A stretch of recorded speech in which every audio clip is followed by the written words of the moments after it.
Ladies and gentlemen, it is high, it is far, it is Thursday, April the 23rd, 2026, 1900 hours here on the East Coast of America. We are T minus 1 hour and 0 seconds and minutes away from the NFL draft. We're going to be covering it all here. Currently, the New York Jets have the second overall pick. Will it be Reese? Will it be Bailey? Will it be a surprise? We don't know. As of right now, there's been no trades reported today. We do have some exciting and interesting news to cover, however, because less than in about 20 or 30 minutes, the Patriots will be allowing Mike Vrabel to speak to the media. You might be wondering, why is he doing that before the draft? Well, it has to do apparently with his scandal with regard to Diana Rossini. More pictures have been released from other times when they were together. This is a scandal and a story that's just getting worse and worse and worse for everyone involved, including the NFL. So this is extremely unusual. We'll have to see what Mr. Vrabel has to say at this press conference in 20 or 30 minutes. No other team has their people talk to the media today, the day of the draft. So we'll have to see what that's all about. In addition to that, the other big news of the day is that Dallas Cowboys wide receiver George Pickens has signed his franchise tag contract. What that means is that he is now much more likely to be traded because he couldn't be traded until he signed it, and there's no real reason for him to sign it today other than if he knows and he approves of a coming trade for and that would happen. The reason he would do it today, the Cowboys want to make a trade for draft resources in this draft in 26. So we have that going on, and that could shape the draft. We got less than 60 minutes to go till the first pick on the clock here. And so a lot of people have been predicting, a lot of credible people, that there will be a bunch of trades today. Teams want to move up, teams want to move down, everybody wants to move around. And so we'll have to see. But as of right now, there hasn't been any trades. So we'll have to see how that all works out. Let's go to the chat. JoJo's here. Let's get this draft started. It's been a long time. We got less than 60 minutes to see what's going on, JoJo. If you can see and hear me in the chat, let me know in case there's any problems. And we'll see how many folks wander over to this live stream. A lot of people doing a lot of live streams around this event. So we'll have to see what goes on. But Mr. Net Warrior's here. Alan is here. It's snowing in the Great White North, apparently. Well, it's about 85 degrees down here in Central Florida, so we got that covered. Jojo says Pickens would be interesting in a trade. Just wonder what the Cowboys. Yeah, so Pickens does not fit what the Jets are looking for. Now, the Cowboys are going to want a fortune, first of all. But Pickens is a problem, a head case with effort and everything else. He doesn't fit the mold of what we want, and you got to pay him. So we're not going to pay two guys over $30 million to be wide receivers. That's crazy. So he doesn't fit the Jets. But there's a lot of teams that he does fit. The Patriots, the Chiefs, the Cardinals, a lot of teams. But it's not a good fit for the Jets. Stay Woke is here. Good to see you. As folks trickle on in, we'll put in a little reminder about chemtrails. We're going to be posting stuff over on Chemtrails. This is the blog, but it's much more than a blog over on Substack. Frankie from flatbush.substack.com. We got writings over here. We also got audio. We also got video, and we also got audio. We got some podcast stuff. So you can now get the Frankie from Flatbush podcast on your latest podcast application that you listen to your podcasts on. Well, we take the videos that we make here and some of the cut-ups, and we create a little videos, and then we create some audio. So however you want to consume old Frankie, you can do it. Search your little podcast app for Frankie from Flatbush Podcast, and you should get it. As you can see, we got an article up here about Darren Muji. We got an article over here about these people who pick the draft, and the best is 24%. We got another article about David Onyemata over here. And we're just going to be adding more and more stuff as time goes on. So Chemtrails is the name of it. Frankie from flatbush.substack.com. Totally free. Choose the free option. We're going to put everything out for free on that blog. So feel free to head over there and get that at some point in time. All right. So we're going to keep an eye on all of the wires and all of the transoms and see what's going on with these teams. Woke TV says, Happy Jets Day, everybody. Sky C says, here with you in SoCal, all right, Southern California. Welcome to the Hotel California. Chris is here. Like, support, subscribe to the channel. Yes, sir. Please do like, give it a thumbs up. Thumbs up on the video is actually still helpful these days. I know everybody says that, but it's true. Give a thumbs up, subscribe, join the inner circle. Or just head over to the Substack and join for free over there on that as well. Jojo, I hope the Jets keep their first 4 picks. Really need to add talent to the roster.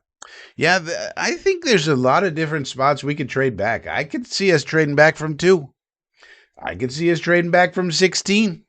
Honestly, a lot of teams are now talking about, a lot of the rumors are teams want to get some offensive linemen, and that run is going to happen from 10 to 17. Well, we're sitting right in the middle, and we don't need offensive linemen really, so we could maybe trade back and pick up some more assets and still get the wide receiver that we need. I could see Muji moving back from 2. I could see it. I could see it. So we'll have to see how many of these teams are really in the mood to trade. It could be explosive or it could be boring. Now, we're following it on this TV over here. So let me know. Wait a minute. Let's take a look. Hang on. Hang on. We got this thing. It's called a remote. So let me know if you can hear this television. Hang on. To interview our boss in the style of hot ones. So we bought the full set of hot sauces, got the wings.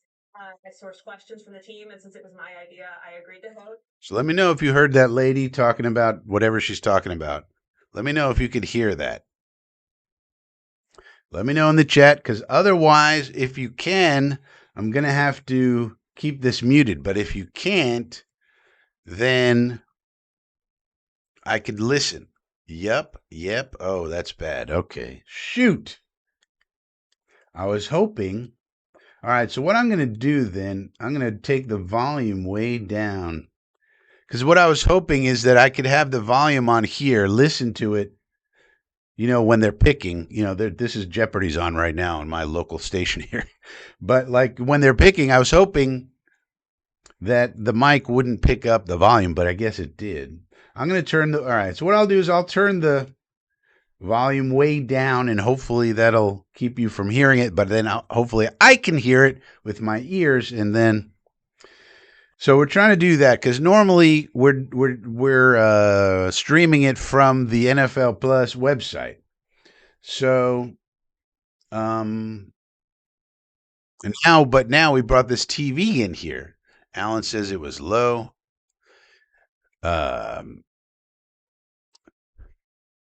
So maybe I'll just turn down the volume and it'll be good because I want to hear it with my ears, but I don't want you guys to hear it because then it'll be copyrighted. You see? So, all right. Net Warrior said, don't have to watch all the TV commercials. Yeah. Bialy's here. He's a member of the Inner Circle. You could be a member of the Inner Circle for just $2 a month. You get tons of extras. Chris Bradigan's here. The great Chris Bradigan's a member of the Inner Circle. You could hang out with Chris Bradigan in the Inner Circle. Only $2 a month. Click the join button down below. No more mock draft. Yeah, I'm so tired of these mock drafts. Hi, Karate. Good evening. Let's get this right. Indeed. All right. F. Ledge, why didn't you go to the event in Hoboken? I don't know what you're talking about. I'm here in Florida. I'm not going to Hoboken under any circumstances. Why would anybody go to Hoboken? That I don't know. I guess the Hobokeners would know. But we're going to keep an eye on this. Now we're less than 60 minutes away, less than 50 minutes away. And no word on any kind of trades. And probably we won't get them until the Raiders are on the clock and maybe even till we're on the clock. We got the television playing over here. So that should keep us all in time. So it won't be any lagging. So that's good. But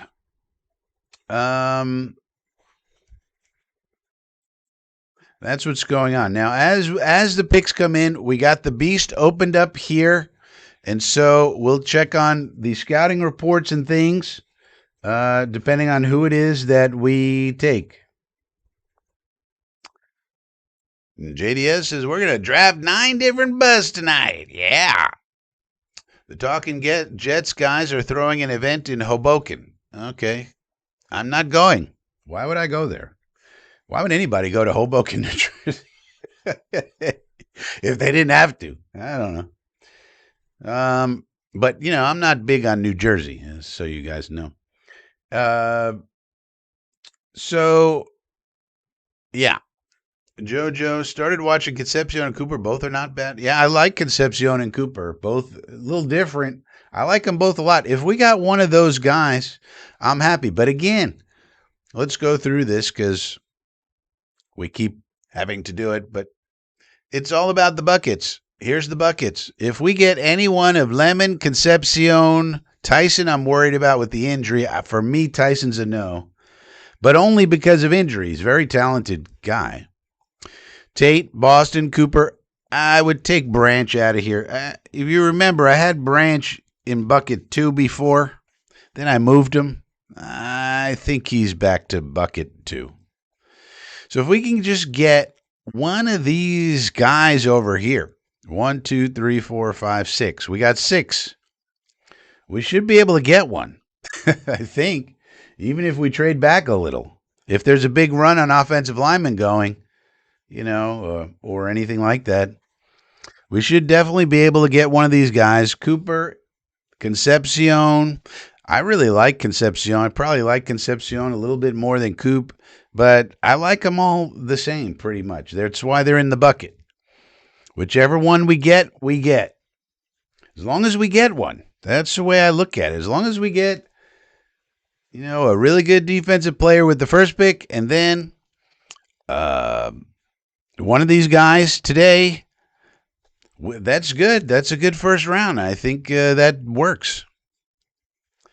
And I don't really see why we can't.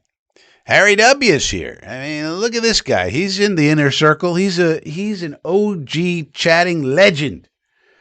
And he's in the Inner Circle. You could be in the Inner Circle chatting with Harry W. God's sakes, man. I mean, Harry W., the chatting legend. Anybody more legendary than Harry W.? Hardly any. JDS says, I will never go to Hoboken. Well, you got 2 of us here. Hefe's here. Hefe says, we are probably only drafting 2 players tonight, not 9. And why start out the night negatively? Yeah, exactly. Let's at least start out with positivity. Yeah, we do try to keep it relatively positive here as long as there's reason to be positive. Now, if Muji and Glenn or whatever the circumstance is calls for criticism, we do that here. We're not homers. We're not always positive, but as long as there's reason to be positive, we try to keep it positive. For example, with pick, let's say we don't make any trades. Pick 2 comes and we take David Bailey. Or we take Arvell Reese. Both of them are very good prospects and very good players in their own ways. Both have pluses and minuses, and they're both very good players, probably going to be at the NFL level. So, either way it goes, you can't be too upset about it. And then at 16, we're sitting there, and let's say we get one of our guys in our first bucket. Lemon, Concepcion, Tyson, Tate, Boston, Cooper. Say we get one of them.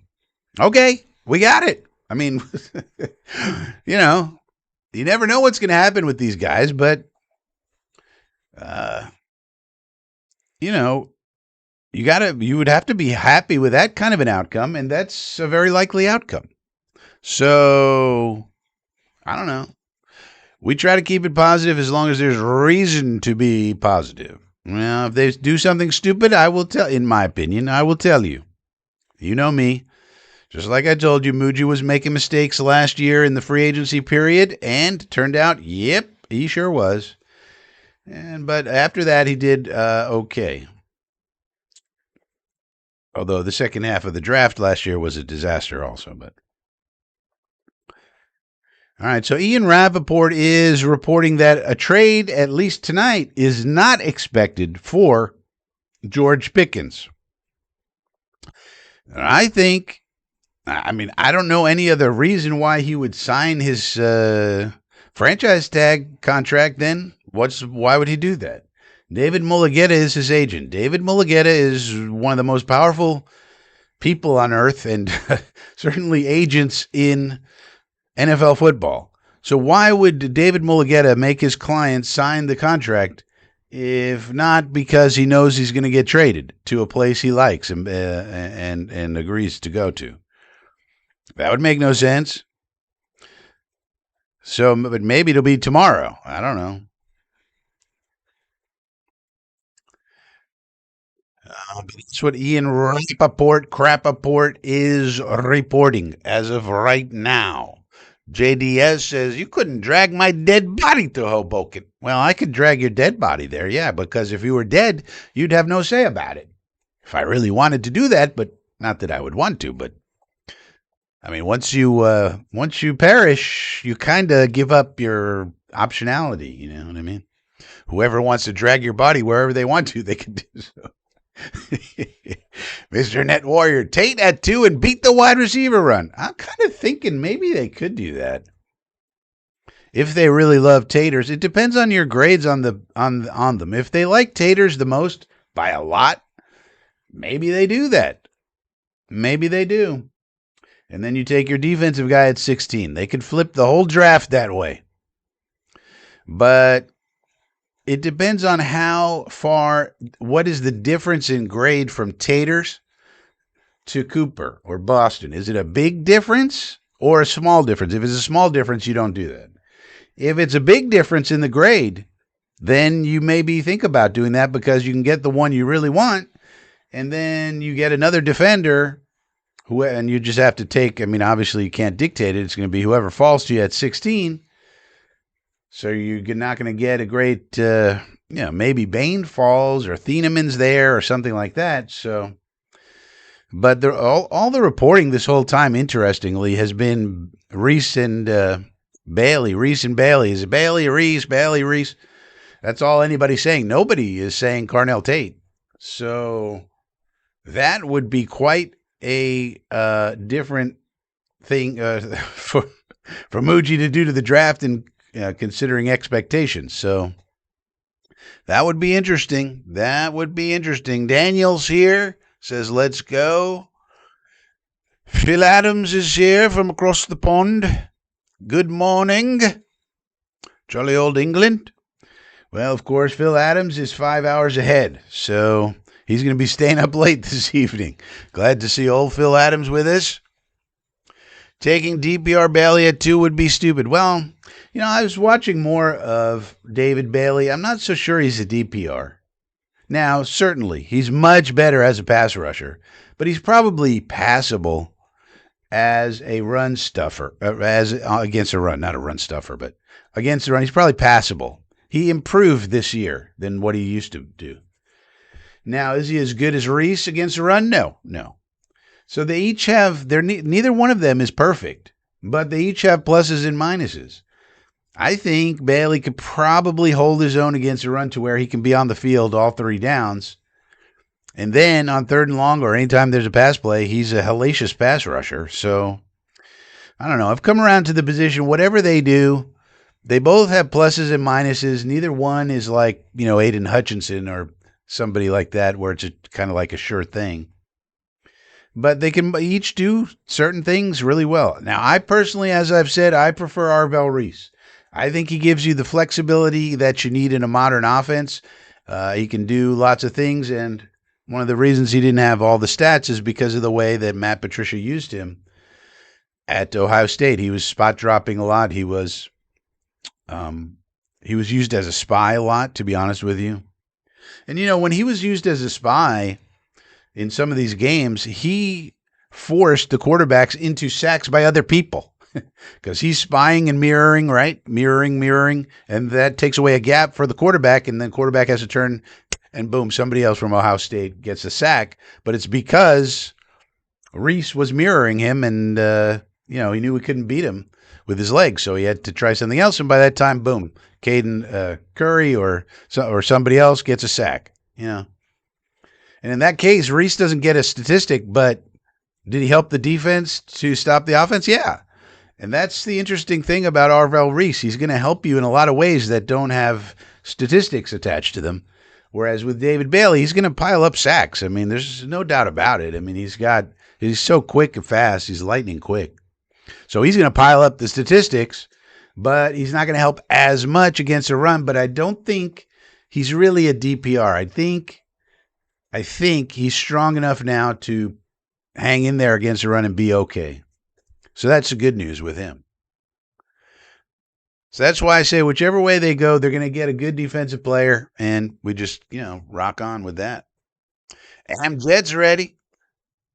Daniel says, sounding good. Braden's here. Uh-oh. Father died suddenly last week. Funeral a couple of hours. It's a beautiful day. I'm sure he'll bring us good luck. I'll tune in again tomorrow. All right, Braden. Well, hang in there, buddy. And hopefully your dad does bring us good luck. We need as much of it as we can get.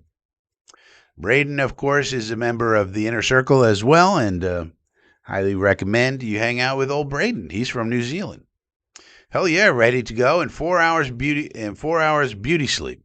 Hope Jets are smart and make our day. Yeah, let's just hope that Muji and Glenn are smart and do the right thing. I mean, I had the idea, like, if you like Bailey and Reese the same, but you don't love them, let's say, if that's how they feel, maybe they could trade out of 2, get a bunch of stuff, and wind up at 7 or 8 or 9 or something like that. I don't know. As of right now, no trades are being reported. We are watching the wires very carefully.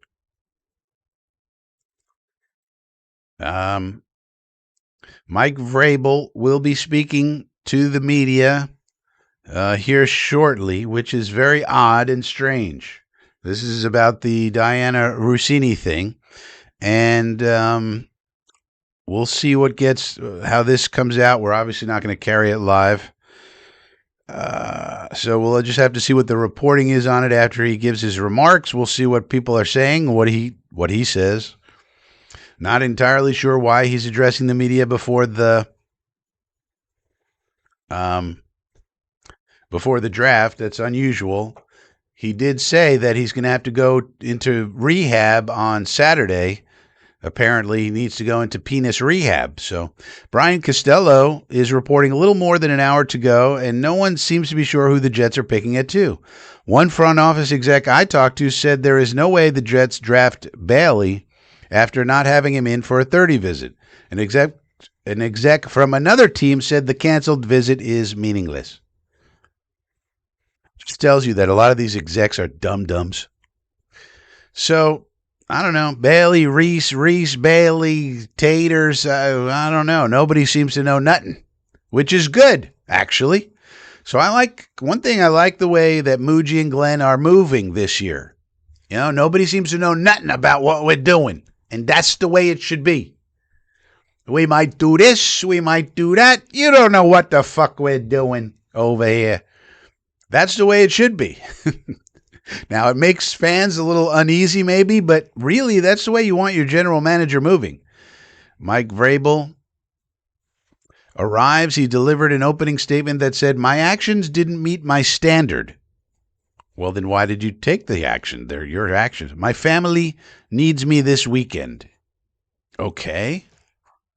He has to go into penis rehab. He's going to rehab his penis. But other than that, we don't know. NFL Commissioner Adam Schefter is reporting that NFL Commissioner Roger Goodell said on a pre-draft interview with ESPN that the Mike Vrabel situation did not fall under the league's personal conduct policy and that it was a team matter.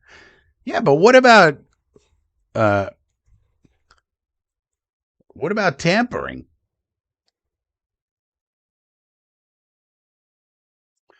So I don't know. I'm not sure what's the point of him saying this. He already said that he's going into penis rehab on Saturday. So I don't know. So nobody reporting anything else. I don't know. I guess they're trying to get ahead of this thing. The interesting thing is page 6 continues to drip out photos of Rossini and Vrabel at different places. In case you missed it, they dripped out pictures of them meeting at a bar in New York City 6 years ago. Then came another picture of them at some casino somewhere 8 years ago or something like this. So it seems like this is a long affair that he's been having with this lady. And so I don't know. Maybe they're just trying to. I mean, they can't get ahead of it now. They've already lost the PR battle, to be honest. But Vrabel made some sort of statement. That's all we know about it so far from reading on the internet, on X here.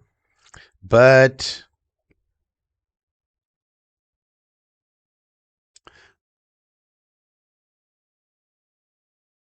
okay, so we're not getting any new information from Mike Vrabel. Mike Garafolo reporting. Mike Vrabel telling reporters he needs to step away from team business on Saturday. I don't know why he needs to go into penis rehab on Saturday. Why couldn't it wait until Monday? Because his family needs him. So if the family needs him, I guess they don't need him on Thursday and Friday. They just need him on Saturday. That doesn't make any sense. As for communication with the Patriots while he's away, quote, "Whatever they need, I'm going to provide." Okay. So the family needs him on Saturday, but doesn't need him on Thursday and Friday. Okay. I guess they only need him on Saturdays. I don't know. That's a strange family. All right. Mike Vrabel continues to be a giant douchebag, and that's not surprising. We all kind of knew that, and now it's coming to everyone's attention. So, yeah, to me, they continue to fail the PR battle. It's hard to win the PR battle when your actions are so egregious.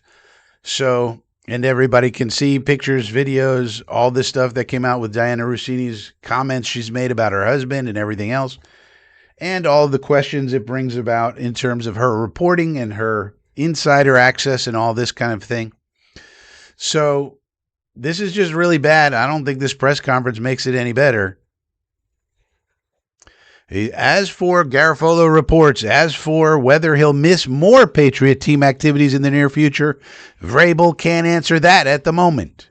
So he's going to have to determine what days of the week his family will need him. Perhaps they might need him on a Tuesday, but not a Wednesday, and perhaps on a Thursday, but not a Sunday. So you never know with these family needs. They go by days. They need you on a Saturday, but sometimes they don't need you on Thursday. These things they're fluid. They're fluid. They need you sometimes, but not always, and occasionally, but not all the time. And so that's where we are with this fucking douchebag. He'll probably skate scot free, to be honest with you. It's just the Patriot way. I mean, let's be honest. It's just the Patriot way. People do horrible things in the world, and nothing happens to them as long as they go to the Super Bowl. Oy. And meanwhile, people have pitchforks out for Aaron Glenn because he didn't win enough football games, and this douchebag gets to skate all day long. Craziness. So we didn't learn anything, as far as I know, in terms of this press conference, so it seems to have been pointless, other than he wanted to say that his family needs him on Saturday, but not on Thursday or Friday, which makes no sense. And I guess the penis rehab center opened on Saturday, and that's where he's going to go, I think. He has to talk to a counselor, he said. But translation, penis rehab. And maybe the penis rehab center was only open on Saturday. They couldn't get an appointment for Thursday or Friday. They had to go in and talk to the penis rehab people on Saturday. So that's, hey, everybody knows that. It's hard to get an appointment at these places. So you got to take what you can get. All right, eventually we are going to have to turn off X, although it's currently 1931 hours. So we got 29 minutes. We still got a game show on the television over here. So this is going to change to the draft at 8 p.m. or 2000 hours. So we'll have to see about that. It's going to be hard to know whether to keep up with. I think I'm going to go to the live broadcast at 8 p.m. and turn off Twitter, because if we keep Twitter on, people are going to spoil the pics and all that. So that's probably what we'll do. We'll probably turn down Twitter and the wires, the lists, at that time at 8 p.m. and just go off of what's going on the TV. And I would say don't spoil the pics either. I'm doing the live TV, but you never know. It might be behind you guys. For some reason, you might have super fast cable or something. This is over-the-air television. We'll have to see how it works out.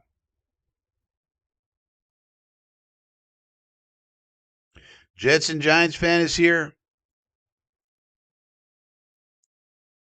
The best for either will be Carl Dunbar. Yeah, nobody's really talking about Carl Dunbar. And you wonder which one he wants, but I trust, if they got his feedback and he said he wanted Reese or he said he wanted Bailey, hey, then you got to trust he knows what he's doing. At least we hope so. But we'll be seeing in about less than 45 minutes. We should know the answer to that question.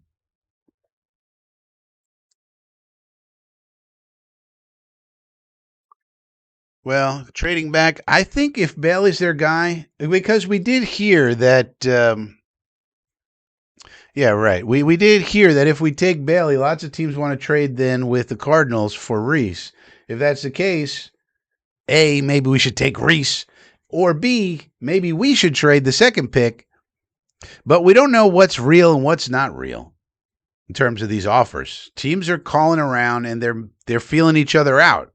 We don't know what teams really want to move up, what they really want. No one knows. But we do know calls are being made to see what prices are of this, that, and the other thing. And so we don't know.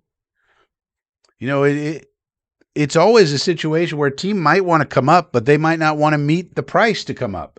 They only want to come up if they can do it for XYZ price. And the team who's sitting there doesn't want that. They want more. So it's a negotiation that's going on. And this negotiation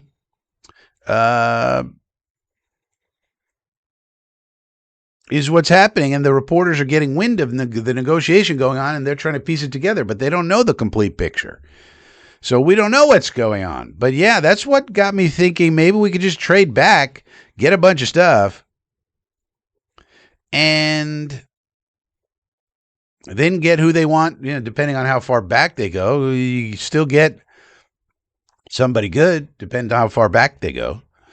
But yeah, that's what got me thinking. Maybe we should just trade back if we can. I mean, we need so many different things. Now, on the other hand, we have plenty of picks, and we don't have to trade back, but and we're in a good spot. I think Mooj is going to make a good deal. He's not going to make a bad deal. I don't think. You know, if the trade makes sense, he'll make it. And it all depends. Maybe Dunbar, for example, what we don't know is Dunbar might be pounding the table for one of these guys. Bailey, Reese, Sonny Styles, I doubt it, but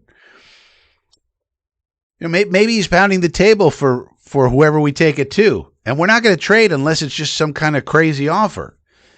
Even though teams might want to move up for some price, but we don't want that price because we have Dunbar and Glenn and Duker pounding the table for one of these guys. But we don't know. We just don't have the information. People are guessing. They're calling around. They're talking to people. Nobody knows nothing. I mean, people know little bits and pieces of the puzzle, and that's the hard part. People do have sources. People do have, information, but it's little bits and pieces. That's the problem over here. Which player is better? It depends who you ask.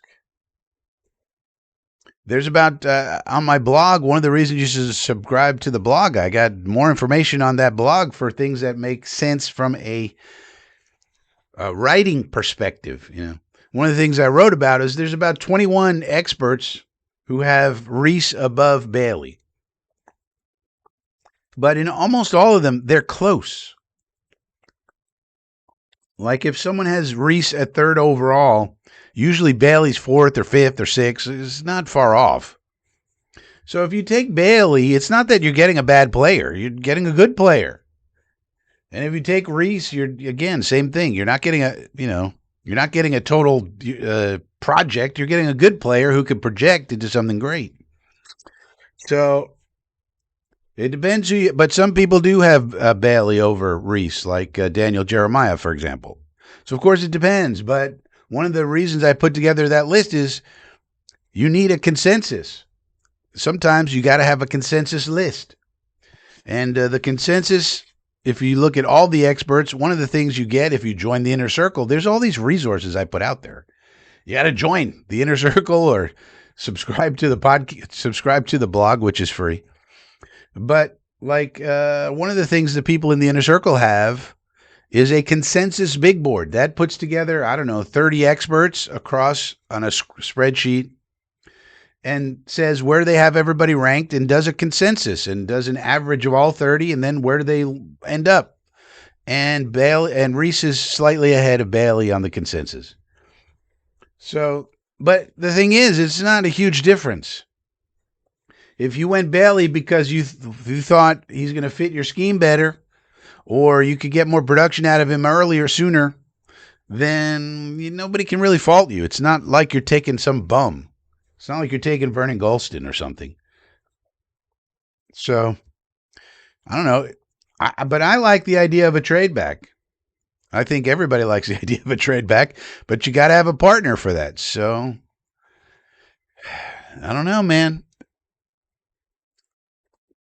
It is a great soap opera. Seeing Ghost, he's a member of the Inner Circle.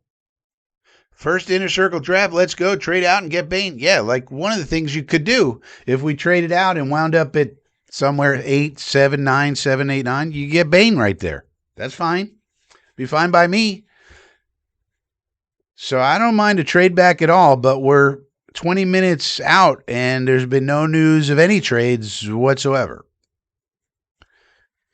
The only big news is that Mike Vrabel has given a press conference where he said really nothing except that his family needs him on Saturday. They don't apparently need him on Thursday or Friday, but they do need him on Saturday. So he will be leaving and going to the family on Saturday and leaving the Patriots high and dry for day 3 at that time.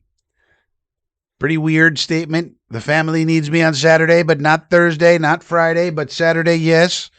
We don't know about Sunday, Monday, Tuesday, or Wednesday. The family might need him those days. They might not. He did not specify.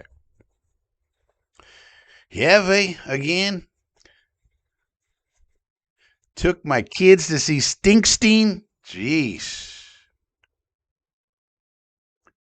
What a terrible experience. I'm sorry your kids had to see that garbage.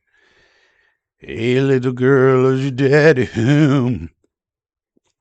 Really, Bruce? You're going to just come right out and be a pedophile? Wow. It's a great omen. I don't think so. The NFL will sweep the Vrabel. Yeah, they want it to go away so bad. The question is there more underneath? Is this the tip of the iceberg? Not only with Rossini, but maybe other reporters. Who's Mike Florio sleeping with to get information?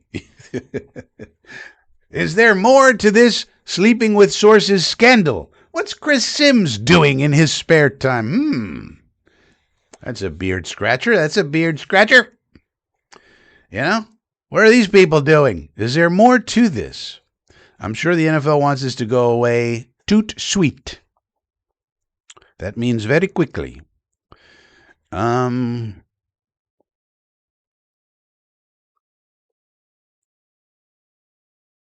So Rich Cimini's now reporting as of 1 minute ago. Wouldn't be surprised if the Jets trade out of 16, which could be a popular spot for teams coveting an OLM, that's an offensive lineman.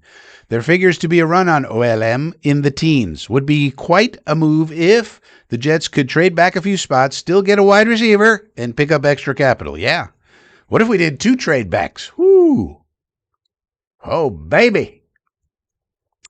So that's not exactly breaking news. A lot of people have been saying that, especially because any team that wants an offensive lineman should want to get ahead of your Detroit Lions, because the Detroit Lions need offensive linemen in the worst way. They've lost some guys to retirement and injury and other things, and so they need to restock their offensive line, and everybody kind of knows it. So if you want one, you got to get ahead of the Lions, and the Lions pick at 17.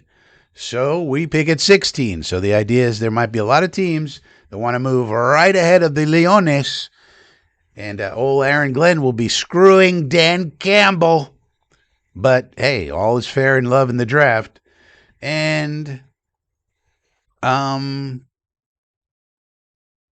so that's not exactly breaking news. A lot of people have been speculating that.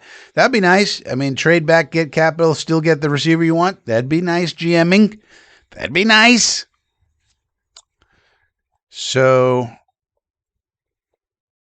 yeah, that's where we are as of right now. We are T-minus 17 minutes and counting. Phil the Jet Adams says, I hope Mrs. Vrabel gets... Yeah, right. It's only fair. It's only fair.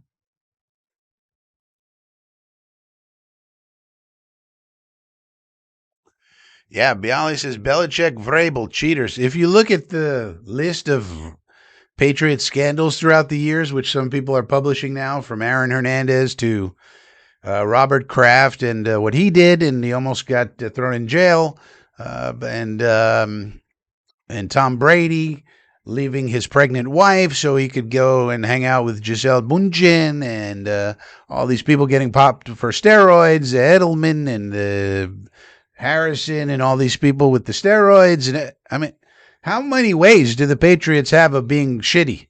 Well, put it that way. Sometimes they're cheating, sometimes they're just being shitheads. I mean, geez.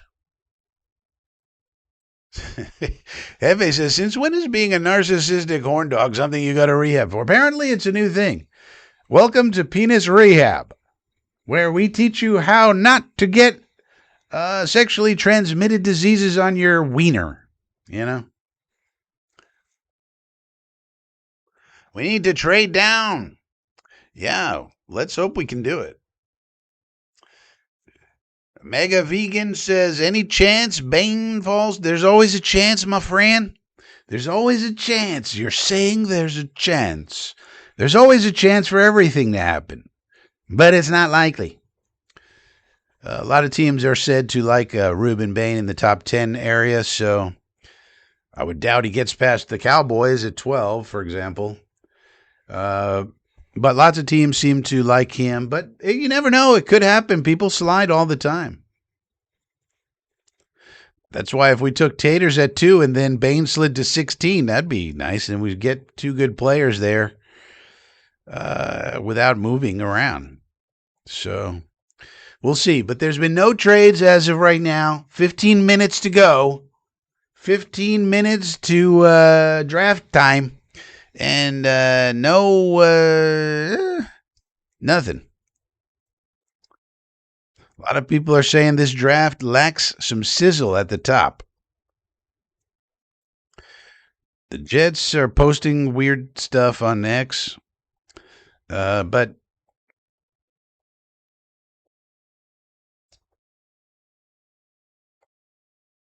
that's kind of meaningless. B. Trav is here. Let's get a few studs. No busts this year. Yeah, let's hope that our process is good. We want our front office, including Glenn, but mostly Muji and his staff, to have done a good process to get us the players we need. I mean, it's just that simple. They did a good job with the trades at the end of the summertime.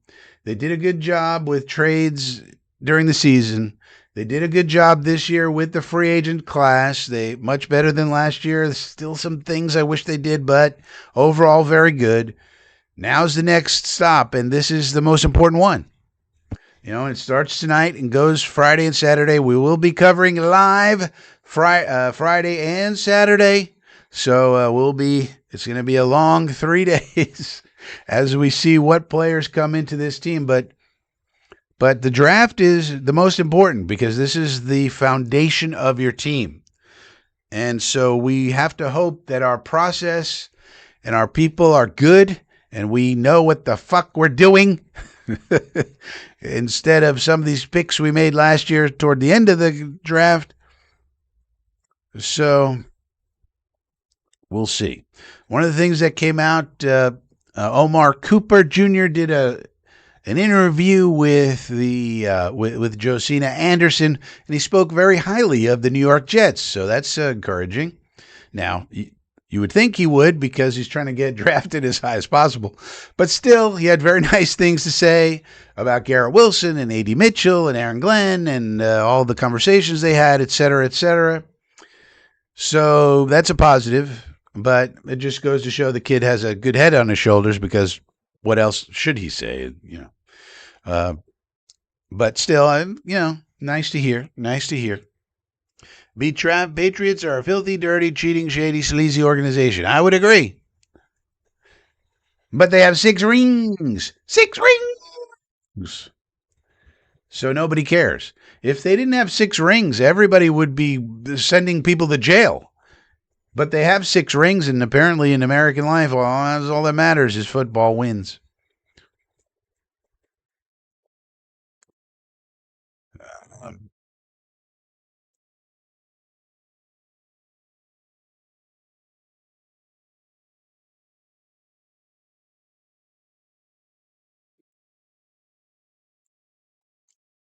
In case you missed it, Fernando Mendoza is not at the draft.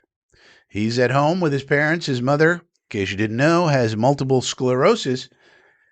And Fernando has now started, along with his family, the Mendoza Family Foundation. And what they're going to do is they're going to take the money you give them and put it to MS research. So that's pretty awesome. That's pretty awesome. Fernando Mendoza, by the way, seems like a very special young man. And I'll be rooting for Fernando Mendoza to have success, not against the Jets, but otherwise, for his whole career. Just seems like a good dude. A very, very good dude.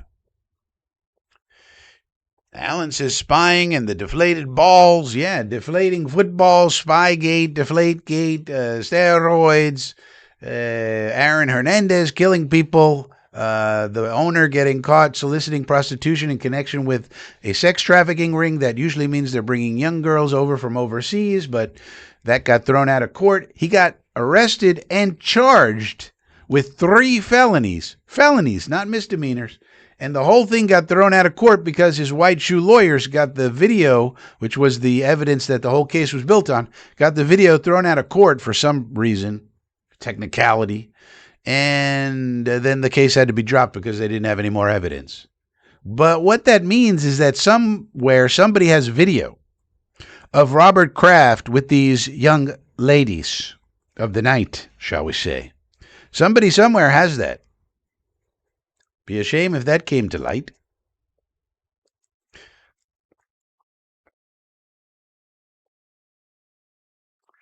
Phil says Jet fans in pit, including a couple of UK Jet fans. Yeah. Well, there's always Jet fans who go to the draft, and no matter where it is. And so since Pittsburgh is about 6 hours, a drive or so, 6, 7, 8 hours, something like that, from New York area, you got to drive all the way through Pennsylvania. So it's relatively close. So you would think, yeah, they're going to have a presence there. There's some people that that's all they do. Now, I mean, that's part of what they do in this whole process. Now, as the draft goes along, we're going to bring you some exciting things like this thing here. What's this thing, Frankie? This is NFL IQ. So you can see this gives us some data points and things to look at with regard to the teams. And you also have Team Central. So you can, unexpected error. That's not good. But you can pick a team like the Raiders. Hopefully it works. Let's go, NFL.com. We pay you a lot of money. Here it goes. So here's the live draft tracker. But if we wanted to go to the Raiders Team Central, it doesn't seem to be working. They're giving me, here we go. Finally. But you can see their entire roster here on the left. It's a little small. Something like this. So you could see the players that they have on their roster over here. And then you could see the players that they might draft and how they're, various scores that they have and so forth. So we'll be doing that. When players get picked, maybe we'll use Draft Signal over here. So if we get Ruben Bain, we'll pull up his profile.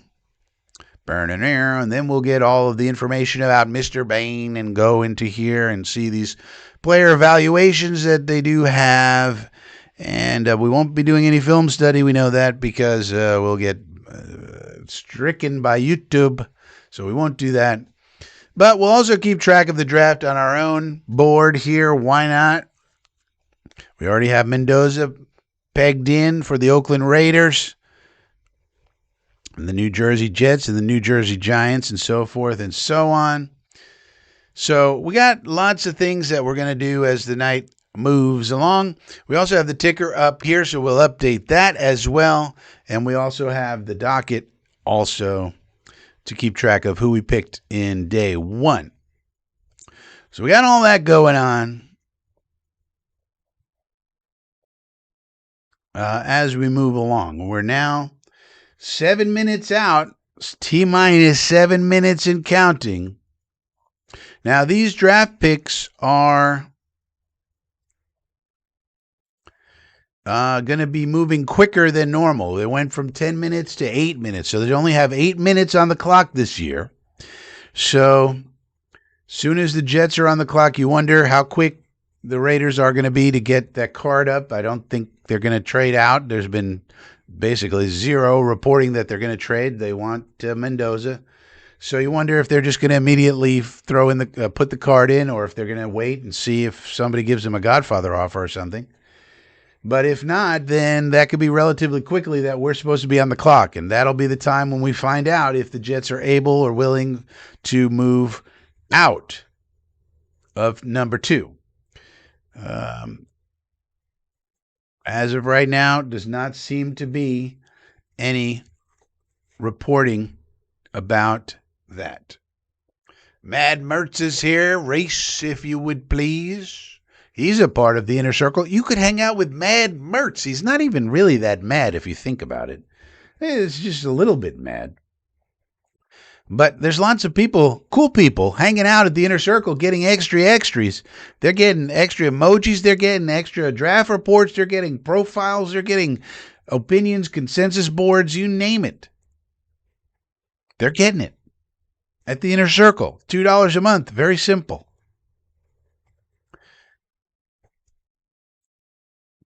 All right. Beat Trav. I used to like to see the players from poor families get drafted. Nice stories, feel good scenarios. Now, most of these guys have a few million in college. Kind of ruins the vibe. Well, it's a different vibe, it's a different time. So you got to get with it, Beat Trav. These kids get their money. They make a lot of money for their university, so why shouldn't they get their share? And why shouldn't they be able to make money off their name, image, and likeness if they can? Why should that be illegal? And so what happens now is you get a sense of how the kid handles money. You get a sense of, are they really in this for the football, or are they in it for the other things like money and fame and fortune? So it's just a different world. There's really no good reason why a guy shouldn't make money off of his name, image, and likeness that you can think of. If somebody wants to give you $100 to put your face on a bus or whatever, why should there be a law saying you can't do that just because you're in college? What does that have to do with anything? So that's correct, but what's going to happen is college athletics is going to sort all this out and get rules in place and guidelines, and then everything's going to be collectively bargained and stuff like that. But it's just a new world we're living in, so you can either get with it or you can cry about it, Pete Trav. So I just don't think you can prevent young men and women, for that matter, for getting paid for their name, image, and likeness if people want to give it to them. And so that's the way it goes. It's a new world, and I don't think anybody's putting the toothpaste back in the tube. I'll tell you that much. Uh, Saruka's here. Bialy, we need to draft a diamond in the rough kicker, or just take a kicker. We don't need a diamond in the rough kicker. We'll just take one of the best ones. There's only one or two that go every year. They don't get drafted much.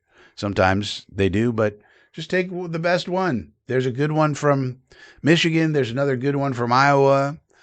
Um, there's a guy from Hawaii called the Tokyo Toe because he's from Japan, you see. So a Japanese guy, I think his name is Matsuzaka or something like that. So you got that. So just take one. Take one in the 7th round. We got a 7th round pick. What else are you going to use a 7th round pick on? Take one. Have him compete with Leggy Lenny and the other guy, and that's how we do it. All right, we're 3 minutes out.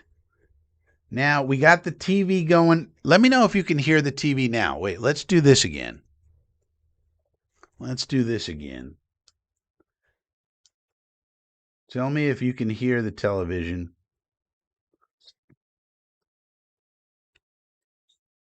Let me know if you can hear this.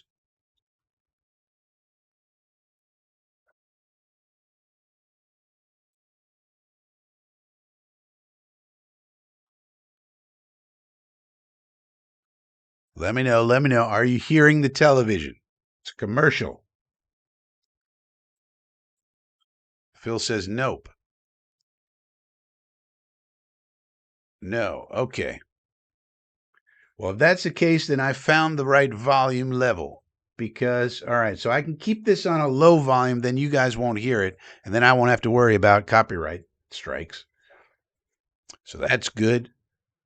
All right, so for now, I'll keep it off, but then I can turn that on so I can hear what people are saying in the draft, on the draft broadcast, which is going to start in about 1 minute. At some point, we have to turn off the Twitter because people are going to start spoiling things. In fact, I'm going to turn this off right now. Well, I'm not going to turn it off, but I'll turn it down because we're going to get started here shortly. Wonder if I should. What I'll do is I'll just put Twitter on its own island over here. And then then I can have all this other stuff over here in case we need to go to it without looking at Twitter. All right, this is good. This is good. We got it. We got it. So right now we have the Las Vegas Raiders on the clock, soon to be. So here's, for example, their Draft IQ page. Here's who they have on their roster. On the left here, Kirky Cuzzo. Here's all the people they could draft. Pretty much everyone has Fernando Mendoza going to them. It's now 2000 hours. I got a commercial. And now they're going to the draft. All right. So ESPN on ABC. So you can see how the Raiders look here. You know, in case you were wondering, not that there's much to wonder about. But now they're going live to Pittsburgh, home of your Pittsburgh Steelers and former home of Frankie. Lived there for 6 years, been to Acrisure Stadium, walked all around where all these people are. Now they're showing the home of Fernando Mendoza. He's in the Miami area down here in Florida. He's got his whole family, nice looking family. They're all wearing coat and tie. Nice looking folks. Jeremiah Love looking good with his suit and tie and a big necklace on his chest. Then you got David Bailey looking good with the sunglasses. Ty Simpson, where's he going to go? Is he going to go in the first round? We don't know.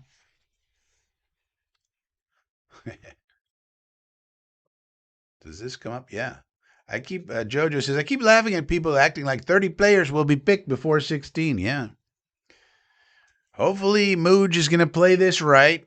We're not currently looking at Twitter, so we're not getting immediate feeds. We're just looking at the live copy of the film. They're bringing out TJ Watt and Cameron Hayward, and the commissioner is coming out. So they're trying to get the commissioner not booed by bringing out TJ Watt and Cam Hayward. There's a huge, of course, crowd of Yinsburgians, Yinzers as they're called, there at the draft. So Goodell is at the podium.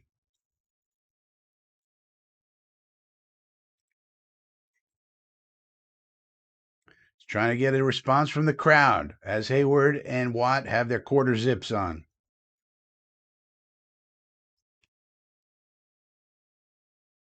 Egging the crowd on for boos. BOOS.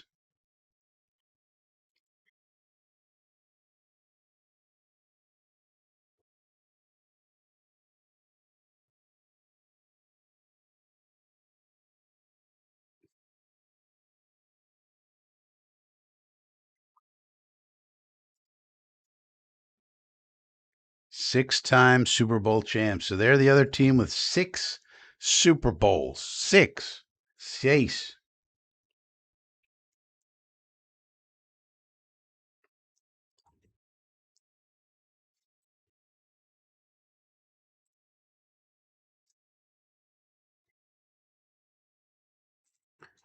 Announcing TJ Watt.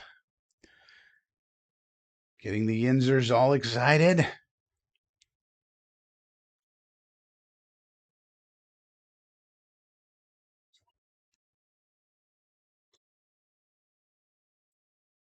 And Cam Hayward, Walter Payton Man of the Year for 2023, has been announced and celebrated. And when are they going to say the Vegas Raiders are on the clock?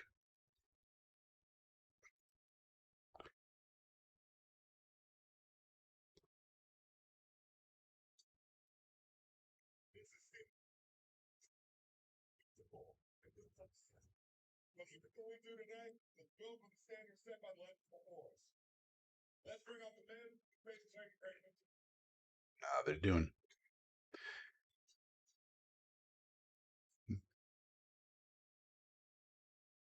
They're bringing up the Steeler legends now. So Mel Blount is coming out and probably going to bring out Terry Bradshaw and everybody else. So I guess we got to sit and wait to listen to these gold jacket people. Hines Ward, Lynn Swan.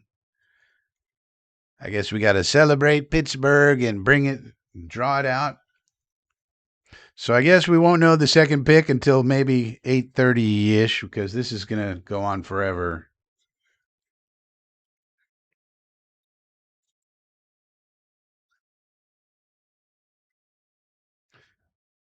Ben Roethlisberger is coming here. Don't ask him about what happened in the bathroom that one time. Do not ask him about that. Do not ask him. It's not important right now. Terry Bradshaw. Here's Bradshaw. All right. They're all waving the yellow hankies. Everybody got to wave a yellow hanky if you're in Pittsburgh. God forbid if you don't, they'll cut your head off. Go Steelers. All right. Can we say the Vegas Raiders are on the clock, please, Mr. Commissioner?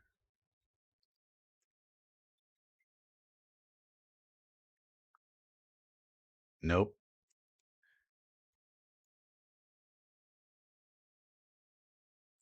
Yeah, okay. All right.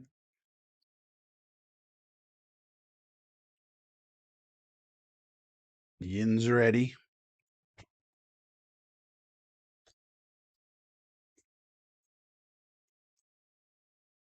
All right. The Raiders are on the clock. It's 20:06 hours. They got 8 minutes to make their pick. They got a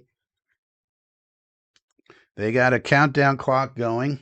7:50 and so forth. It's counting down. They got a 4-man team on the stage here right now. They got Reese Davis, Nick Saban, Kirk Herbstreit. Of course, you cannot have a football show without Kirk Herbstreit. He's got to be on every show. That's contractual. And of course, and Desmond Howard as well. So uh, shouldn't be too much longer until we know what's going on with the Raiders, and then all of the intrigue will begin.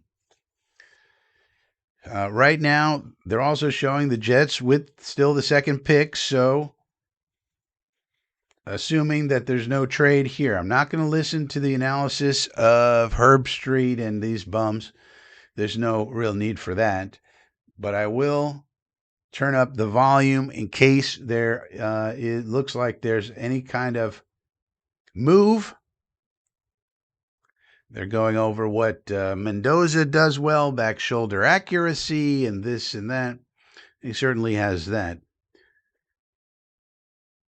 Pocket presence, I wouldn't exactly say that's a strength. He gets a little skittish in the pocket a little bit. It'll be interesting to see if Mendoza can win the job right out of the gate, or if Kirk Cousins went there for no reason, or what. $20 million backup. Let's turn this over to the Jets. There it goes.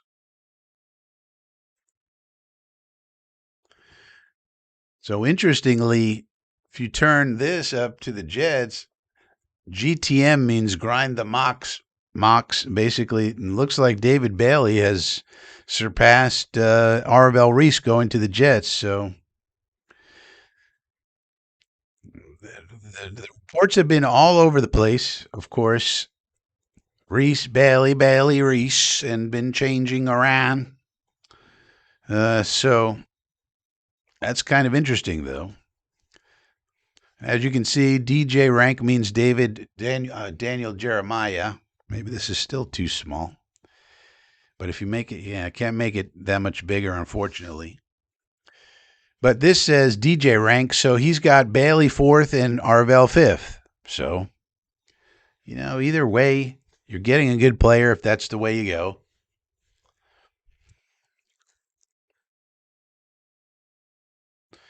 As you can see here, they don't have too many guys with blue chip traits or elite blue chip players. Not even Mambu, because they got this little icon here, like Garrett Wilson, this little blue icon here.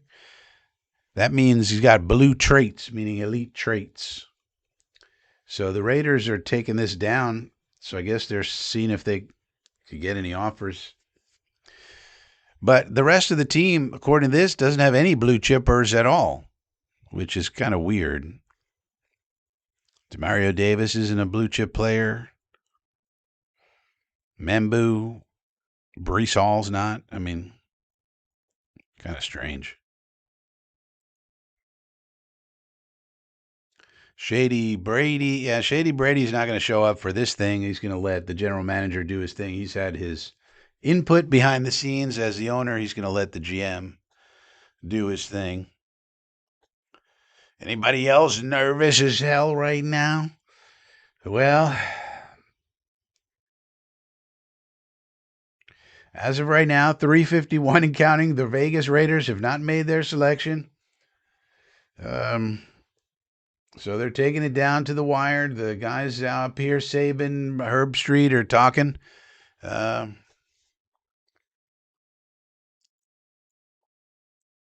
So, but it's interesting that Reese Davis is running this instead of, it's usually Rich Eisen. So maybe there's and then they send it over to Field Yates, who looks like he's about 12 years old. Let me tell you about these players, everybody. I'm 12 years old, Field Yates. I've got a pink suit on because we all know pink is a very good color for men. So, pick is in. The Raiders' pick is in.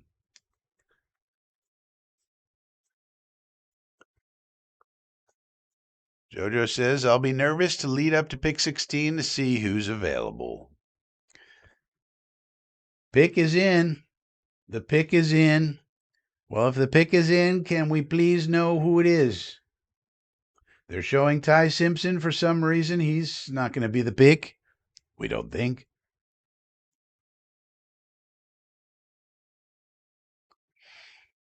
That would be quite the surprise. What if the Raiders took Simpson? That would be crazy. Now, the Jets are technically on the clock. There's another countdown clock that says 6:21, 6:26. So the Jets are technically on the clock, even though this pick has not been announced. So here comes Goodell to make the pick. The Jets have about 6 minutes remaining still, even though it seems like there's an overlap. With the first pick of the 2026 NFL Draft, the Las Vegas Raiders select Fernando Mendoza. So no surprise, the Raiders pick Mendoza. Now the Jets are on the clock. They probably have about 5 minutes remaining. Now they're going to show a lot of Mendoza and stuff like this. Meanwhile, all we care about is what's going on next. Is there a trade in the offing? But they're not going to switch to that on the little graphics, right away. They got to show the Raiders. They got to show Mendoza and his family, Clint Kubiak and John Spytek. They made the most obvious pick of all times. All right. See how it works out. Like I said, Nando seems like one of the greatest dudes ever. So I'm never going to root against Fernando Mendoza, except if we're playing him, of course. But I'm hoping he has a great career. Seems like a great dude. Now the Jets are on the clock, 4:52 and counting. 4:51. I'm not going to pay attention to the chat either in case anybody spoils anything from the chat. 4:43. What's going on here? Oh. All right. So something happened with the feed to Nando's house. So now they're just going to pictures and stuff like this. The Jets, 4:28, 4:27. Not paying attention to Twitter, not paying attention to the chat. We're just going to look at the television and see what happens to have an honest reaction. Then we will go back to the chat and talk about whatever it is that's happening. There's 4 minutes and 10 seconds remaining. 4:08, 07, 06, and so forth and so on. They're showing highlights of Nando as a child, Miami area. Okay. Then he went out to California. Then he went to Indiana. All right. We all know the story. Come on. But the Jets, 3:48, 3:47, tick, tick, tick. They'll probably take it all the way down, I would think. At some point, you wonder if they're getting calls. Is anybody calling to come up? We don't know. We're not keeping track of Twitter. We're not keeping track of the chat at the moment. 327, 325, 3. So we got 3 minutes to wait to find out who it really is. Who's been right? Who's been wrong? Who has good sources? Who has bad sources? Which is something else we're going to keep track of here on FSPN. That way, next year, we're going to know who has the best sources and who has shitty sources, who does a terrible job of reporting and journalism, other than Dirty Diana Rossini, and so forth and so on. Who's got the right sources? Who has crappy sources? Who's a good journalist? Who's a bad journalist? They got an ESPN lady down in Fernando's house, so there's an ESPN lady with an ESPN microphone. The pick is in. The pick is in.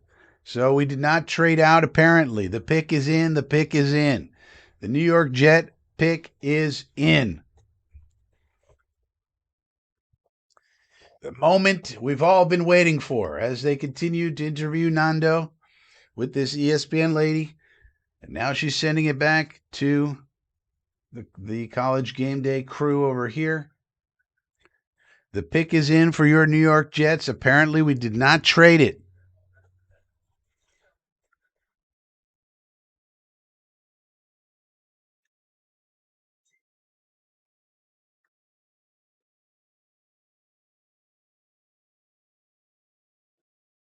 They're still talking about Mendoza.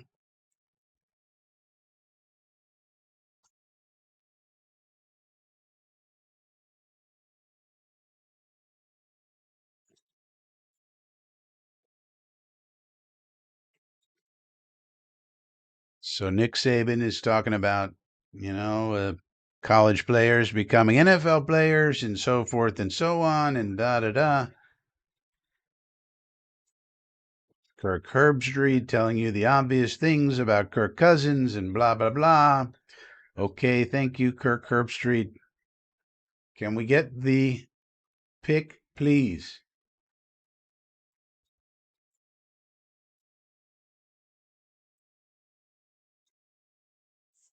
All right, here comes the commissioner. We're going to find out what the Jets have done here. The moment we've all been waiting for has now arrived. Roger Goodell on stage with the second pick in the draft.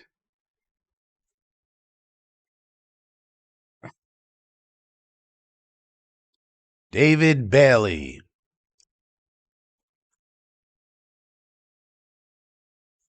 Well, I'm not going to say I'm happy, but I'm not too depressed either. Look, it's not a bad player. I think we made the wrong choice. I'm going to stick to that. I think this is the wrong choice. But is it a horrific choice? No. But I will say I'm going to put my stake in the ground. I think we made the wrong choice. But on the other hand, this is a hellacious pass rusher we just got. So how are we going to stop the run? I don't know, but somehow. So the grind the mocks people were right. Anybody who said David Bailey was right.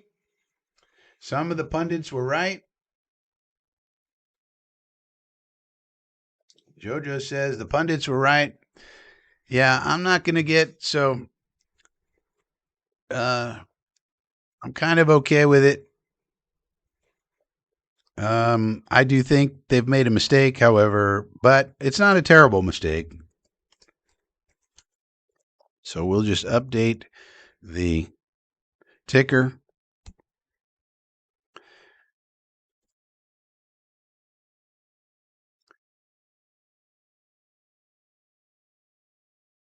I'm just surprised they couldn't trade out. So now you see the ticker is updated. Let's take a look at this here.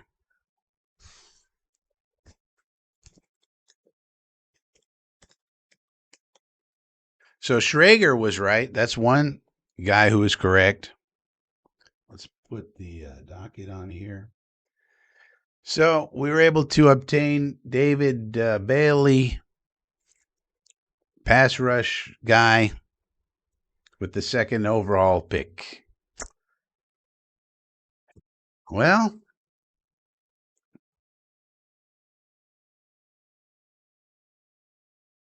one thing you could say is Peter Schrager was right, and people like Will Parkinson, who I thought had inside information, was wrong. So, but I mean, you can't blame him. It's hard to know what's going on. Karate says, I'm sad. Same old Jets. Yeah, canceled visit, I guess, was a smokescreen. Uh, Now, Bailey's a good player. Don't get too sad, Karate. Glenn still has final say. Well, Glenn always was going to have extreme power, but I don't see why he would have chosen Bailey over Reese. I don't see it. I mean, I understand it, actually. I mean, Bailey's a good player. He's not bad. He's not terrible against the run. He's okay, and he's hellacious against the pass. I mean, this dude is quick as lightning. He is. So, chasing around Josh Allen, chasing around Malik Willis, chasing around Drake May, this guy's going to help with that. And he's okay against the run. So they chose the more polished guy over the guy with the higher ceiling. Yeah. Only thing I'll say about it is I wouldn't have made this choice. I've said it from the beginning. But I hope that Glenn knows how to use him and it works out. You know? So I'm not going to fault him until we see the result of how he uses him in the defense and how it pans out. JoJo says, I was okay with either guy. Yeah, I kind of came around to this today. I've always been more of a Reese guy, but I started watching more Bailey tape, focusing in on it more. And he's really not that bad against the run. Is Reese better against the run? Yeah. But this guy's much better against the pass. So let's say now we got David Bailey.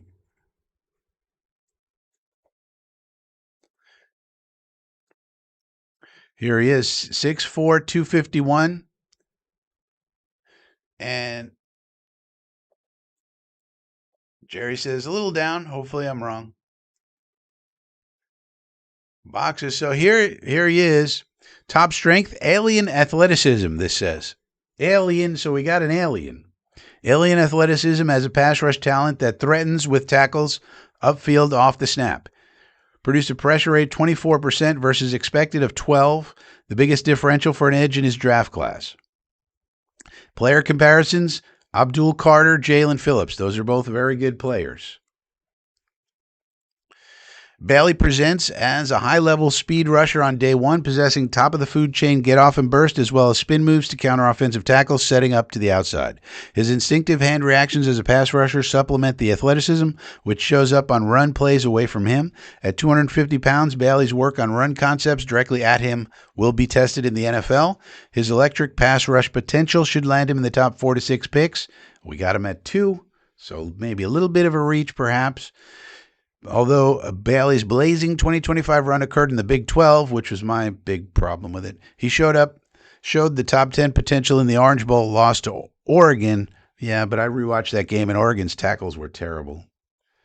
Big is in for the Cardinals. I like his film and electrifying pass rush potential, which comes across, blah, blah, blah. So we got a hellacious pass rusher. That's what we got.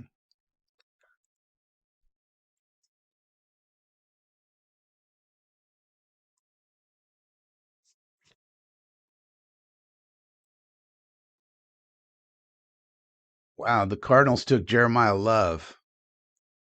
So that's interesting. So Reese didn't even go 3. So now we're going to let frickin' Robert Saleh have Arvell Reese.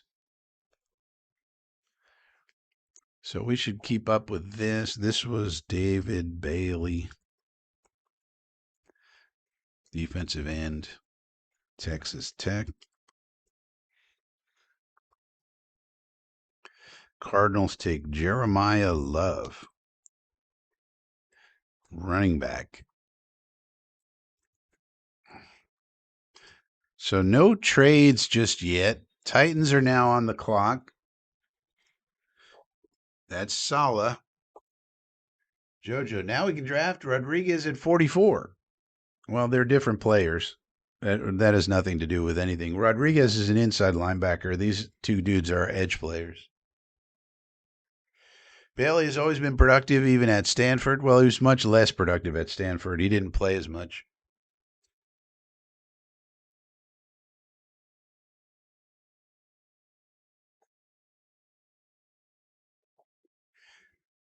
So, yeah, it sucks. But again, I'm not that sad about it. David Bailey's a good player. Hopefully, he'll play good for us.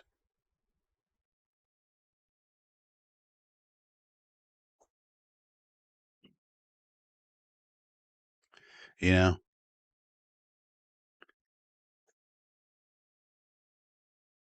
but I am surprised now. Maybe what this means is we're going to play more 4-3 than we thought.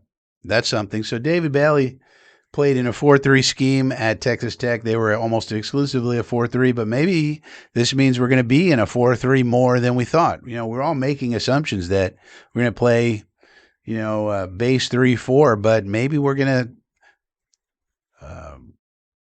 be more, we're going to switch back and forth between 3-4 and 4-3.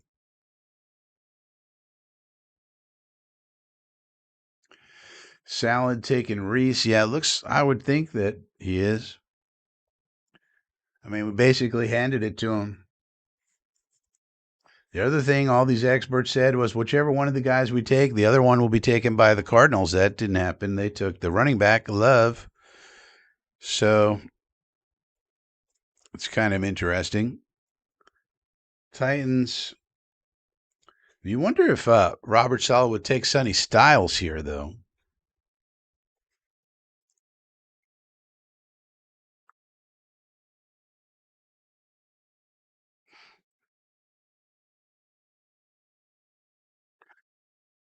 So he could, because Saleh could see Sonny Styles and think Fred Warner, that sort of thing.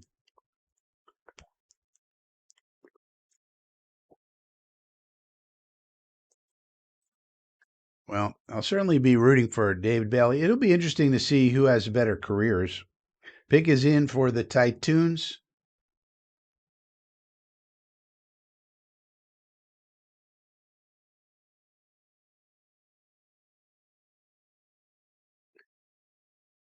Pick is in. The pick is in.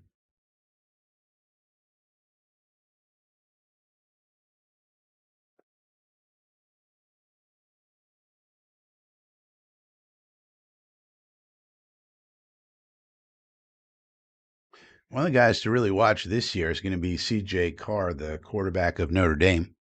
If he has a big year, which he should, he'll probably coming out next year.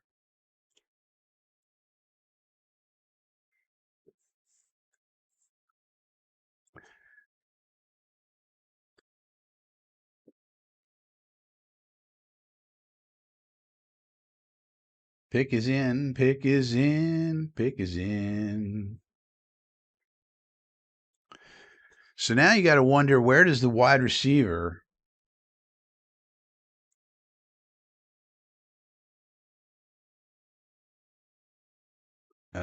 where does the wide receiver run begin? Probably not with the Titans. Probably, though they could. They could. They could take Taters here. The Giants could. They probably shouldn't. They really need defensive help. But Cleveland, this is where that could start right there.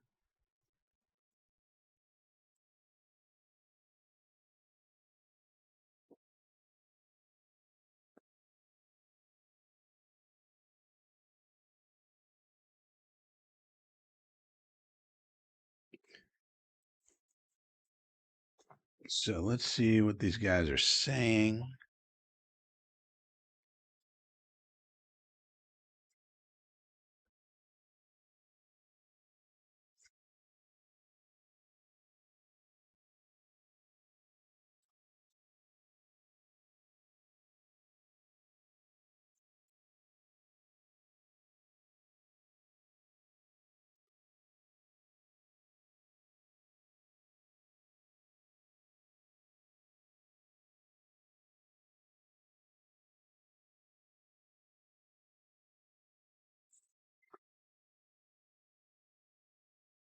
The Tennessee Titans select. Whoa. Carnell Tate goes to the Titans. Wow. So this is a weird ass draft, man. Now the Giants could take Styles, they could take Reese. Carnell Tate goes to the Titans. Wow. And you wonder,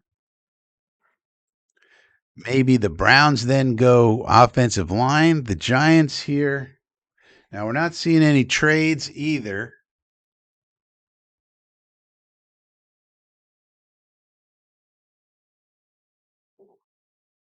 Yeah, big surprise. They went wide receiver. Well, and you think about it, they're trying to um really get the quarterback Cam Ward going. So let's get him another target. Solid receiver, no drops last year for Carnell Tate. Here's the profile on Carnell Tate. 6'2" and a quarter. 0 drops, great ball skills, balanced wide receiver, sets up routes during the play. Player comps, T. Higgins. So the Titans go offense, very surprising. Player evaluation. Tate is a tall, slight-framed receiver with good length and outstanding hand size. Has good build-up play speed, good SAQ, whatever that means. And outstanding hands, 51 catches, no drops. Outstanding catch radius, rise above the rim in traffic to make highlight contested catches. Has good route running ability. Great at the stem of his routes. Changes direction really well for his size. Sinks his hips and snaps off routes. Great body control. Has some yak ability. Tough, reliable. Might not produce at the same level as some other high-volume receivers in this class, but will be a dependable target who can produce as a vertical threat or as a short yardage possession type receiver. So remember, Brian Daboll is the offensive coordinator for Robert Saleh down there, and obviously convinced him, hey, I need help with my quarterback, Cam Ward. I gotta get him weapons. Gotta get him weapons.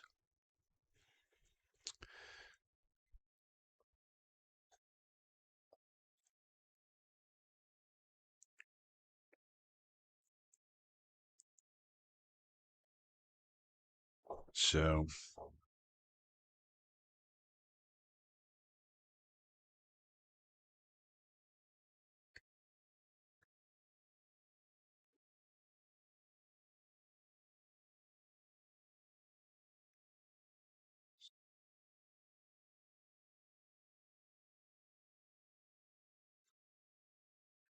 Giants pick is in, so they wasted no time.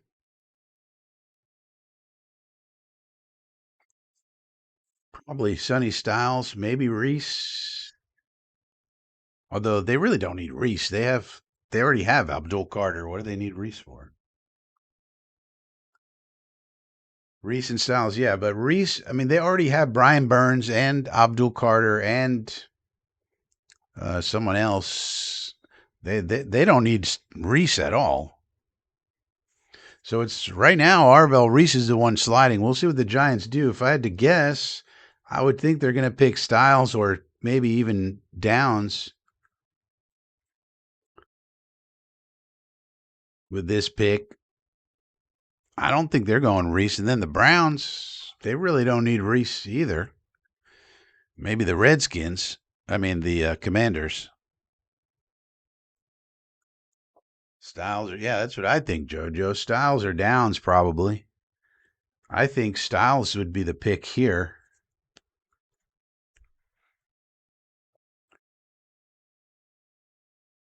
T-Dub. Well, he'd probably call him TC or CT, Carnell Tate. C-Dub, C Tate. I don't know what you'd call him. Reese might fall a little here. Yeah. Chiefs might grab. Yeah, the Chiefs I could see the Chiefs wanting Reese.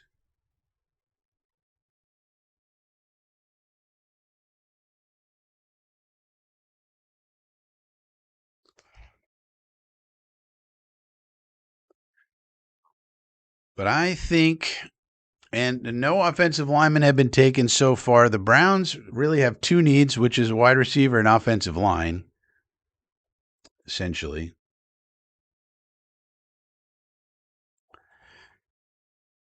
So we really want them to take offensive line. And then, yeah, these picks are coming in a little quicker, I must say.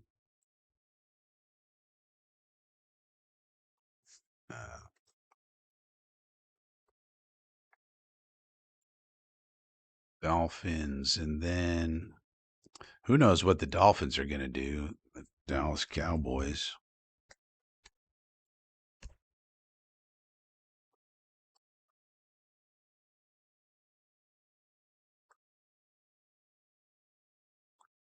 Los Angeles Rams.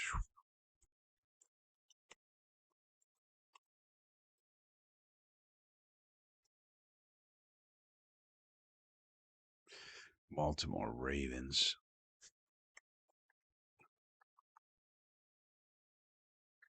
Venga Ioane seems like such a Raven.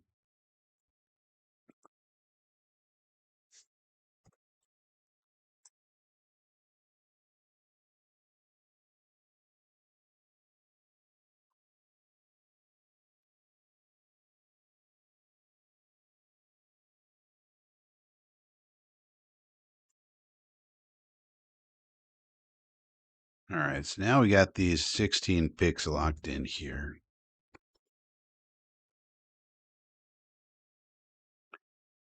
But the Giants pick should be coming in shortly. Very interesting. I think it's Styles or Downs, one of these Ohio State people.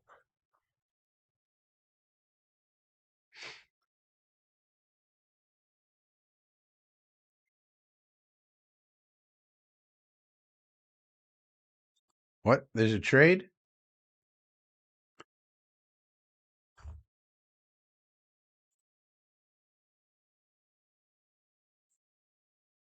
Did Kansas City trade up?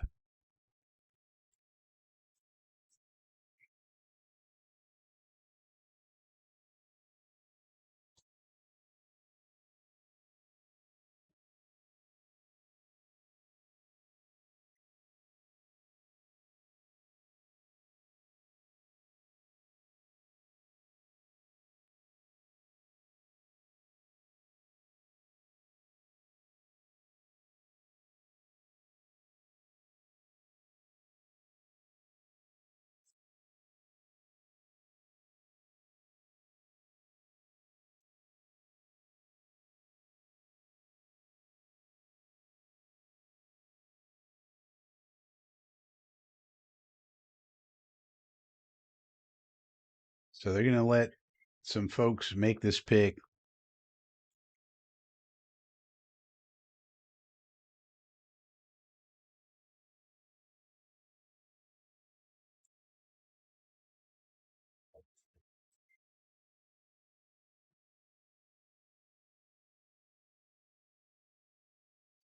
No, they took Reese. That is weird. That is weird. How? What are they going to do? They have Abdul Carter. They have Brian Burns. They have. Who else do they have? I mean, this is craziness. Why would they do this? The Giants. This makes no sense at all.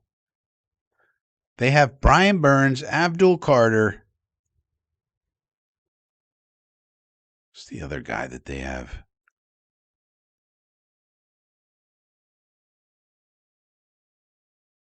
Well, Brian Burns and Abdul Carter at the very least.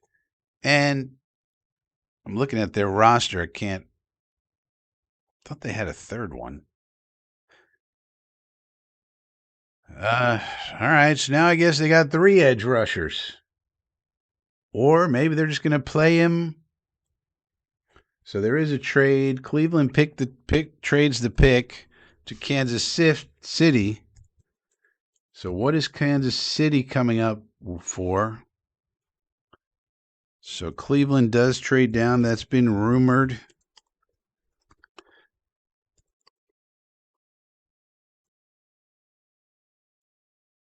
So interestingly, the whole debate about Bailey and Reese and Bailey, and now they're both playing in New Jersey. So we'll be able to keep tabs very closely on Arvell Reese and see who has a better career, Reese or Bailey. That'll be interesting.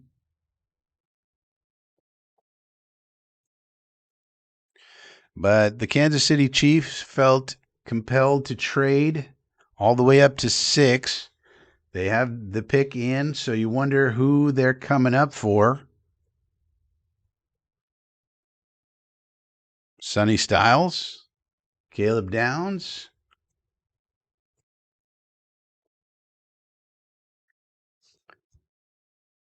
You got to wonder. Meadowland Swamp Thing is here. Chiefs move up to 6. Browns traded out. Murph is here. Who are they trading? Yeah, they got to trade Brian Burns or something, right? Because they're not going to, I mean, they have no defensive tackles. They have no, unless they're going to play Reese as an inside backer, which they could. You know, maybe they think Reese is better than Styles, which is weird at inside backer. So, that's a head scratcher. Unless they have a trade lined up. Maybe they do. Now, the Chiefs moved up from 9 to 6, so we did get a trade.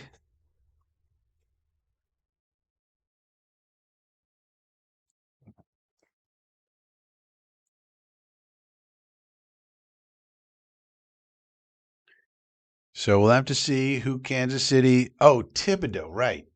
That's who I was forgetting. Venom got it. So they have Thibodeau, they have Burns, and so Thibodeau's got to be getting traded or Burns. But the reports were nobody really was making good offers for Thibodeau. So I mean,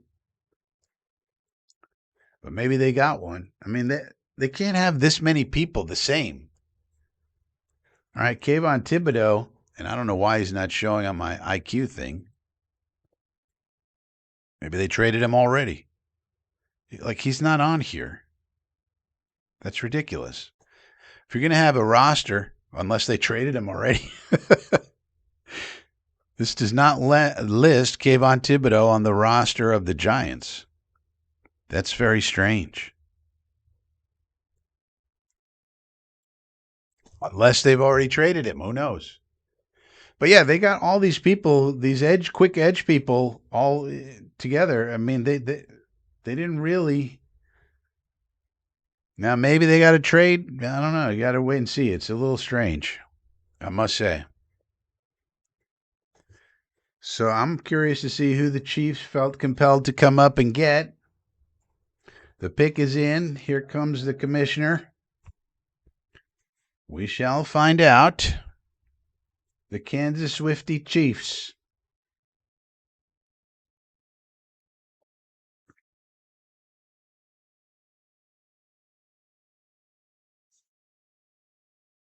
Okay.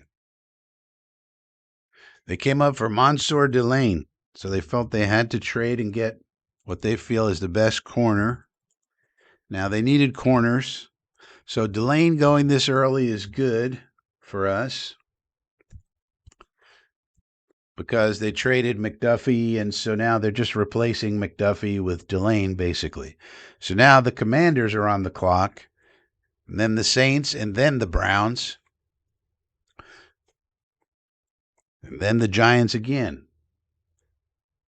This is really quite the interesting draft we have going on here.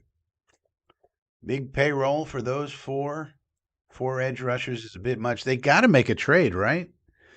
Especially when you consider they have no defensive tackles at all. Their linebacking core is pretty thin. and their interior offensive line is also not great. And they went and got Reese, unless they're going to play Reese as an inside backer, which they could do, I guess.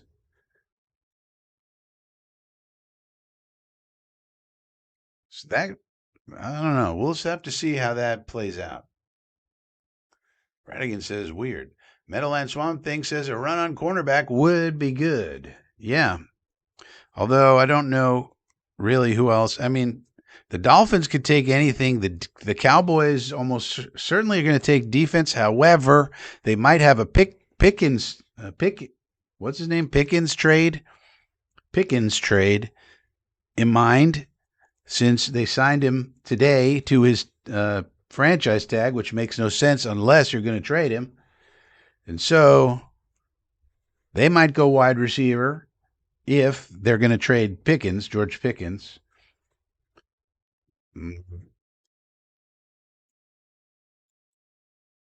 So the pick is in for the Commander. So it looks like we're not getting a bunch of trades, at least so far. No offensive linemen have been taken. The Commanders, they'll probably take in Sonny Styles right here, I would think. Or Downs. Maybe. But I would think this is probably Sonny Styles. The Dolphins probably should go Venga Ioane if they can, but will they? That's the question. That's what they should do. What if they paired Reese with Styles on the inside? Well, if they can get Styles at 10, if I were the Commanders, I'd pick Styles right here. I don't think they have very good linebackers. Bobby Wagner's about 1 million years old. They need Sonny Styles. So that was the thought. That's a little risky. Now the Commanders, they could take a wide receiver also. They could take Downs. They could.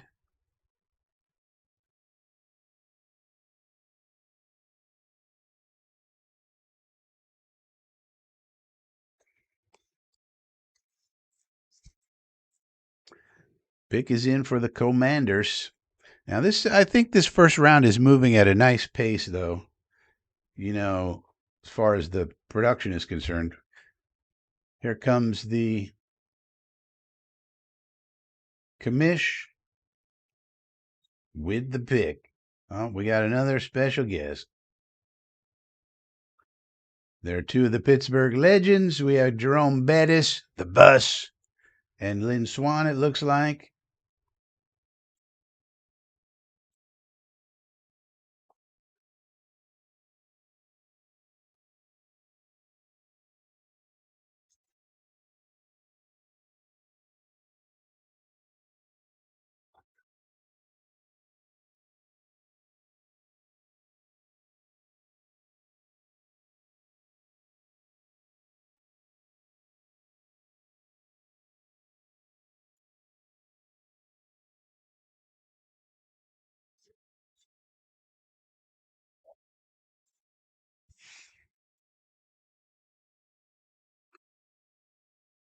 Blah, blah, blah.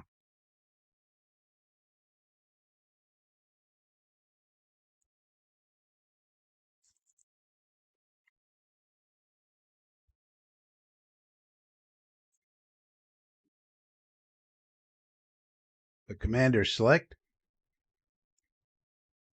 Sonny Styles. There he goes. That makes a lot of sense. They got to be pretty thrilled. They get Sonny Styles. This has been the big board so far. Sonny Styles, linebacker, Ohio. So 3 Ohio Staters go in the top 7. That's pretty good for their recruitment stuff. Here's how the draft has gone so far.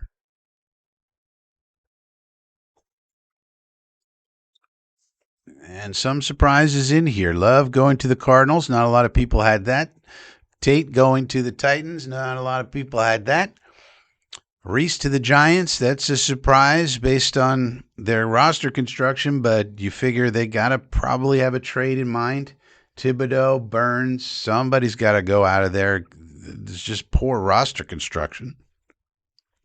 Otherwise, unless they're going to play Reese on the inside, which you could try to do. He did do some of that at Ohio State, so maybe that's the thought there. It'll be interesting to see how they deploy him versus how we deploy David Bailey. That'll just be an ongoing thing as we watch football this year to see, how are we deploying David Bailey? How are they deploying Vrabel? And which one makes the most sense? So, or which one has the most production? Which one, how are they being used in their various schemes? That'll be something that we keep an eye on. Now the Saints are here. They could go wide receiver. The pick is in.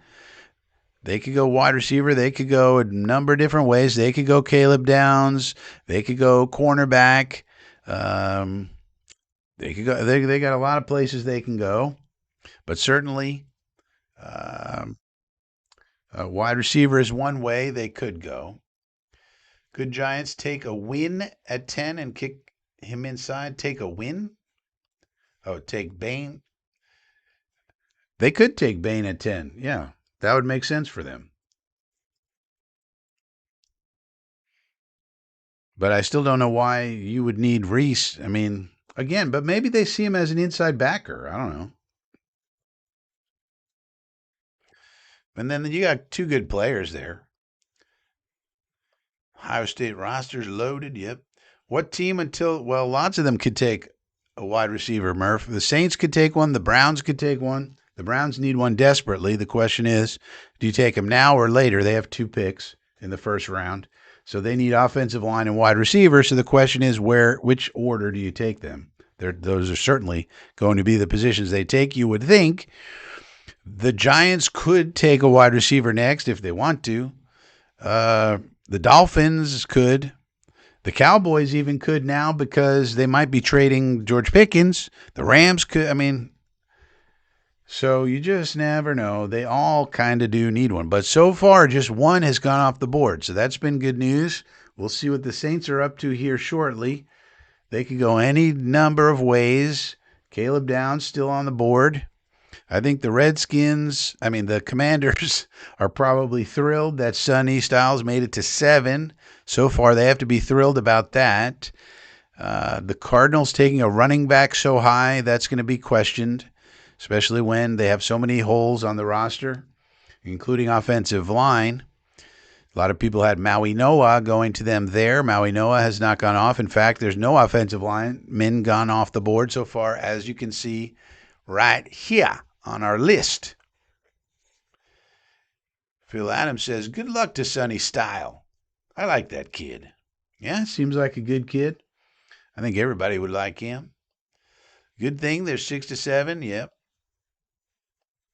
Jojo says, I'm waiting for the O-line to pick up here. Yeah.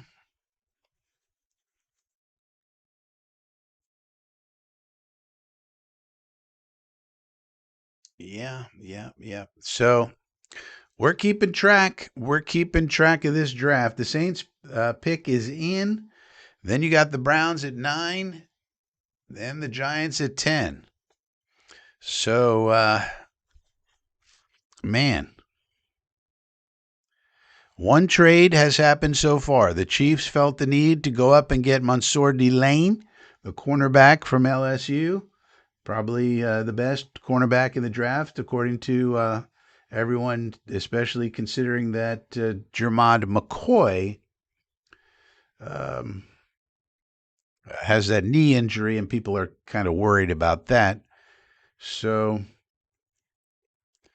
we'll have to see how this plays out. But only one wide receiver taken, 3 Ohio State people taken so far. The Jets, of course, mild surprise taking David Bailey, although Bailey had been moving up grinding the mocks and the betting odds lately. And Samini said Bailey. McShay went back and forth. Zach Rosenblatt said Reese. Connor Hughes said Reese. but they all said Bailey. It could be Bailey also, but Samini basically settled on Bailey. Um, Peter Schrager said Bailey. So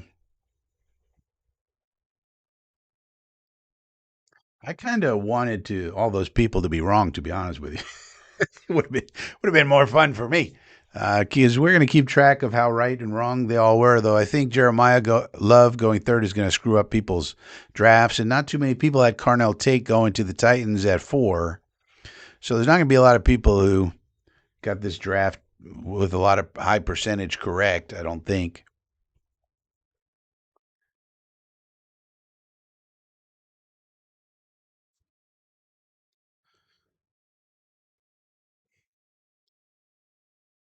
But it kind of feels like the wide receivers are gonna start coming off the board. Maybe Saints, Browns.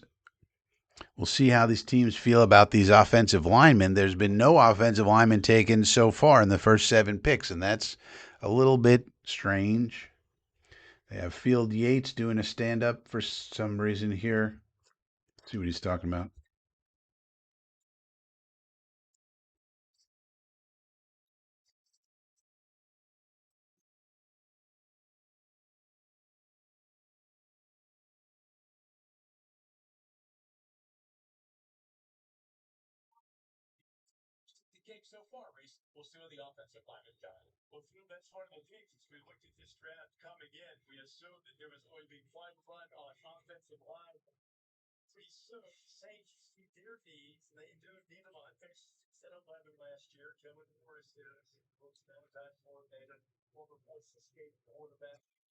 Is in. Let's go. Let's go. Let's go.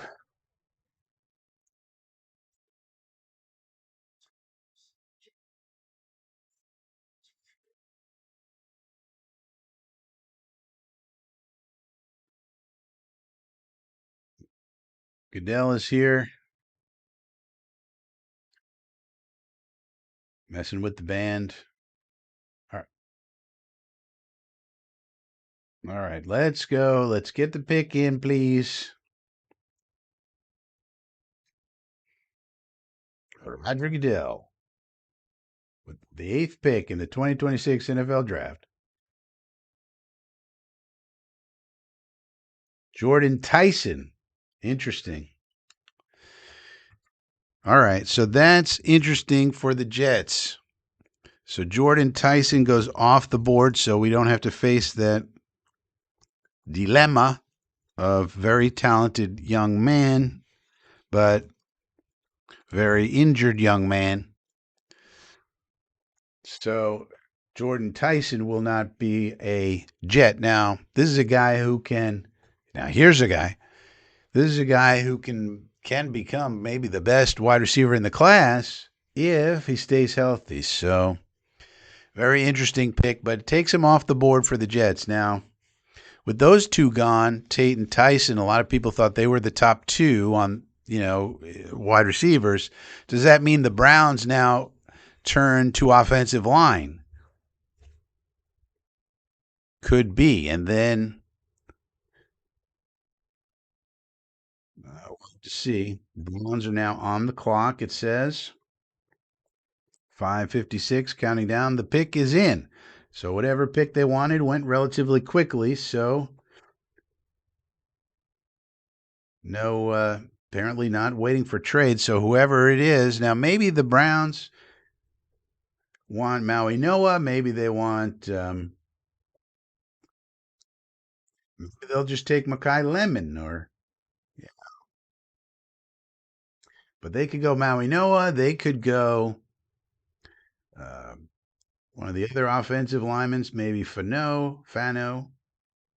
Jordan Tyson is breaking down, crying on his way to the podium. All right, get it together, Jordan.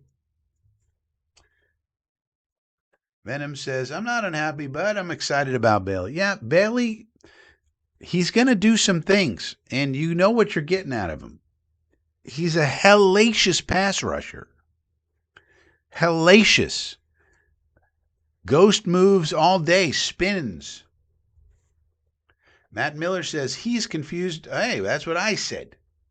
Venom says Reese was my guy. Yeah, I liked Reese too, but Bailey wasn't too far behind him, and it's not like the guy can't do things. I mean, Bailey and Spinny McWhinney on the outside in passing downs is going to be very hard for teams to pass. Now, we got to make sure we cover well, but. And Bailey is not bad against the run. He's not terrible. He's not great either, but he's not terrible. He's not Will McDonald. He's not Will McDonald bad against the run, put it that way. He's a high effort guy. He's a high motor dude. And so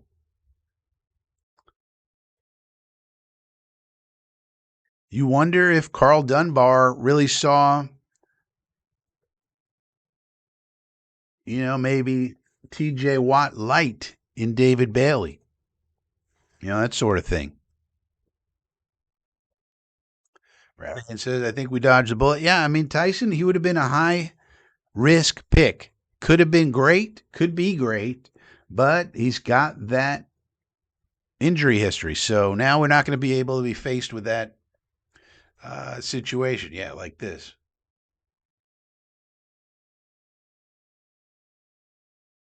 Does his arsenal? Yeah. You're talking about Bailey? Hell yeah. The ghost move. If you guys have never seen this kid play, he's hellacious against the pass. Ghost move is very hard for anybody to stop. This kid had 81 pressures last year. 81, 8-1, pressuring the quarterback. He is very difficult to block. No matter how strong you are, he is so quick, and his ghost move, and then he's also strong and can bull rush you. And then off of that, he also has the spin move like Will McDonald. So those two are going to be spinning like a top over there. But he mostly has that hellacious first step. He's very fast, just running wise, but also his first step is lightning quick. And that ghost move, which is the Von Miller signature move, he's got it in spades, and it's almost impossible to stop. Now, I don't care who the tackle is. Now, the problem is if they run right at him, we're going to have to figure out a way schematically to mask that or figure out a way, because he's not terrible, but that's not his strength either. So we're just going to have to figure out a way schematically around it. And obviously, Dunbar and Glenn and the folks feel like it's not a problem. So here's the Browns.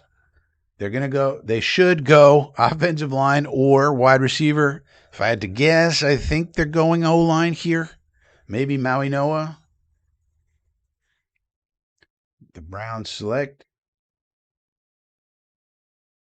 Spencer Fano. So they went offensive line. That makes sense. Okay. There's your first offensive lineman. It's not Maui Noah, so maybe teams are scared about the back with Maui Noah. So Fano from Utah goes. So now the Giants are back.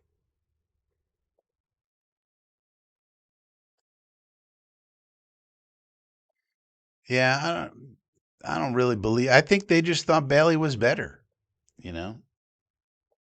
Yeah, I think Dunbar saw what he had, and figures he could work with him to get him even better, which, hey, Rick Furdy, Bailey's a stud. Yeah, that's true.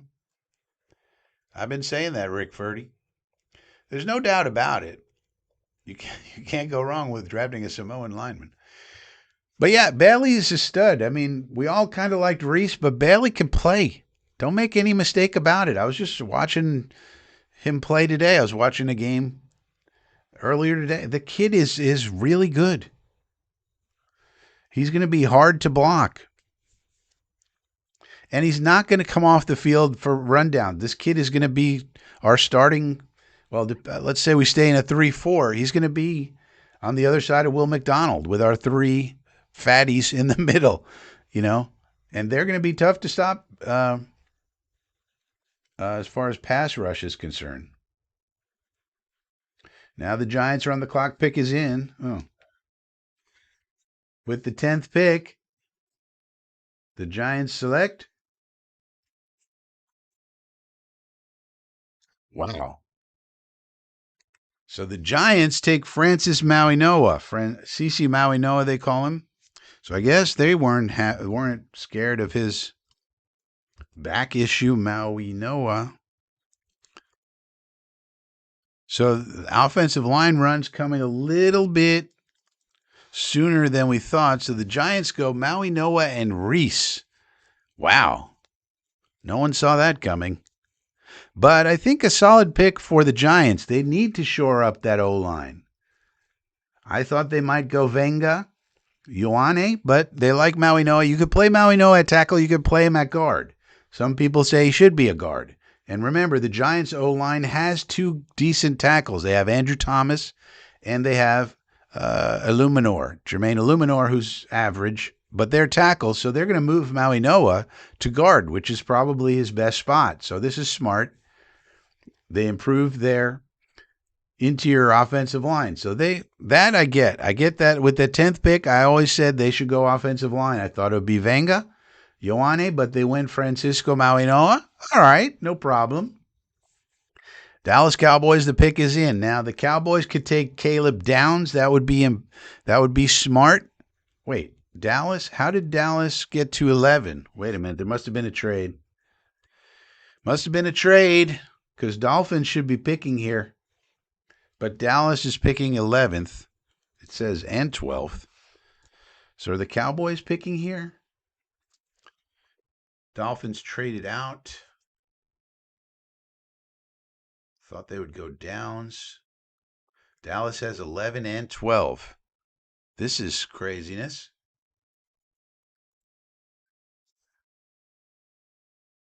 So that makes sense for the Miami point of view. They need as many players as they can, so they traded back. Cowboys traded up. No, it says the Dolphins have the 12th pick. So they just swap picks? Why?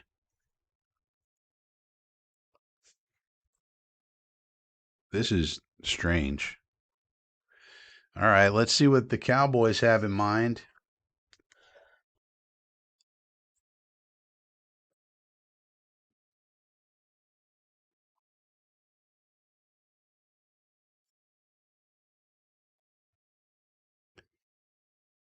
So this is showing me that now the Mauigoa brothers are in New York. So I guess Dallas and Miami just flip-flopped. You wonder, the Cowboys really should take Caleb Downs here or the other cornerback, perhaps. They kind of need defense, but they could go wide receiver. But I think since Tyson and Tate are gone, I think the Cowboys are going to go Caleb Downs. I think. Their defense was so bad. And then the Dolphins, I don't know what the Dolphins are going to do. They could take Venga. That'd be a good pick for them. So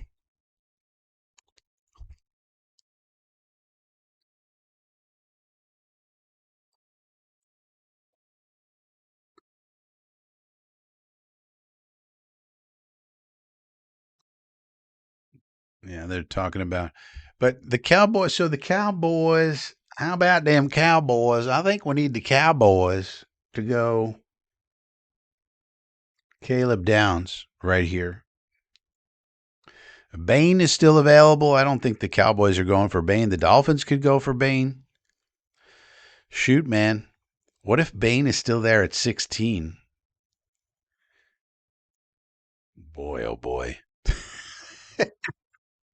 Why did they jump one spot? Probably because they feared that Downs would be taken by the Finns, which they could take him. I mean, the Finns could take anything except quarterback, really. So they probably looked and said, Jesus, the Finns could take him. We really need him and want him. Let's just move up one spot and make sure we get him. And the Finns were probably like, yeah, we need everything, so let's trade back, get more picks, and take some other position, which we also need. They need literally everything except running back and quarterback. Maybe linebacker, but. So Dallas was probably like, "Whoa, Caleb Downs is there." If I had to guess, I mean, he's the best prospect left on the board. Let's Bain might be available at 16. That's going to be tricky. Draft Central. Can we show the best available big board cheat sheet? What is cheat sheet?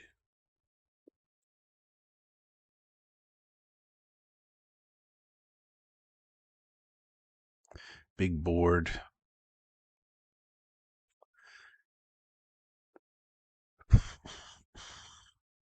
Well, if you just look at this, the best available is Bain and then Downs, then Lemon. So, I don't know. The Cowboys, um,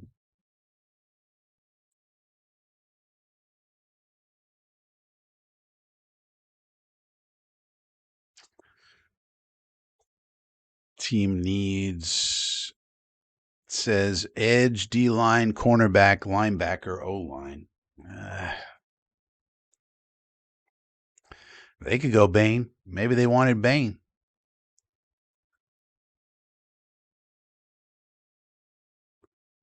Colton Hood. Yeah, they're not going to go Colton Hood. Keldrick Falk, perhaps. Perhaps. Jerry Jones looks very happy. I think the only reason you'd be happy is Caleb Downs or Bain, maybe. 33 looking mighty powerful. Well, we got to see the rest of this. Downs, then Bain. Yeah. Downs and Bain are very interesting. Miami was probably like, Miami will probably take Bain then. Went to University of Miami, you know. Then the Rams. I don't know what these teams are going to do, but looking like the Ravens are going to get Venga Ioane, which is a perfect pick for them. Jerry Jones pick is in, but don't forget these guys always look happy. They could take. I doubt they're going to take Jacob Rodriguez here.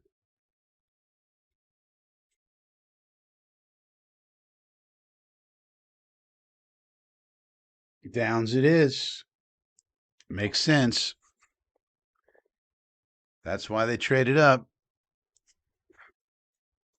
Now, what do the Dolphinians do? And Ohio State gets 4 players in the top 11. That's incredible. Think about how that's going to affect their recruiting. Bradigan says, damn right, Murph, interesting draft so far. Yeah.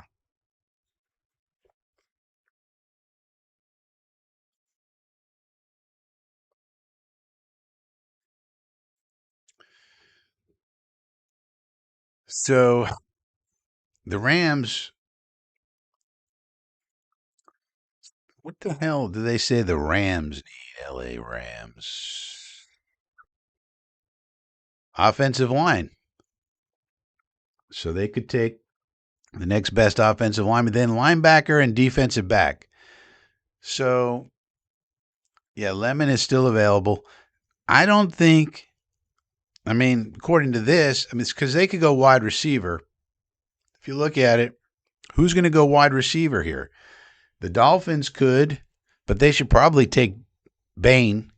The Rams could, but they need offensive line and then linebacker help. The Ravens could go wide receiver, but they need offensive line help. The Buccaneers are probably not going wide receiver. They need defensive line help. So, I mean, Lemon, Cooper, Concepcion are all still on the board is the way to look at it. If we look at our buckets,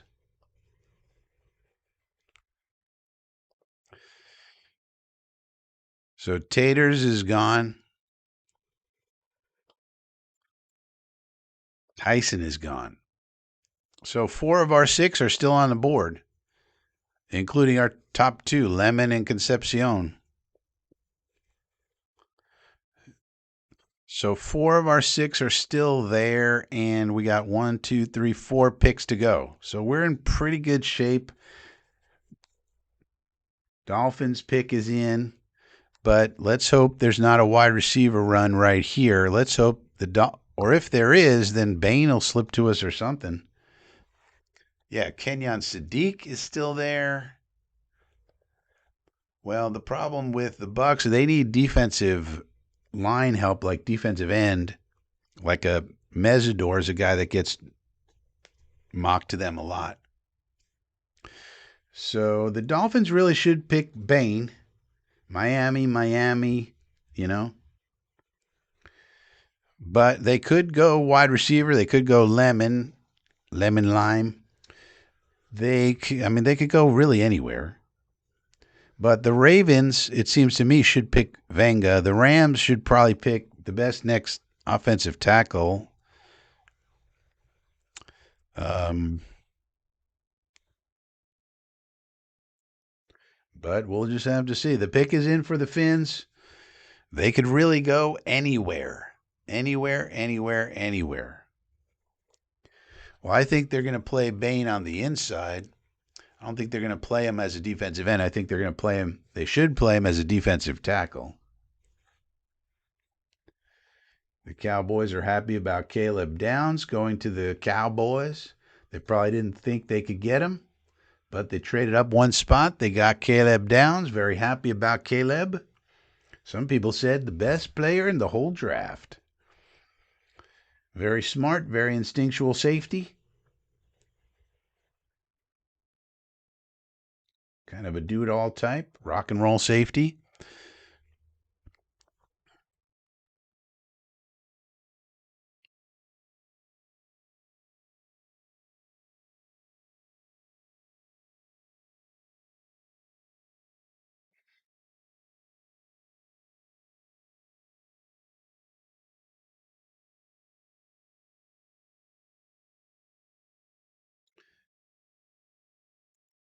Yeah, his brother is Josh Downs, the wide receiver.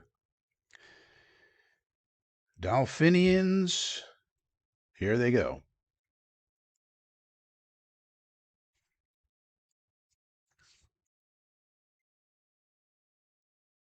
Wow. Okay, Caden Proctor goes.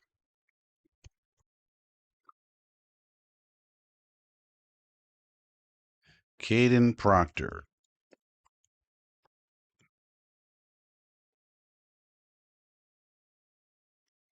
That is now Caden Proctor is a very talented dude, but his problem is weight management and motivation. He's a very athletic O lineman though, so if you get him to reach his potential, he will be very good. But the question is about the weight and about the motivation, and he should be better than he played this year for Alabama. Now the Rams are on the clock. Rams, like we showed here, Rams, they say O-line, linebacker, DB. So they say wide receivers a third tertiary need. So it would be kind of surprising if they went that way. They already do have a bunch of tight ends. So Kenyon Sadiq kind of doesn't make sense for them.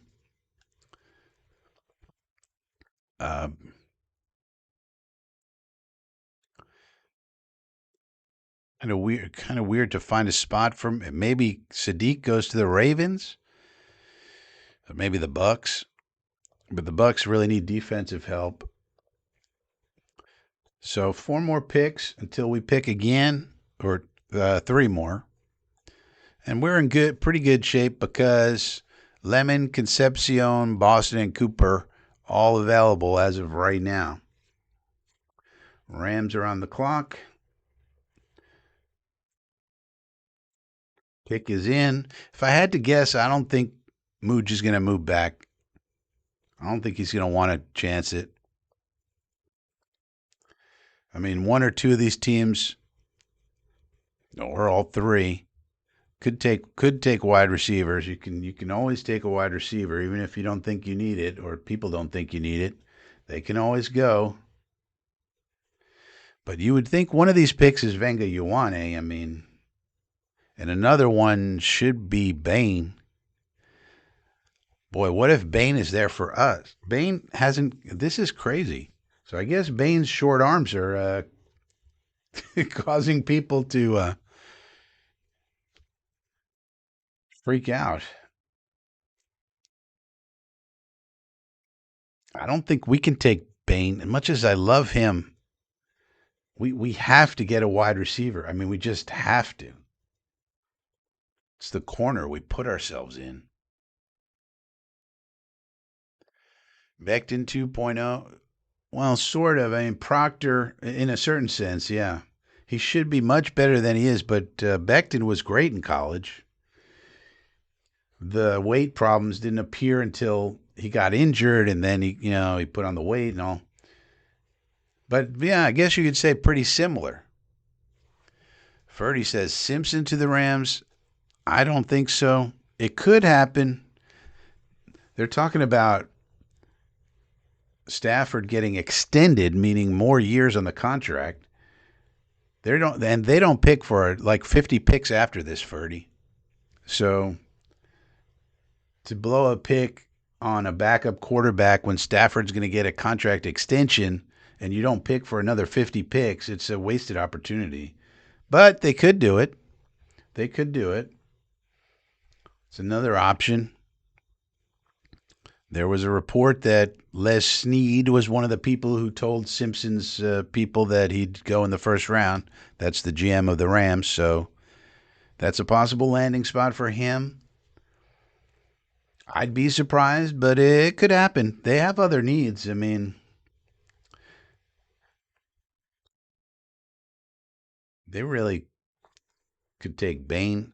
Really probably should go Bain, Vanga, and then Mesidor, probably, if I had to guess.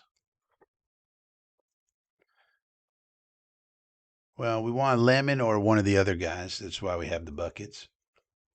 Jojo says if Venga's at 16, I'd take him over a wide receiver. It'd be tempting, but we just need a wide receiver so bad we can't do it. We can't do it. We have to have you have to have wide receivers in this damn league.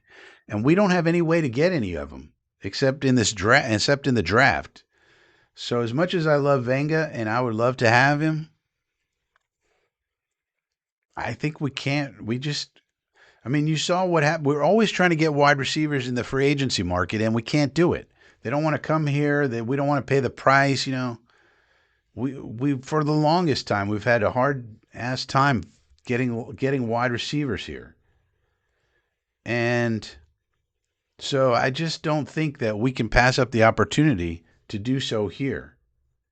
Whether it's Lemon, Concepcion, Cooper, I like all of them about the same.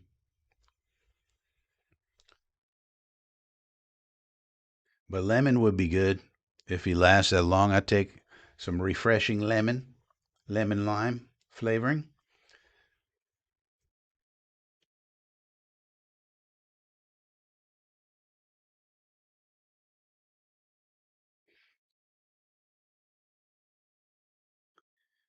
All right, let's get to the next pick. Let's get to the Rams, please.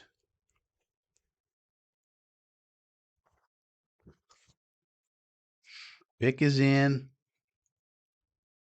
Field Yates says the best available is lemon.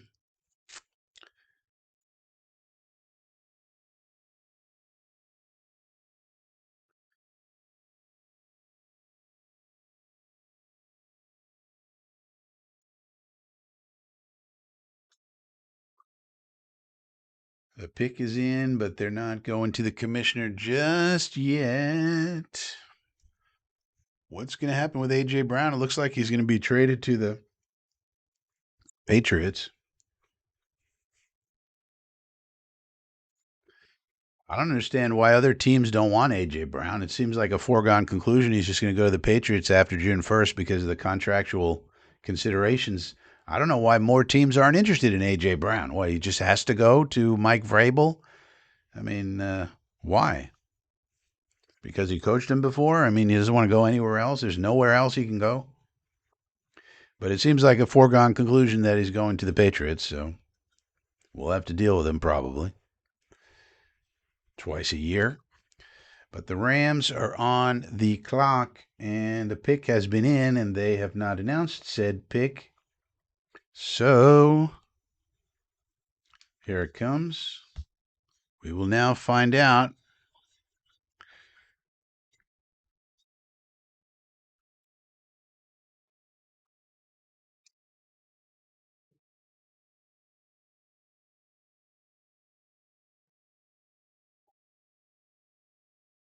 Here comes Goodell.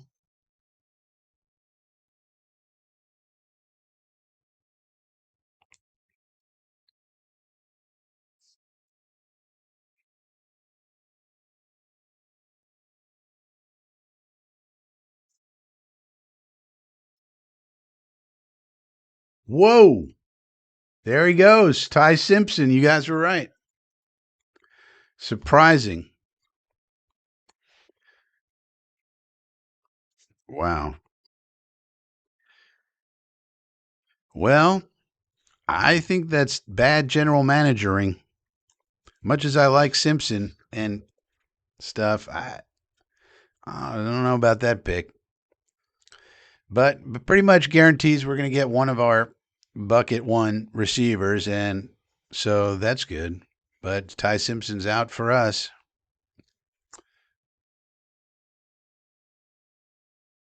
Bradigan or Ferdy called it. Yep, you called it, Ferdy. You called it. That's for sure.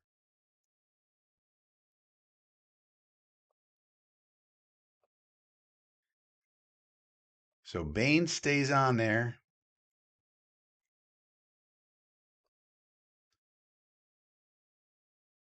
Says I'm with me, but Ferdy got it right. You got to give Ferdy credit. Hey, Ferdy! Ferdy! Where's the Ferdy man? Ferdy! There he is. Hey, Ferdy! Good job, Ferdy.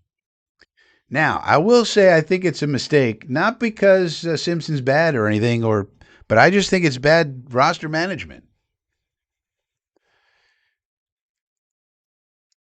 You basically now have holes on your roster, and you just drafted a backup quarterback, with the 13th overall pick. Now, I think Simpson's going to be really good. So maybe in 3 years, when he's starting and killing people, you'll be like, well, of course they should have took him. But I don't know. I think it was I think they had an opportunity to get some players at where they needed them, and they didn't do it. Now, the Ravens pick is in. Now, this should be Venga Ioane. I mean, really. They could also take a wide receiver, as we see. Let's check out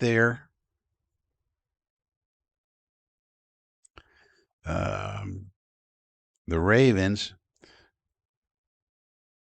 Baltimore Ravens. They say they need edge, D line, O line, and quarterback. And so, you know,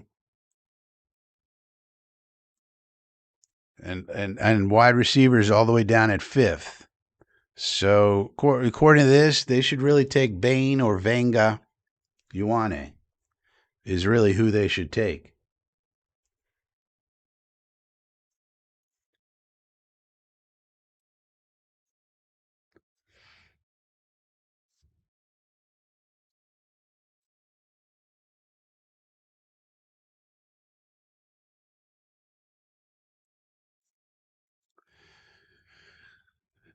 But we'll see if they do. They could go wide receiver, of course. They still have the Batman and the Floral Man and Tez Walker and such. But they really need help offensive line wise and defensive line wise, as you can see down here. Yeah, long term planning. Let's see if it hurts them in the short term, though.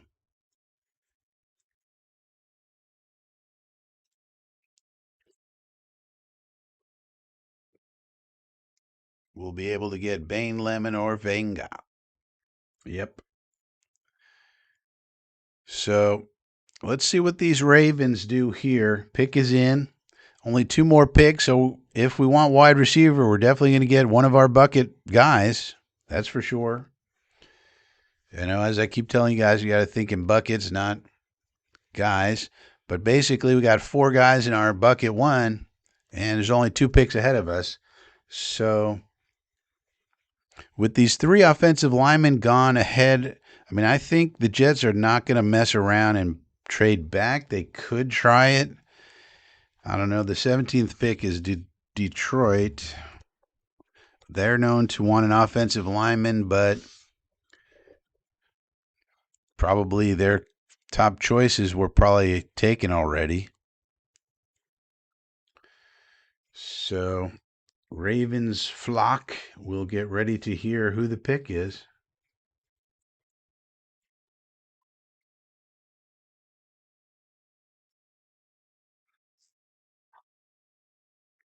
Here it is, Baltimore Ravens. With the 14th pick, select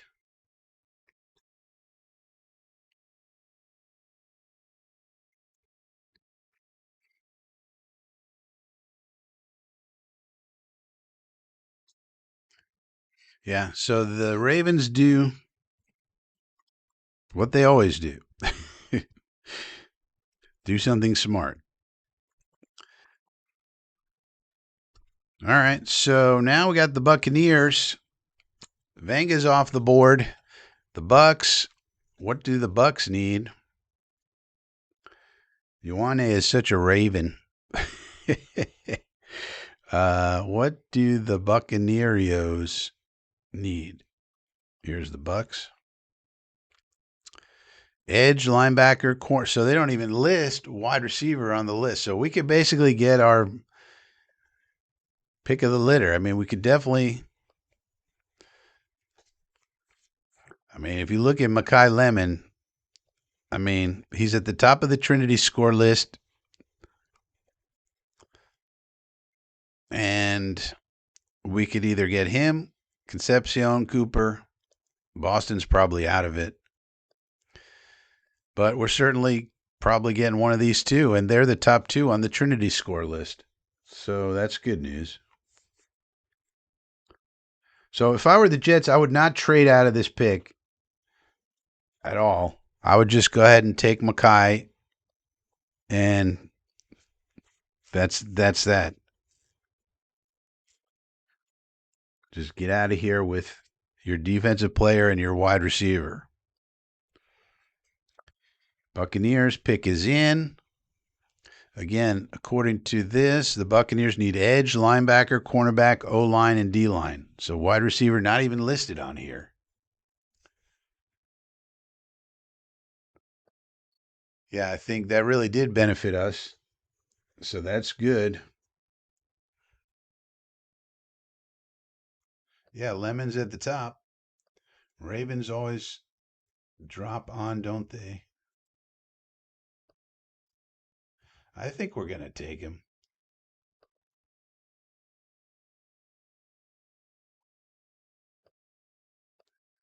Bane has to be the pick here. Yeah, considering their needs, you would think. Played at Miami, heads over to Tampa. It's across the bridge. Seems like they should take Bane right here. They were mocked his teammate Mesidor so much, probably because people thought Bane would be gone. I would take, if I were them, it seems like Reuben Bane's the pick, and then we take Lemon, and let's get the hell out of here. Let's not look back.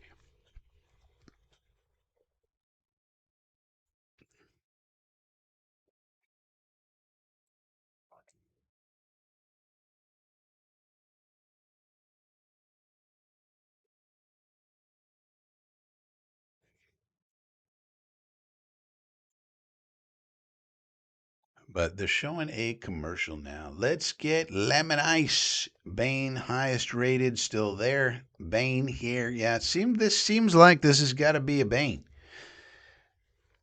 Good value. Why would you not? You need him. He's a good player. He's already in Florida. You know. Then we all go watch him. I'm telling you, the highlights are going to be great. I mean, you're going to see him go around tackles like they're not even there and sacking the quarterback. I mean,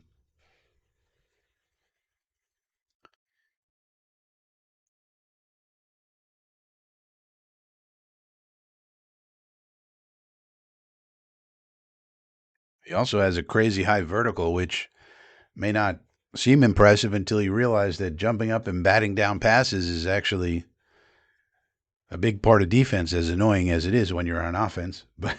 But being able to jump up, and he has a crazy vertical. He gets crazy up there, and he's already 6'3". You know. So the Buccaneers, the pick is in, but we're in commercial.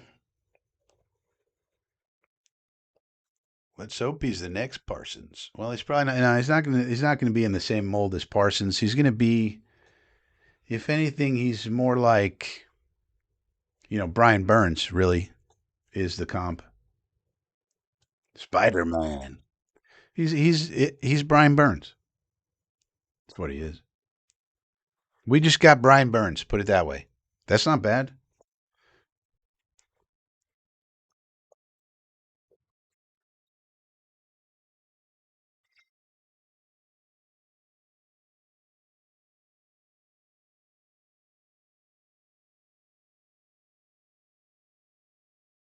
So this is still in commercial. Vert is a good indicator of natural athleticism. Oh yeah, he's an alien, Swamp Thing. He has alien athleticism. Do I have to bring this up again? If we look here, it says he's an alien. We didn't get some bum. David Bailey. Alien athleticism. Alien. He's an alien. And he does. It shows up. You watch him. He's crazy. Yeah, Abdul Carter, Jalen Phillips. I would say Brian Burns. You like those players? That's what this kid does. Yeah. Yeah, I mean he's gonna be chasing down those dudes. All right, let's see what the pick is for Tampa. Should be Bain. You would think. Then the Jets should run in the card with Makai Lemon. I don't want to see no trade backs. Don't mess with it.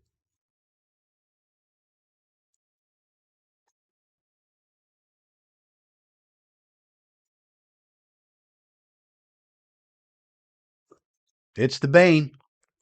All right, so now we get our pick. So there was not a run on wide receiver. We're basically going to get the third. Now let's hope they don't screw this up.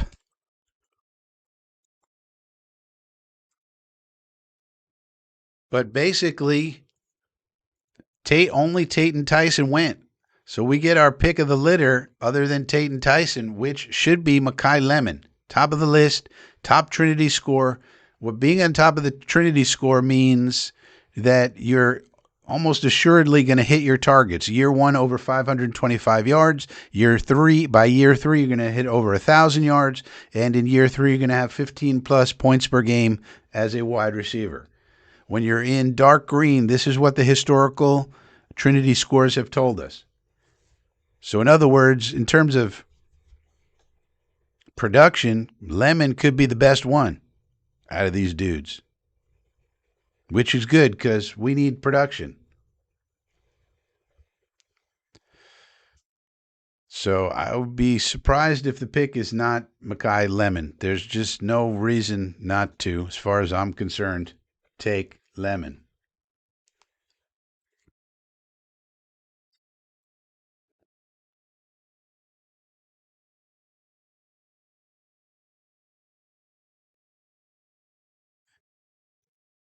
I don't really think we're going to be tempted to take any other positions. Venga's gone, Simpson's gone, Bain's gone.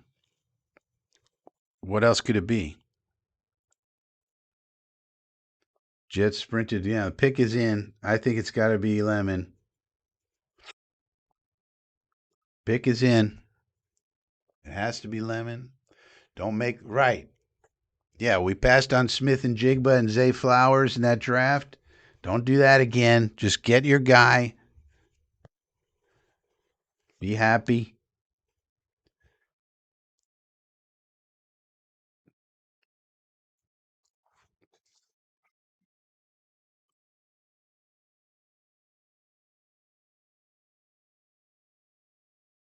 They're talking to Jason Taylor, his that's Mason Taylor's dad, but also coach of Ruben Bain.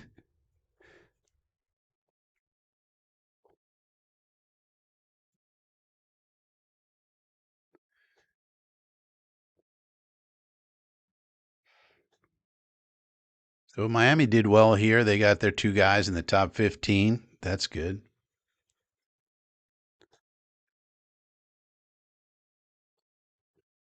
And they're doing, let's interview the parents. Let's interview this one and that one. Safety and guard, round two. I don't think we need a guard in round two. We have all of our guards. But it's going to be very interesting to see how the rest of this shakes out. So Simpson going 13 helped us here, but it certainly didn't help us with pick 33. Now, who's going to want to trade up for that? If anything, Fields best available. Freeling, we don't need him. McCoy, let's not take him. He's got a knee. Let's just take Makai Lemon and get the hell out of here. And maybe somebody slips to 33 like a Thieneman or something like that. Let's just get Makai Lemon. Get the hell out of here. Let's not screw this up, Muji.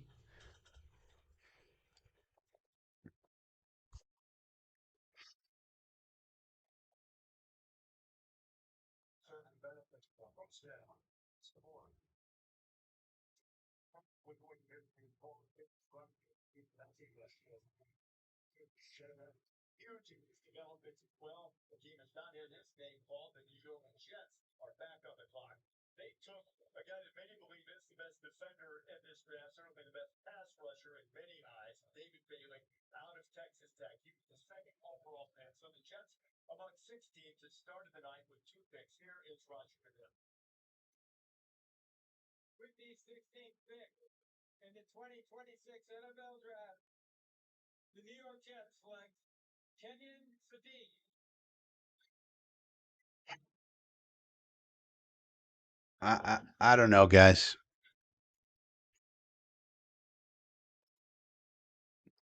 I don't know.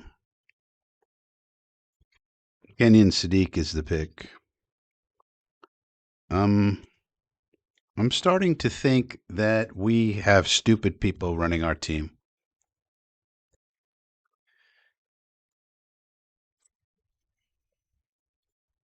Why do we have stupid people in our organization? Why can't we get smart people? Why can't we just get smart people?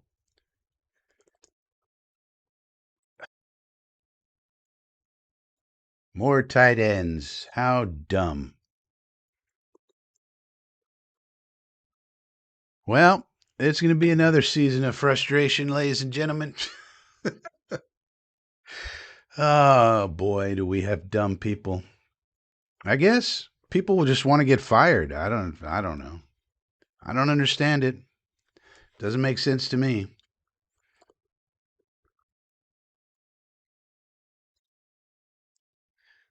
Great job, everybody. Great job.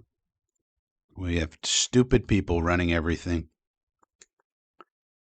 I just don't understand why we just can't get anything right.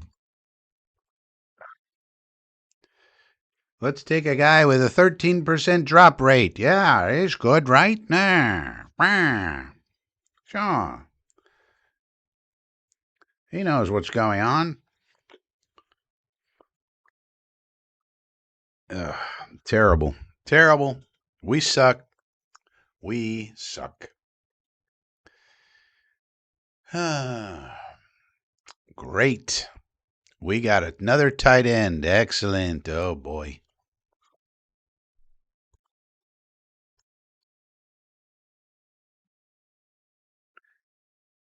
Yay. Hooray. Why can't we hire smart people? Can I ask you that? Why do we have to hire dummies all the time? Like, can we ever hire anybody? This should be 33. Who knows what they're doing? Like, oy. Guess get ready for 12 personnel, everyone. Get ready. We're going to be running a lot of 12 personnel, ladies and gentlemen.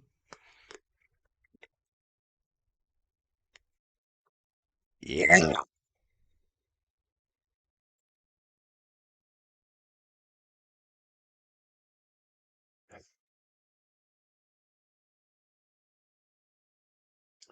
Chris Bradigan says, "What the fuck?" Yeah, we have stupid people. Phil Adams, wow. Whoa. Didn't expect that. JoJo says, no. Yep. It's 13% drop rate. I know, JoJo's 13%. Don't worry, everybody. We'll change him. Yeah.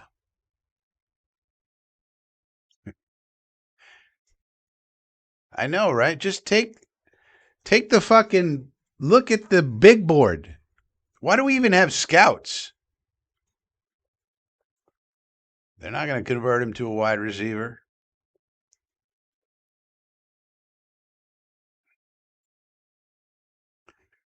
Well, they're thinking that they need this is the thought with the pick. They're thinking they need another pass catcher, whether tight end or wide receiver, and they think that Kenyon Sadiq is an athletic freak, which he is. I mean, let's take a look at Kenyon. So there's stuff to like.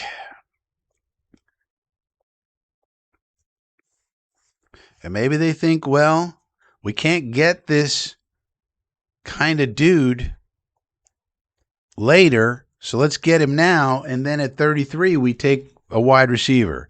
Incredible physical specimen, historic testing numbers. He has receiving and blocking skills. Can break tackles to create yak and beat cornerback safeties on intermediate routes. Player comp Vernon Davis, who was a very good tight end. 6'3", 241, 21 years old, out of Oregon. Ran a 4.39. So this is a tight end who ran a 4.39. Oh, wait, I didn't put here. This is a tight end that ran a 4.39. This is him here. Freaky Siddiqui, they call him.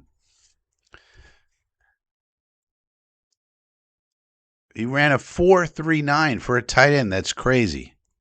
With crazy vert, 43-inch vertical, 43 and a half. Sadiq is the most complete tight end in this draft, and it's not even close. His arm and leg muscles have muscles. Play strength also shows at the catch point through contact and with his blocking. Foot quickness really stands out. He can body up a DB and separate quickly with a lean and a break, even if he's covered well. You can split him out as a big wide receiver or use him in line.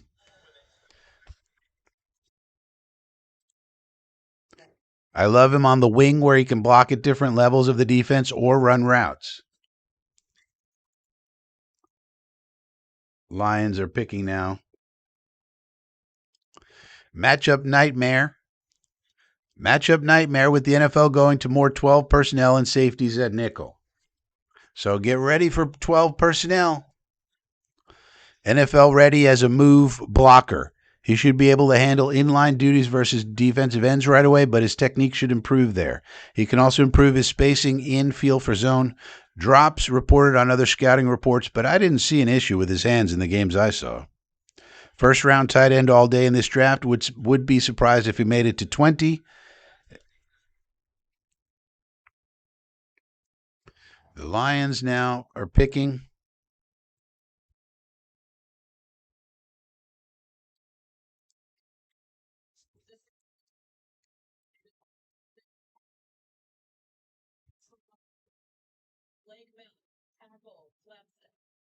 So the Lions did go offensive lineman.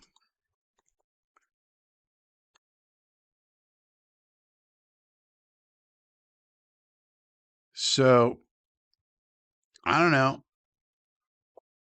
The way I see it is they probably thought they need to get another tight end anyway. Let's get the best one. And then maybe the next two picks are wide receivers tomorrow.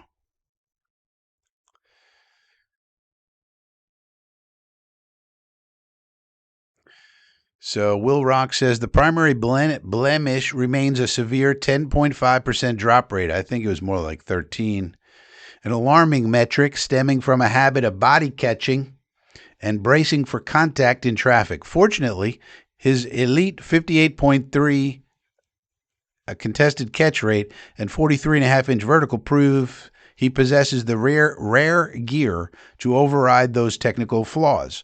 Sadiq displays unmatched positional flexibility, vaporizing linebackers from the slot and utilizing top-tier speed to force defensive coordinators into impossible personnel decisions.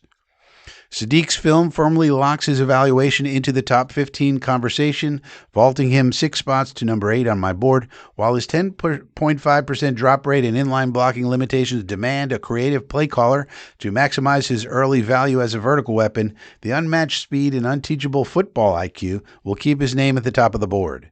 Players with this specific athletic profile are rare. If his hands stabilize, Sadiq has the vertical ceiling to become the Megatron of the tight end position. Barring massive testing shifts at his upcoming pro day, his status as a generational athletic prospect is locked. Whoa. Caleb Banks went to the Vikings? That's a risky pick.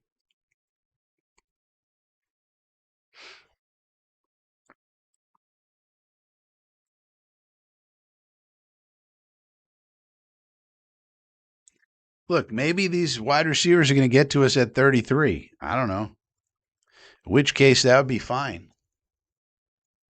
But he is a freak. He's good. It's the same thing with Bailey. Like, these players are good. We wanted other people, but these are good players.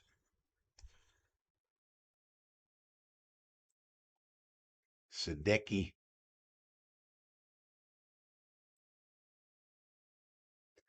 Sadiq, I mean, he's the top tight end in the draft. There's no doubt about it.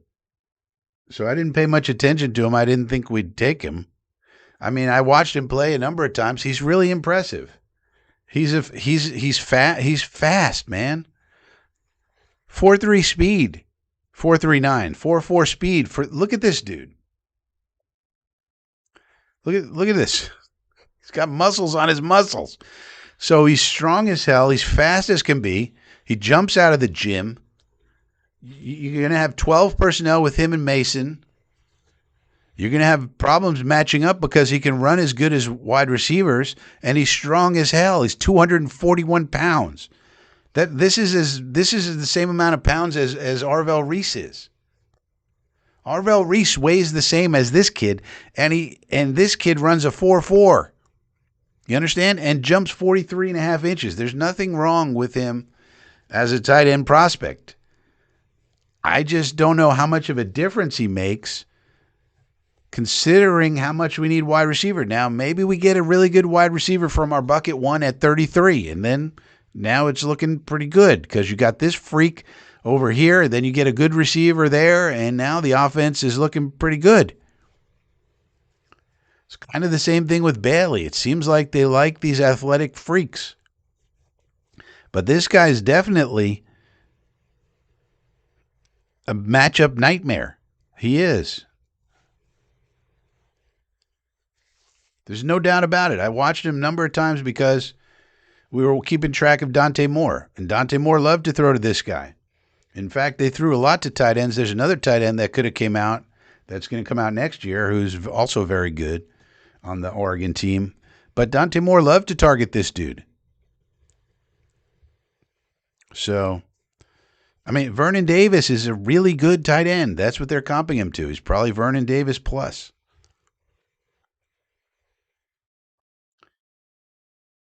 So, I mean, I get it. They probably thought he's better than those wide receivers, especially considering they probably have all those wide receivers grouped the same and they probably think they can get one of them at 33. So take this guy who you can't find tight ends like this. I mean, you really can't. So I kind of get it.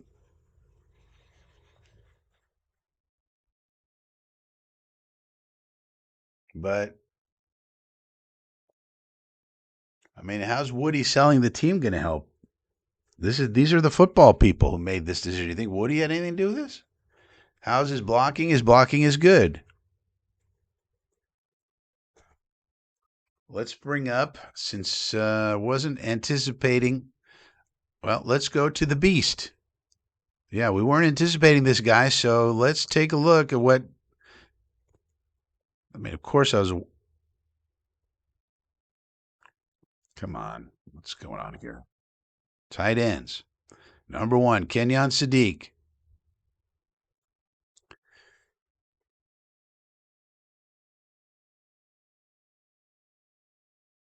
So let's take a look. Uh,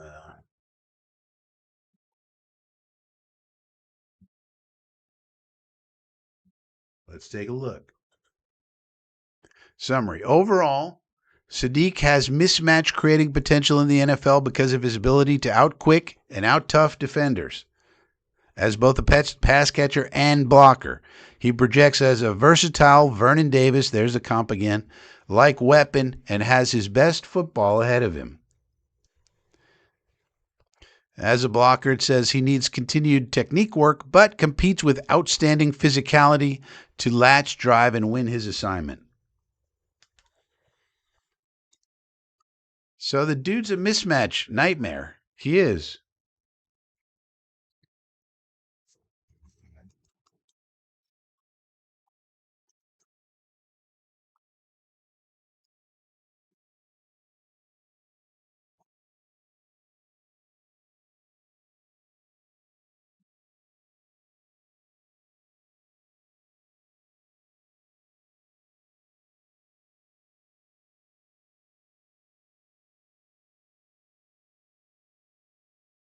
Now look, if we still get, he's basically, no, he's not a wide receiver. He catches like a wide receiver but blocks like a tight end. So if you think about it, it's even better. Now maybe the how does his game, it's going to work versus anybody. He's going to run around and catch passes and hopefully doesn't drop them. Problem is his drop rate. That's why that's the one catch in his game. The one thing that now sometimes guys have a bad year in terms of drops. Sometimes and they fix it. Tony Gonzalez was terrible with drops his rookie year, and then he never had another problem with it his whole life. So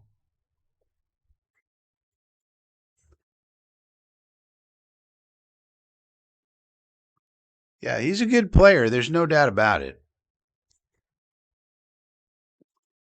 Now, and if we're able to get one of those wide receivers at 33, then now it's looking pretty good because you got a freak of all freaks at tight end.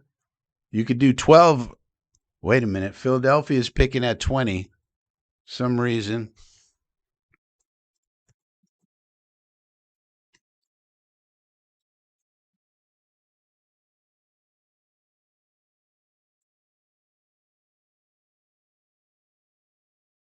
Well, there goes Lemon.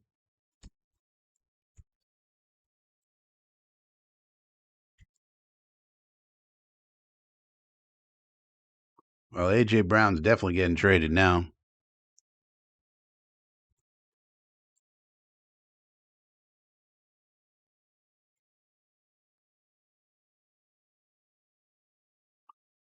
So Philly somehow moved up to 20.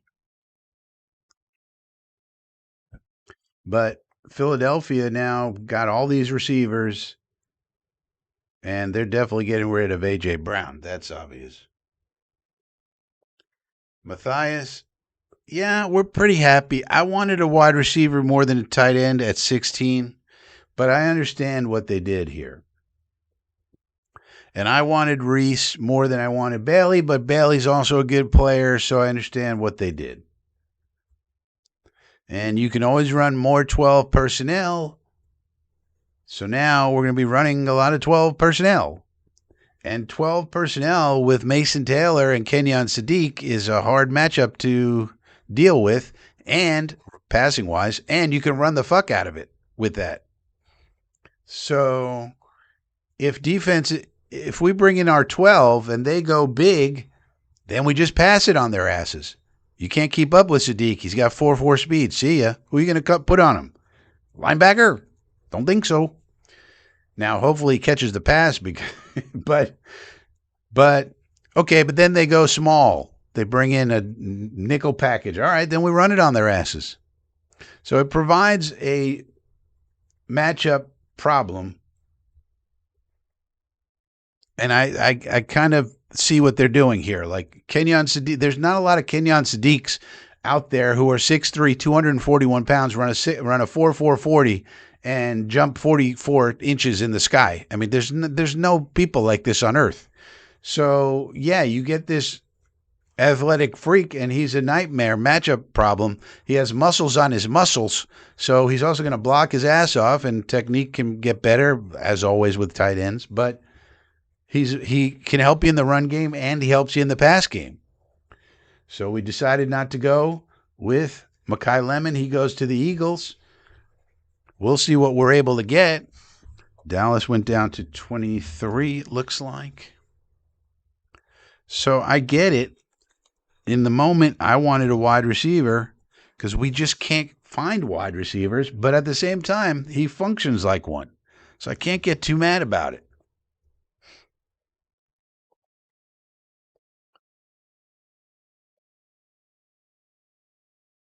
We will still get a top 5 receiver. We may not. Lemon's gone. So Concepcion, Boston, and Cooper are still there. Let's hope they last. There's a lot of picks to go. A lot of teams need wide receivers. So we don't know that. 12 personnel, yeah. Philly jumped up when they didn't think he was going to be there. Well, I got him at 4.39, so I count that as 4.4. This thing over here has him at 4.39, Matthias. They got him at 4.39. Splitting hairs. Pick is in for the Steelers. Let's just call it 4.4 speed. He's very fast. This man is 241 pounds. This is the same weight as Arvell Reese. And he's running a 4.4, below 4.4, with a 1.54 split and a 43.5-inch vertical. This is crazy vertical. Jumping is important when you're trying to get. Now, the problem is too many dropsicles. But the Jets must have looked at his technique and said, hey, it's all right. I don't know. But let's look at something else.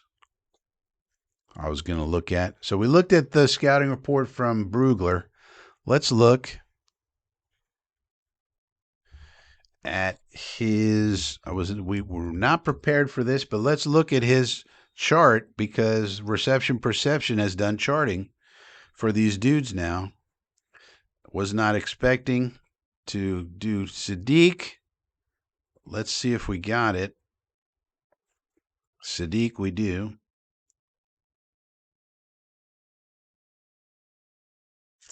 It's not a lot of green here. I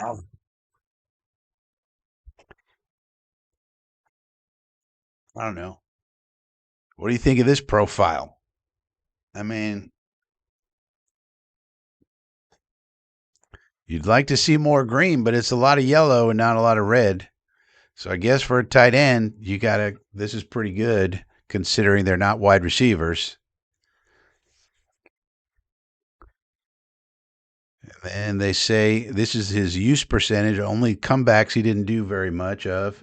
And then his blocking, he got some pretty good blocking. It's all green. Pass protection, move blocking, inline blocking. So that's the profile right there. Now, this is the first time that Reception Perception started taking a look at these tight ends. So, I mean, look at it this way. We needed a tight end at some point, a pass catching tight end. So we just got the best one because he was available at 16. I guess. Hopefully, we can still get one at 33. We got a lot of picks to go. A lot of these teams need wide receivers, so we'll see.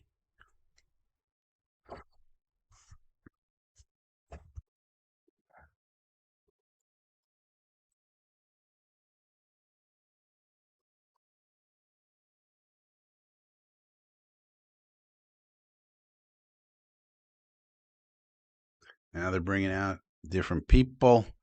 Steelers pick is in. Okay, so because it's Pittsburgh, they're bringing out all these people.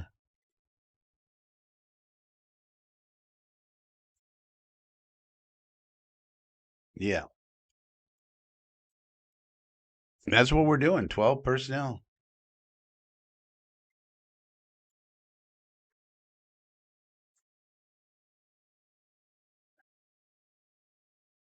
Yeah, I think that Net Warrior, I think that that's what they determined. They were like, well, let's get the best tight end in the draft who's a super freak, and let's grab one of these wide receivers in round 2. That's got to be the plan. And it kind of makes sense, I guess. Now, I don't know if we're going to trade back in. Probably not. For what purpose?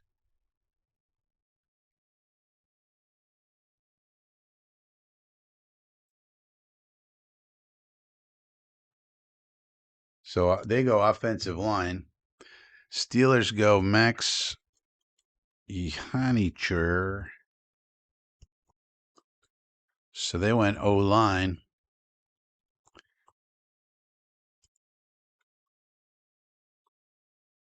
I mean, there's 10 more picks, 11 more picks. These wide receivers are going to go. Chargers are probably taking one.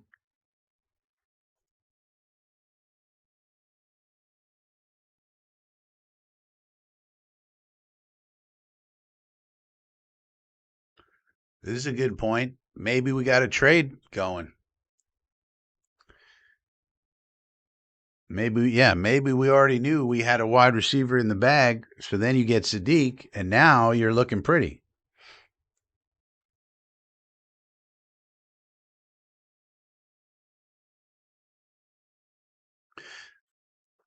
Well,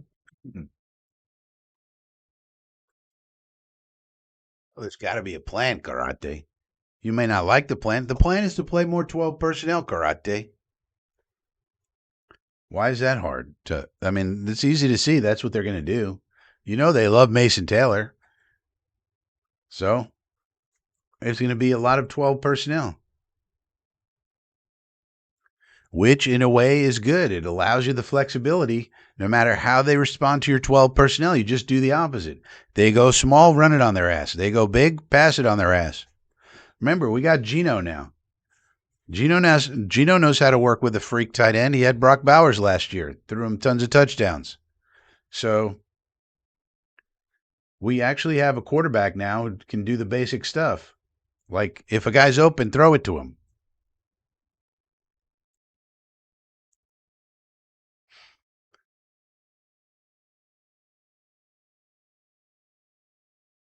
A lot of teams need a tight end. Yeah, well, tight end would have been there. No, I don't think so. He would have gone. No, he's a first round pick, so somebody else would have taken him for sure. I'm telling you, this guy's a freak. I don't think so, Ferdy.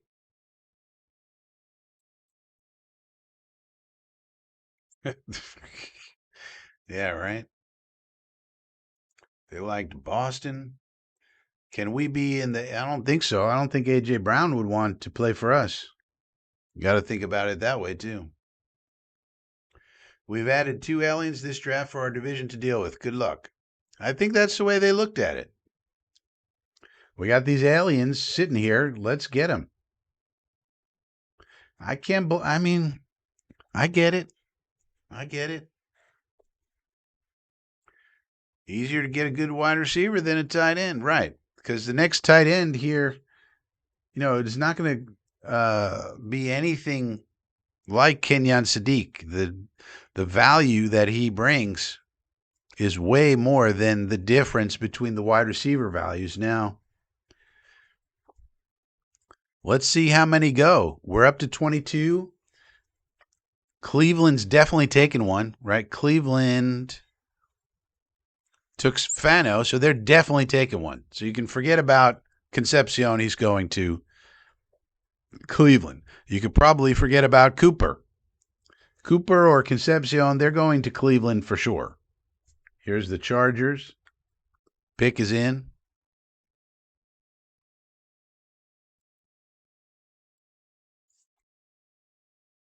Mesidor goes to the Chargers. Good pick, good pick.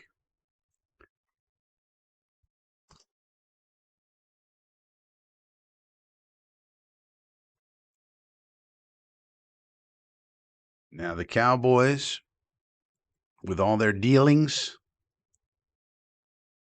they could go wide receiver, but certainly the Cleveland Browns are taking the next, whoever the best wide receiver is going to be. They have to take that at 24. There's just no two ways about it. They'll be crazy not to. So that means, shoot, man. Yeah, what if Boston or Brazel? I like Razzle Dazzle Chris Brazel more than most, but still.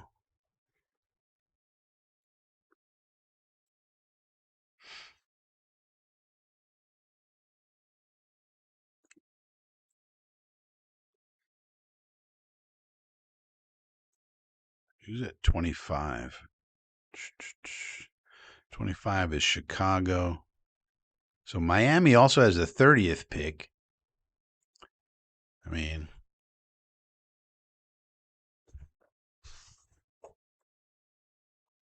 So they could do anything though.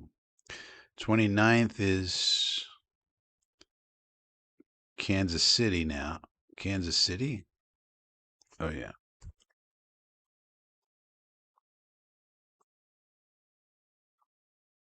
28th is Houston, then San Francisco.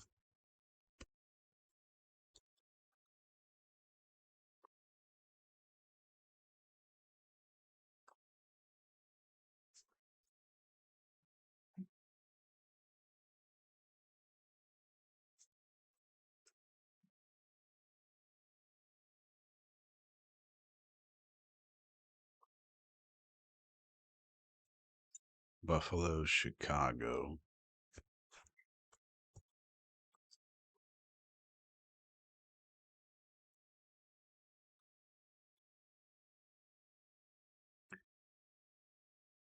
So Chicago's probably not taking a wide receiver. Buffalo could take one. They still need to fix their defense somewhat. The 49ers probably not. I don't know. Chris Brazel is probably going to be your best bet at 33.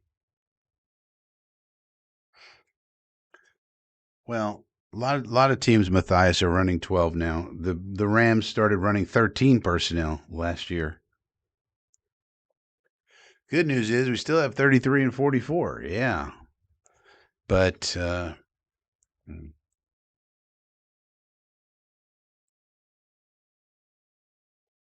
yeah, they're going to be starting for sure.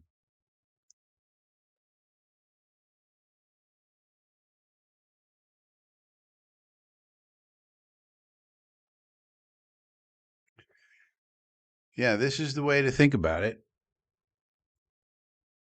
And look, let's see. Between Reich and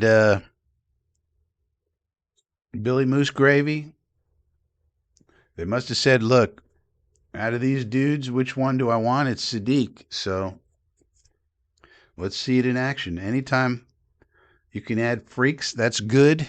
They got to catch the dang ball.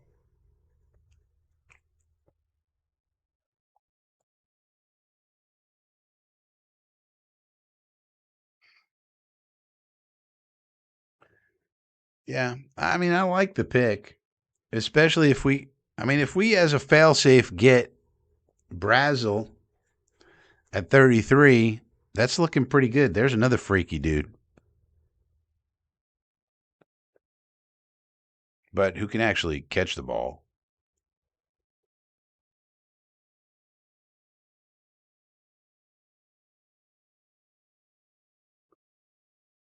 Yeah, bucket. Yeah, we might have to start looking into bucket number 2, and that's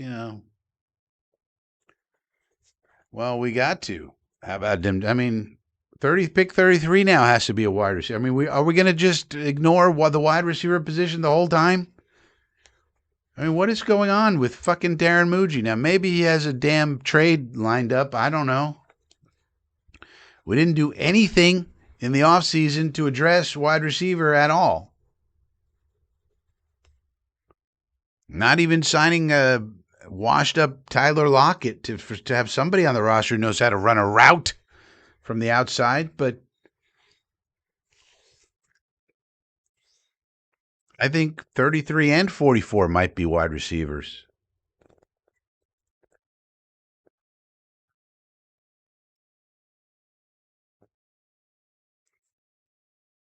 Pick is in for the Cowboys.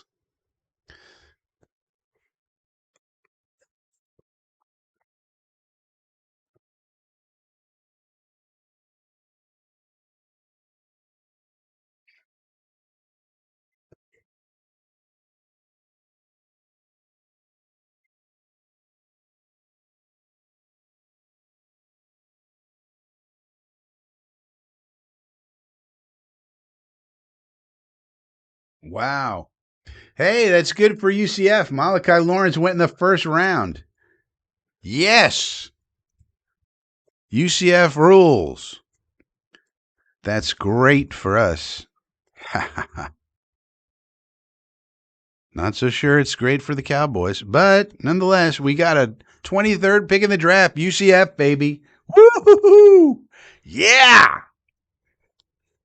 Good job, Malachi. Well, so the Cowboys went defense, so that makes sense. So maybe they're not going to trade Pickens. I don't know. Who knows? But that's great news for UCF. Now we still got 1, 2, 3, 4, 5, 1, 2, 3, 4, 5, 6, 7, 8, 9 more picks.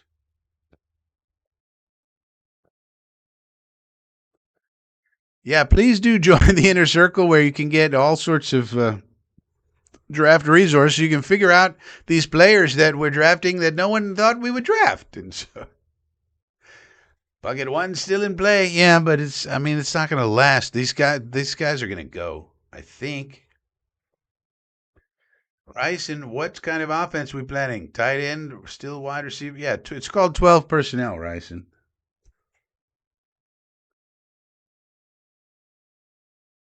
Well, they love Mitchell. They love Mitchell. As do I, but still,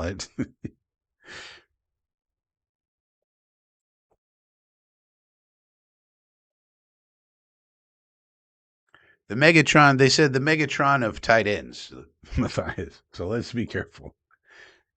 But the guy's a freak, 43 inches. Is Mitchell better than Denzel Boston? Yeah.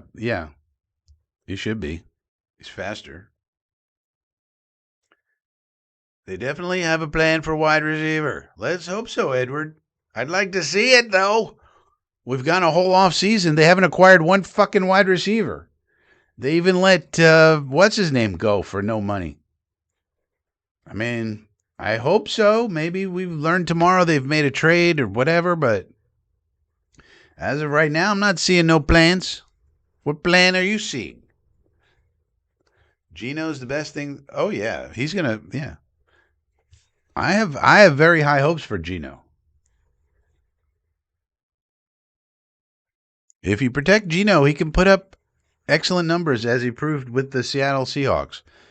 And so I think we can protect him. And if you protect him, he can perform well. And if he performs well, think about how good our running game is going to be. We had a top 10 running game last year with no quarterback. You know how hard that is to do? when you have no threat balance? Well, if we have some semblance of threat balance, how good can our run game be when we have the same offensive line back and just in a slight improvement over in the guard position? We have the same, everybody else the same. And now we got Kenyon Sadiq, a freak, at tight end to help out with blocking as well as the threat of receiving as well. So,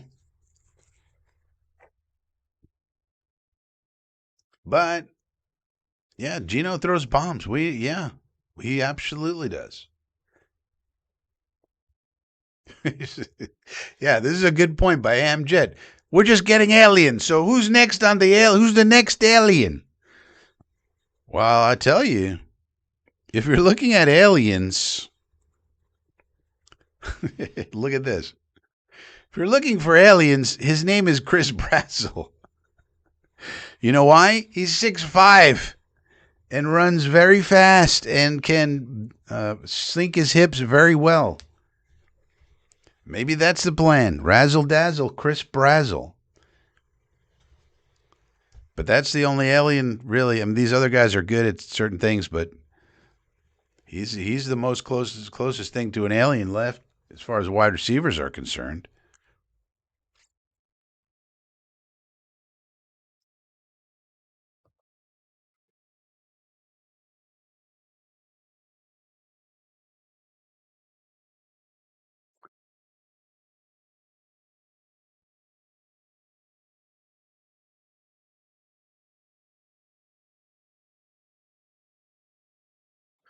Listen to this. Sadiq delivered a historic clinic, obliterating the all-time tight end 40-yard dash record. So basically, no one's been as fast as this kid as a tight end. 4.39. Off the turf, he overwhelmed front offices during chalk talk sessions, mapping every assignment on the field to verify elite mental processing. This performance effectively cemented his status as a high IQ vertical weapon capable of processing at an NFL pace, answering the scheme versus trait question with a definitive athletic exclamation point. Does that sound good? Despite generational speed, a technical conflict persists with his functional mechanics. I don't know what he's talking about with this. But does that sound good? So we got basically a freak who's a football genius. Cleveland Browns are on the clock. This has to be wide receiver. There you go. Bye-bye, KC. Had to be. So the Browns did exactly what they had to do. Damn, I like KC Concepcion too.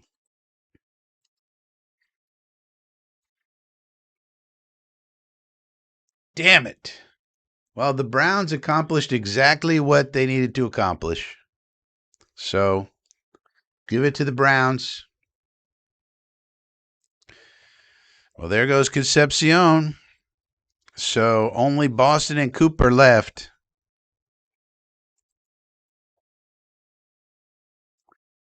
And there's all these picks. Somebody's picking these guys. Bills could use a wide receiver. Chiefs, Dolphins, Patriots, and Seahawks probably not, but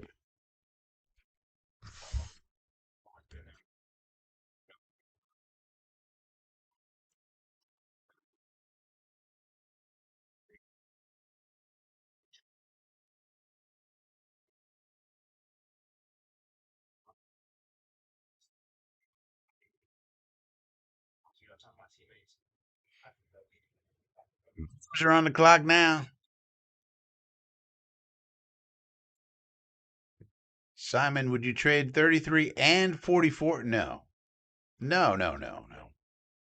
The only guy, I mean, we have two guys.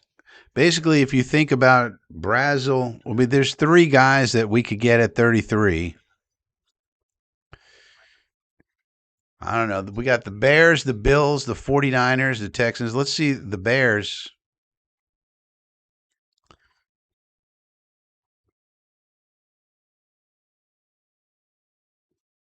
Let's see what the Bears need. They don't need a wide receiver. Yeah, well, safety, D-line, wide receiver. So they'll probably take Dylan Thieneman, right?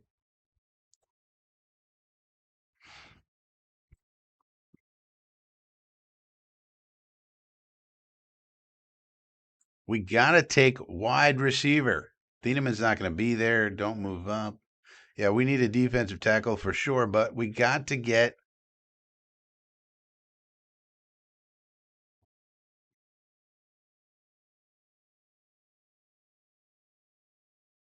Well, we're not going to. Well, Chris Brazel fits that. He's 6'5", so. But so Thieneman's probably going right now to the Bears, and then Bills are up next. The Bills need. Well, maybe they're not going to take a wide receiver, line, edge. They need all defense, basically. Then after that is the 49ers. And so the 49ers, they probably don't need a wide receiver. Yeah, wide receiver. Number one need. How could that be? They've had all these wide receivers. None of these wide receivers are working out. Ricky Pearsall and the rest.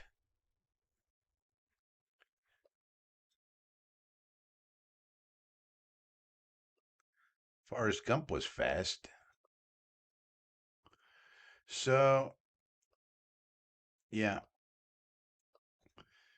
that's where we are. But look, the 49ers need a wide receiver. Then after that, the Texans. So these guys are going to go off the board quick, and we just decided to forfeit at the position. Now, the Texans don't need one according to this. Then the Chiefs and Dolphins. The Dolphins could take anything. Doesn't really matter. They're rebuilding. The Hefes. This says it's their third need. They already took care of cornerback. So maybe they get an edge, the next edge player. Maybe they get Caden McDonald, something like that.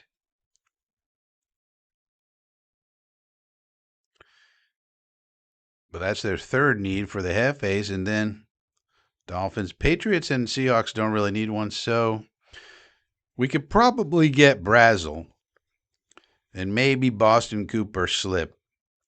And maybe we could get Brazel. And then maybe with 44, we take Chris Bell, who's got an ACL, but very promising. And then now we got a full wide receiver room. The rest of the draft, B for defense, pretty much.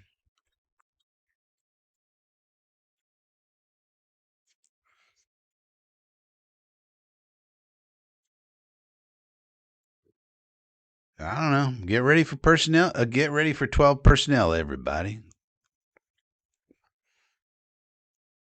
But I think probably the most head scratching has to be the Giants so far. I mean, our picks make sense if you think about it. We got basically a pass catcher who's also a blocker. Then we got a ferocious pass rusher who can also play the run pretty decently. Surratt's on there. Omar Cooper, yeah, he's still there.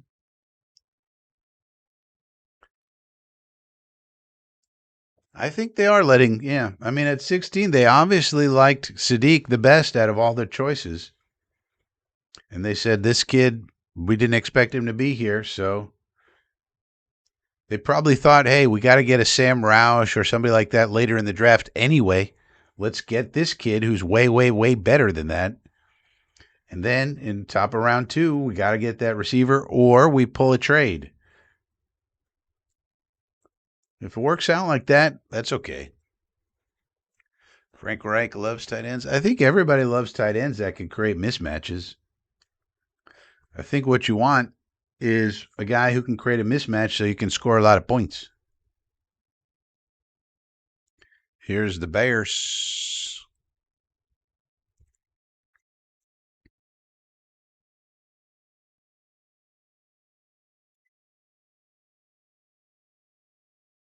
Yeah, there's Thieneman, told you. That makes a lot of sense. So Thieneman goes to the Bears. Thieneman. There goes that idea. Oregon having a lot of people taken. Now, what we could do is we could go wide receiver safety, wide receiver 33, safety at 44, EMW still on the board. AJ Halsey still on the board. The kid from Pittsburgh still on the board. There goes Thieneman. So now it's the Bills. And your Buffalo Bills, according to this, don't really need a wide receiver. They need help on defense.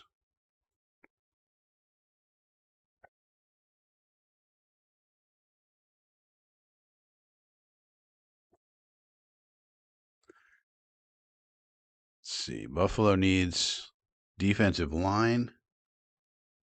So I don't know what they're going to do here. Edge.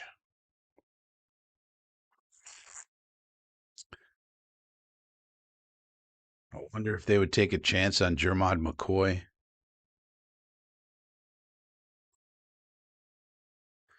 Well, at least we didn't take guys with broken body parts.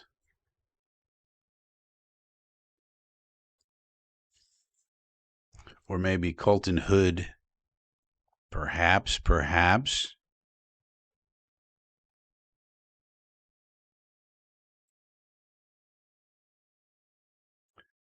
Niners signed Evans. Yeah, but he's old. The board says, where's the 49ers?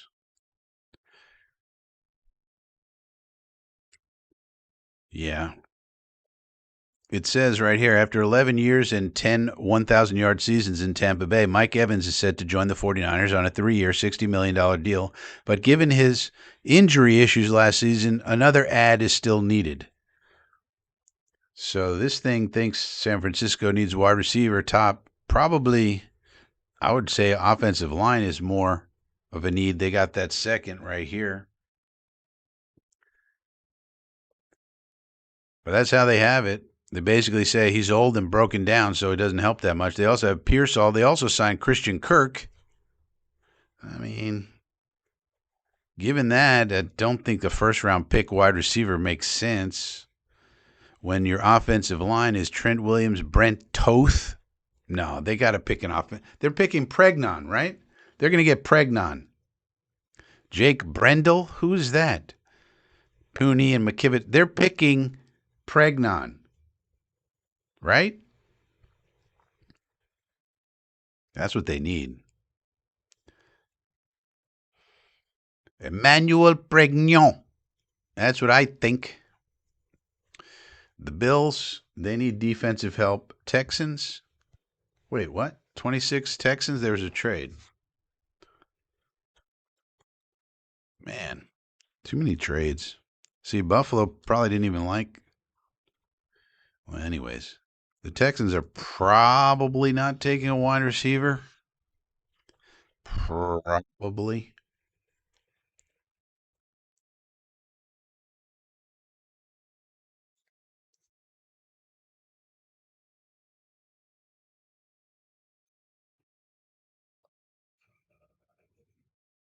I don't think we're winning the draft this time, though. Yeah. I mean, let's see how the rest of it plays out, but Texans and Bills pulled off a trade here. Bills moving back, getting more capital.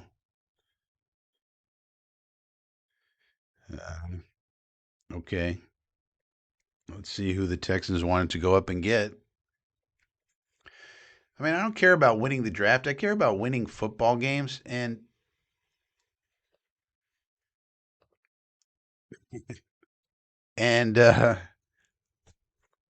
Sadiq helps you, and so does Bailey. We didn't do badly. Just a little unexpected.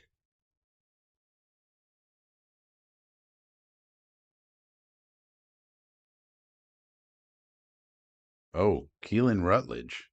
That's a good pick. That's maybe who. But now the 49ers are definitely taking Pregnon. Keelan Rutledge. That's a good pick.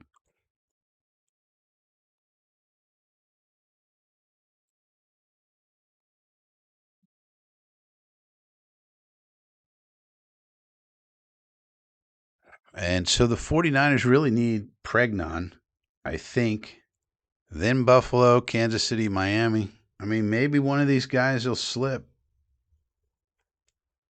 San Francisco trades pick to Miami. So there's a lot of trades going on. Miami goes now. Let's see who they're coming up for. So San Francisco probably thinks it can get its lineman here. But who are the Dolphins coming up for? They already took an offensive lineman, so they could use a playmaker. Could be a wide receiver here. Could also be a defensive line.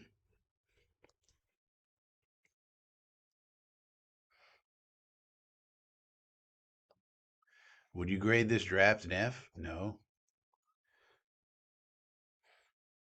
It's not, first of all, it's not over yet. And second of all, these picks are good picks. We may have been disappointed that we didn't get Reese and disappointed we didn't get a wide receiver. But at the same time, Bailey and Sadiq are really good players. So, no. We needed a tight end anyway, so we went and got the best fucking one that's maybe ever played tight end. Sadiq has the potential to be the best tight end ever. One of them. Nobody's ever run as fast as a 4.39 as a tight end. Nobody in the history of mankind. And he jumps 43 and a half inches in the air. That's really high. And it's important. So this is an athletic freak. We basically got two athletic freaks who run super fast and are super strong. So as long as we get at least one wide receiver, we're still on track. And our buckets are still in place. Really. What if we get Boston or Cooper? But we get him in the second round. And then what if pick 44 is Brazel or, well, probably won't be Brazel then, but then we pick our safety at 44. And now we're still in good shape. It's just we did it in reverse order because we didn't think Freaky Siddiqui was going to be there. Well, he was. So take the best tight end, in the draft. Get your. I mean, we're going to get one of Boston, Cooper, Brazel. If I had to rank these guys, maybe Bell would be up here. Antonio Williams is also good. Skylar Brell, Zachariah Branch is fast as hell. Well, but we're probably getting one of Boston, Cooper. Well, I don't know how they feel about Brazel. I'm higher than most. So, but we're getting one of these guys. We could still get Boston or Cooper. Be nice if we got Cooper at 33. That'd be a steal. But probably he's going to get picked by one of these teams here. So it's not an F at all.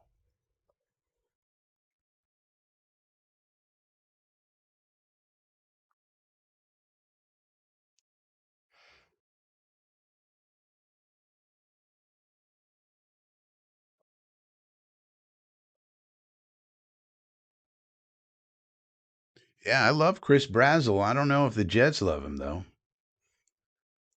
That's the problem. I'm very high on Chris Brazel, but I don't know if the Jets are. But if we got Omar Cooper at 33, people were. What if we wind up with that? I mean, he's probably going to go. It's too good to be true. He's probably not going to last at 33. But if he did, or if it's Denzel Boston even, we'd still be in good shape.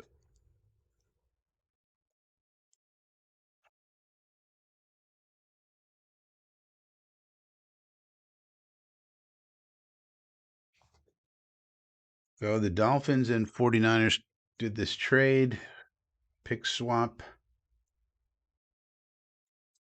So Trader Darren has not been enticed, at least so far, to any kind of trades. Dolphins moved up to 27 to get someone. We got to find out who it is.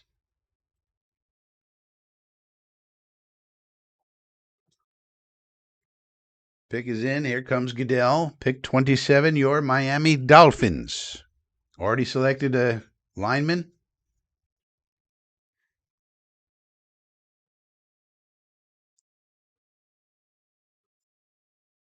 Ah, Chris Johnson. Good pick. Good pick. Cornerback.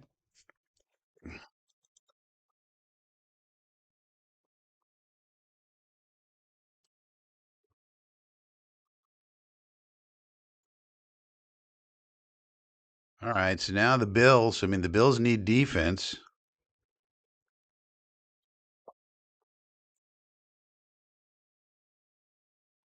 Used to be the freaking Jets. Now is the New York Freaks.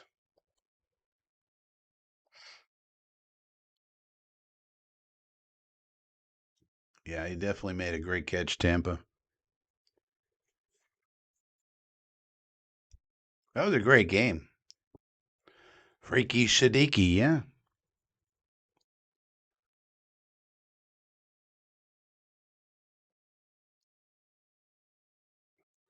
I mean, let's think about it. We basically have 5 picks left. We still have two of our bucket one receivers on the board. And if failing that, probably Brazel will be on the board. You know, you could go Surratt. Pick is in. Oh, New England? Wait, what's happening? Buffalo traded back again? What the hell? Jeez. So New England traded up. Buffalo. Why does Buffalo keep trading back? Pick a player, Bean. The fucking Bills always trade back and they never pick the right player. They're terrible at drafting, but they're stockpiling picks. Patriots came up for someone. Who did the Patriots come up for? Bregnon? No, they don't need offensive line.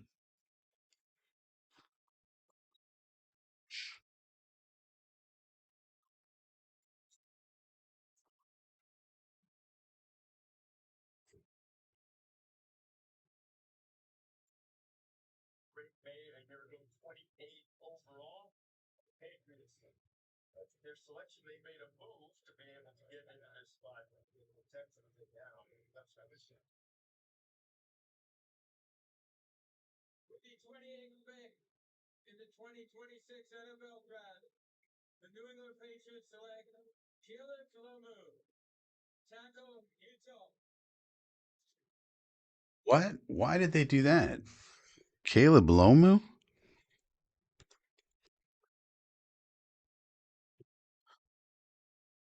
Why did they do this? Are they kicking the kid into guard?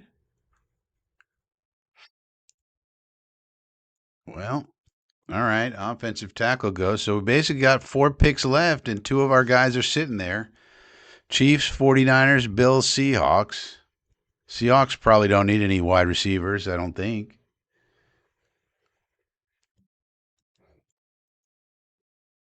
Chiefs could always go wide receiver.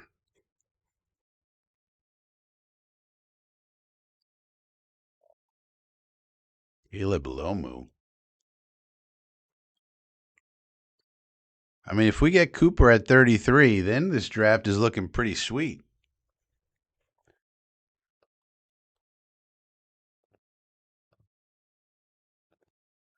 What day they got to be. You can't go into this room unless they have a trade pulled off or something, but it's the most obvious need ever. Will Campbell is going to be guard. Yeah, looks like it, I guess. I guess they used the 4th overall pick on a guard. Now they're using another first round pick on offensive line again. Well, and plus they know they're getting A.J. Brown, I guess. So, I mean, there's their weapon that they need.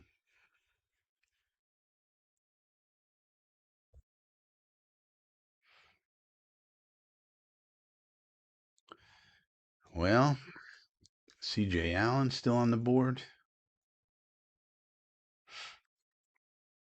Darian Price. Yep, 4 picks remaining. You see him on the screen there, Matthias. No, he's not going to be looking for a job, Bialy. He's going to be looking for a different job. He's going to be moving into guard. Antonio Williams is still there. Could we trade back up for Omar? We could. I'm not sure we're going to have to. I mean, who knows? The Chiefs might grab him here. 49ers. Net Warriors warming up to Freaky Siddiqui.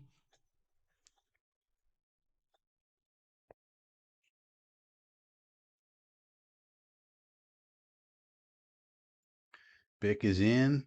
Pick is in. They're still in commercial.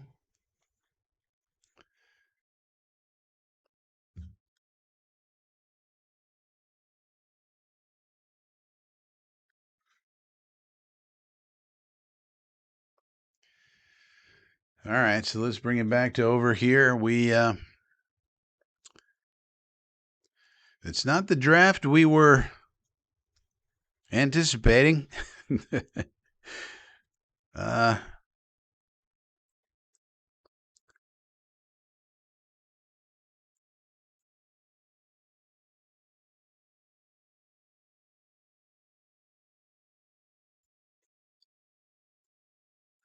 so again, here's what Dane Brugler has to say about our new tight end, a Freaks List alum who backed it up at the NFL Combine. Sadiq is a brawny athlete with a unique combination of explosiveness and play strength. He brings both short area quickness and long speed to the position and can outpace coverage and win at all three levels. Although he needs to clean up the easy drops. Yeah. He plays strong to the football and has put numerous high difficulty grabs, some of which required wild adjustments, on tape. As a blocker, he needs continued technique work, but competes with outstanding physicality to latch, drive, and win his assignment. Overall, Sadiq has mismatch creating potential in the NFL because of his ability to outquick and out-tough defenders as both a pass catcher and blocker. He projects as a versatile, Vernon Davis-like weapon and has his best football ahead of him. Now, let's look up Vernon Davis. Maybe people, let's see about Vernon Davis. Was he any good? I don't know. Vernon Davis. Two-time Pro Bowler. One-time All-Pro. He had one season of 965 yards 1 year with 13 touchdowns. Then the next year, 914 yards, 7 touchdowns. Then 792. Another year, 850 yards. So if this guy is Vernon Davis plus, I mean, this guy had 2 900-yard seasons. He played 13, 14 years in the NFL. Yeah. It's not too bad. We haven't had a vintage around here like that in a while. Kansas City Chiefs, the pick is in. Pick is in for the Jefes. The Kansas Swifty Chiefs, let's see if they pick yet another wide receiver.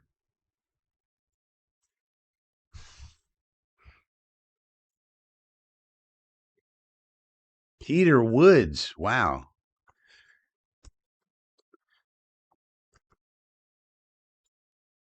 All right. Well,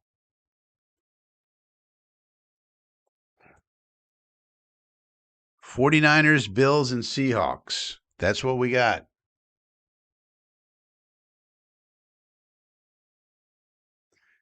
Matthias, teams have been doing this all the time. It wasn't just the Patriots. They were like the first one to do it, really, but because it was Gronk and Aaron Hernandez, and then Aaron Hernandez killed all those people. Remember? Let's hope our people don't kill a bunch of people. Okay, Matthias? Jets traded up? What? I'm not seeing that. Don't spoil it. Up. Jets back in round one. All right, everybody's saying it, so where are we? Jets are on the clock at 30. For what? All right, we're at 30. I wonder if they're going to get Cooper. I mean, that, boy, oh boy. What did they trade to get up there? Hopefully, not too much.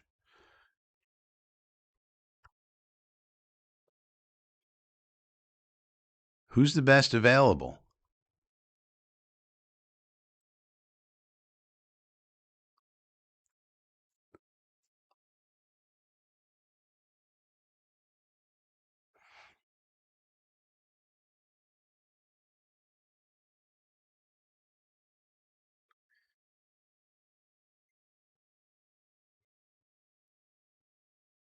Man, I don't know what's going on. Pick is in. Don't like trading up. But if this is Cooper, that's all right.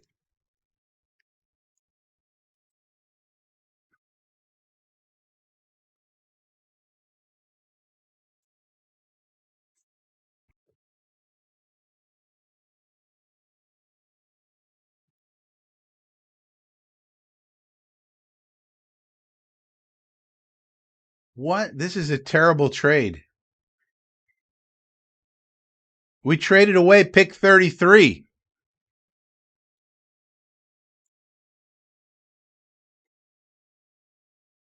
Why would we do this?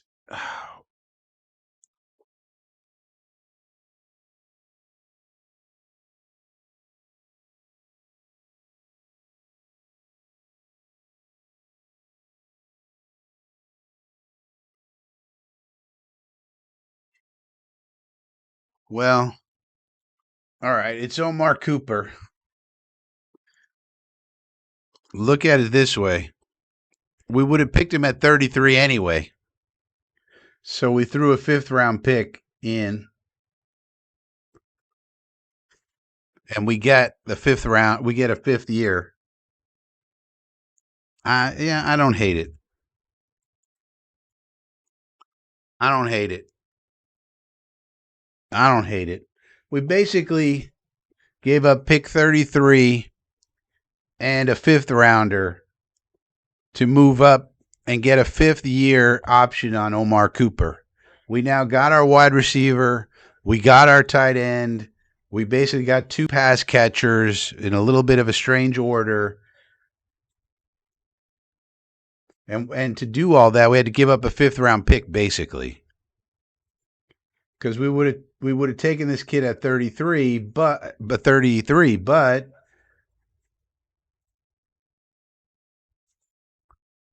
we wanted the fifth year option. So we basically just gave up a fifth round pick.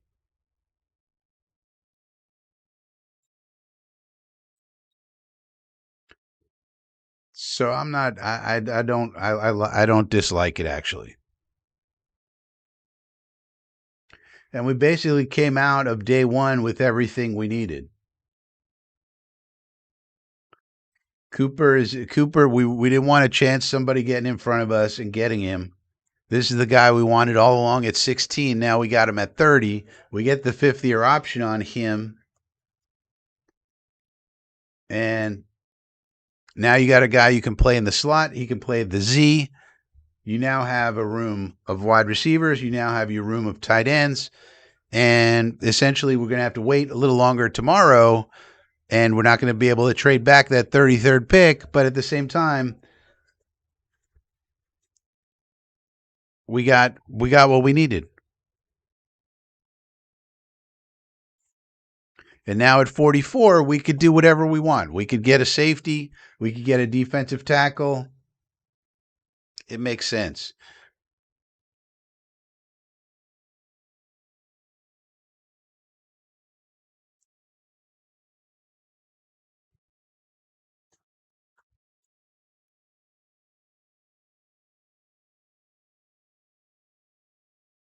So Kirk Herbstreit, who I don't like, but he just said the Jets have had the draft of the first night.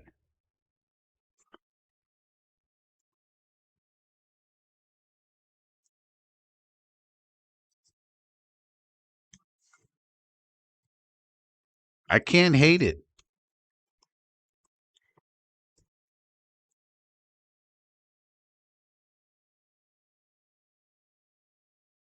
They've done as good a job as anybody, says one of the panelists here.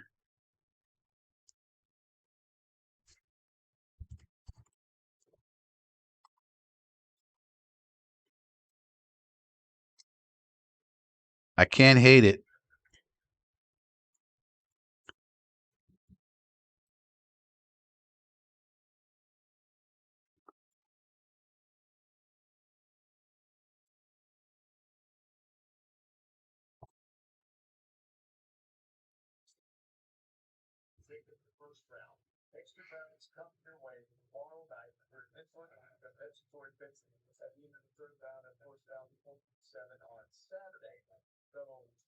Bills traded again. Do the Bills ever want to take a player? What are they doing? Do they like anybody? What is going on? The Buffalo Bills traded they traded all the way out of the first round. They didn't want any first round picks.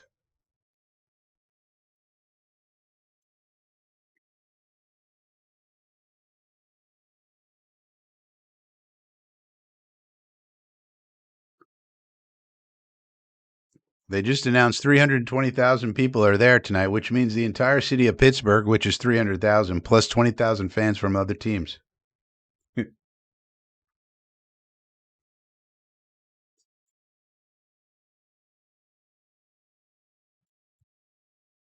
Sheldrick Falk.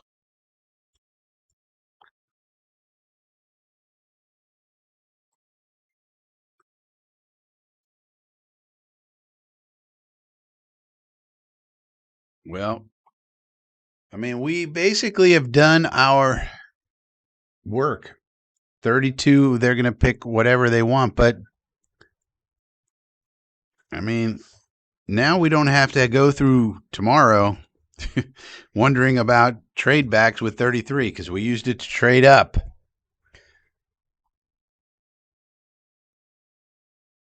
I think we did good.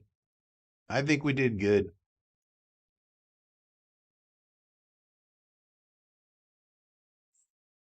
I think we did good. Ferdy's not mad at it. Bradigan says not terrible. Murph says check, check, check. Right? Stacky says good stuff. Happy now. Yeah, basically. Cooper looks like he's in a warehouse. Gino going to have a complete offense. Yeah. Now we got to focus on the D. I mean, we need a safety. We need a defensive tackle. But we can still get what we need. We got Omar. Yeah, that's one of the ones I wanted. Omar Cooper. Yeah, it worked out. I mean, think about it.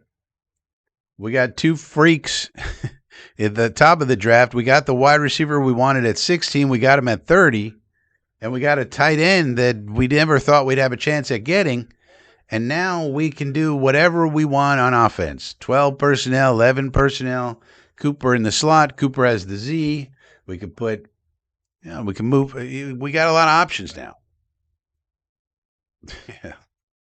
Cooper is not an alien, but he does a lot of things well. He plays through contact well,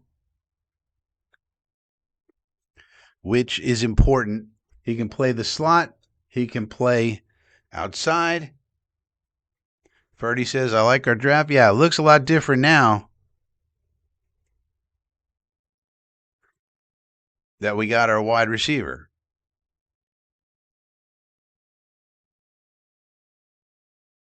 44 is probably a safety, if I had to guess, but it depends who's there.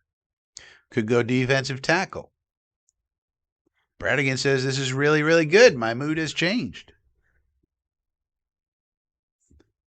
Yeah, I was thinking when we made that pick of Sadiq, I was thinking all of our bucket one guys are going to be gone. That's what I really thought. That's what upset me. It wasn't really about Sadiq. I knew he's a good player. I've seen him play many times for Oregon. Everybody knew he was a good player, but really good and freaky. They call him Freaky Siddiqui. So, but I thought all the wide receivers would be gone. I thought Cooper would have been out of there.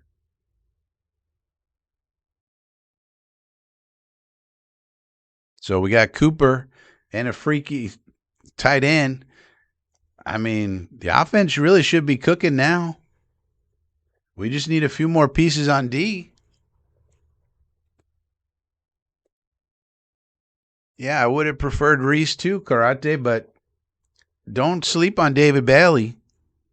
When David Bailey's sacking Josh Allen, you might change your tune.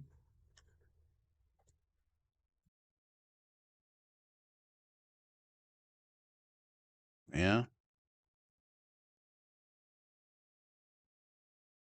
Yeah, he had to get his guy, right?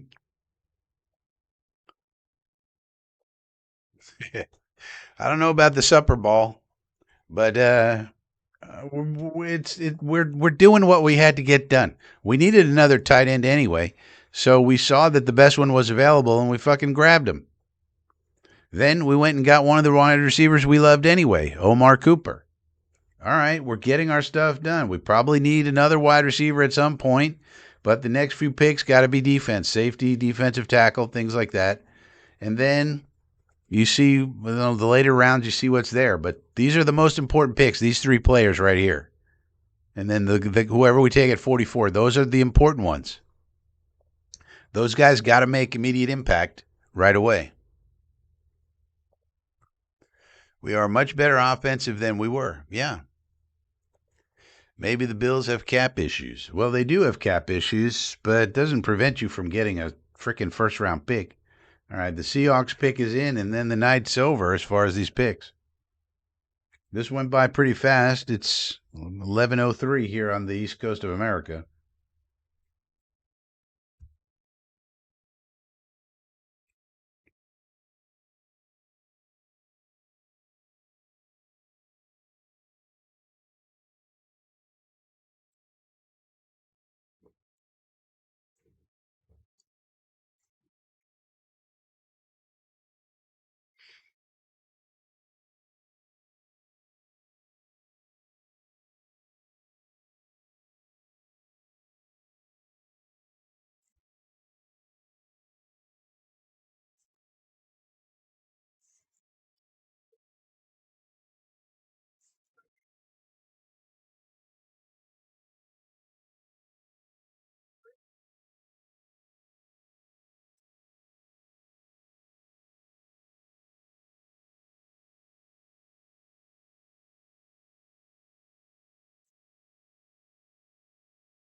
Go running back. All right.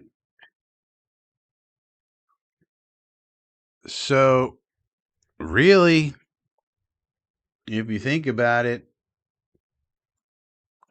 I don't know if anybody had a better draft than we did after all these trades.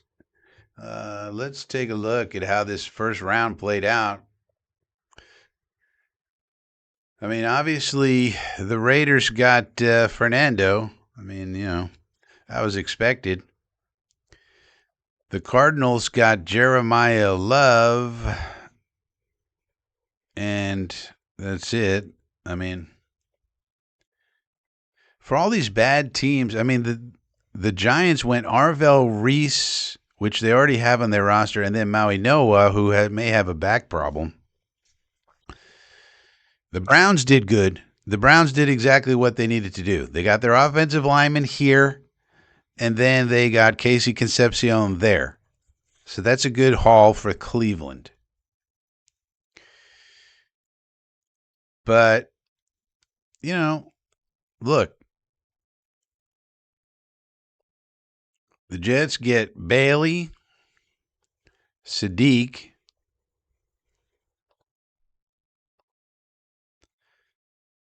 and then Cooper. That's a good haul. You can't say it's not.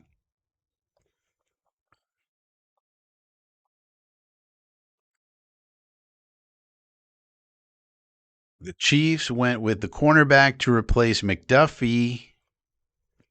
Then they got Peter Woods, the underperforming defensive tackle. Okay. They didn't help out Mahomes any. The Redskins, or the Commanders, they got Sonny Styles, so they got an unexpected gift.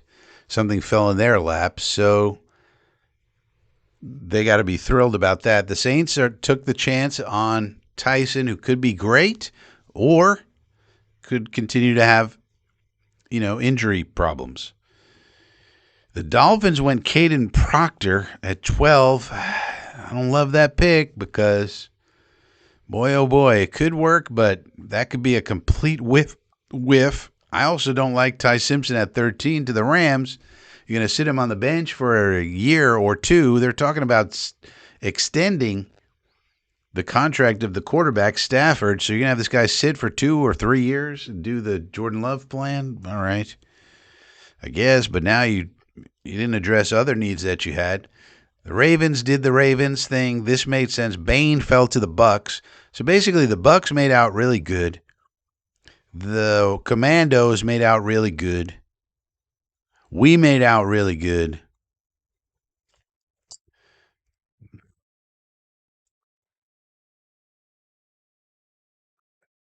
As much as I like Malachi Lawrence, I'm glad he went in the first round for UCF's purposes. I don't love the pick for the Cowboys at 23, but Caleb Downs fell to them at 11. They traded up a bit to go to 11 to get Caleb Downs. Okay. I don't love Caleb Lomu to the Patriots. Bears get Dylan Thieneman. That's a good pick for them. I don't know. I think we did the best. I think we won the first round.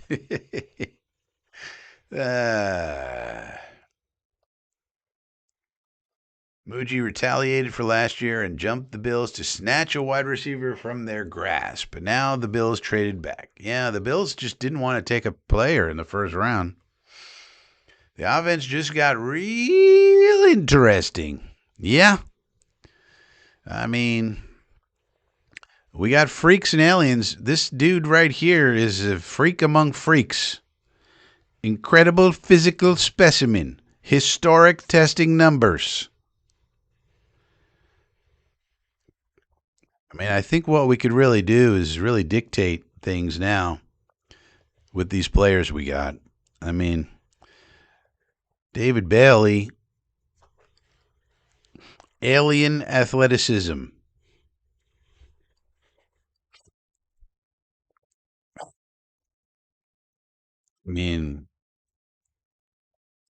Produce a pressure rate of 24% versus expected 12%, the biggest differential for an edge in this draft class.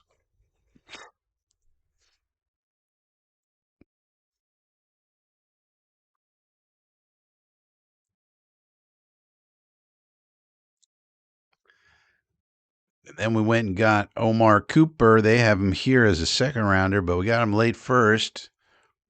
Cooper, 6 feet tall, 200 pounds, sneaky, quick, and balanced wide receiver with propensity to make plays in the slot. Very strong and physical. Wide receiver at the catch point in routes and while blocking. Player comps, Deebo Samuel, 4.4 speed, 37 vertical. Cooper is a balanced receiver with average size and above average speed. He is not going to wow anyone with his physical and athletic traits, but is a highly competitive, tough, and reliable target. So we basically balanced out, if you think about it, Siddiqui and Cooper. They're kind of opposites in a way. Played primarily in the slot in 25, which is what he projects to be at the next level. That's what we needed. But he has previous experience and production as a boundary receiver. Shows the ability to win at all three levels on the field. Although he lacks elite top-end speed, Cooper can create separation with suddenness and savvy. Needs some refinement, but he does show that he is at least capable of running most routes on the route tree. Shows off his physicality and toughness when going across the middle of the field and as a ball carrier. Now, here's his tree. So you can see out routes, comeback, flats, screens, slants, excellent. And slant is the most important one. Curls, digs, and corners, he wasn't great. But his route percentage, he's running out routes the most, outs and digs, and then slants and posts, which are, your most common ones.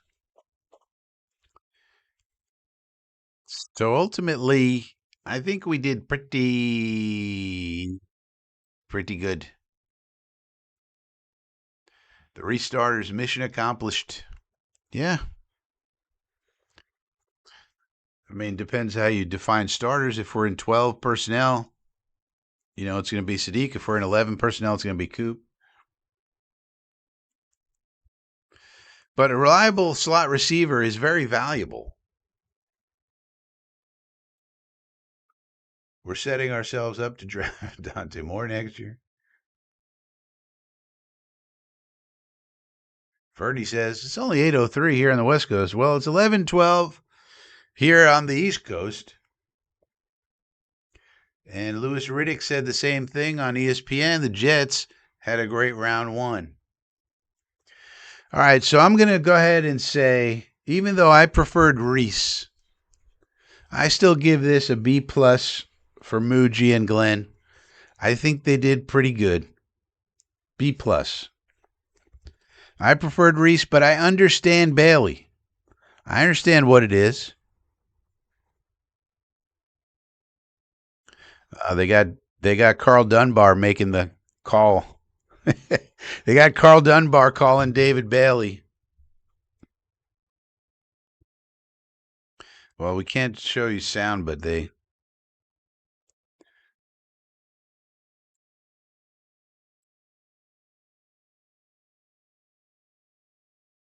can kind of see what they're saying. Muji saying, how you doing? Let's go to New York. Let's do it. AG.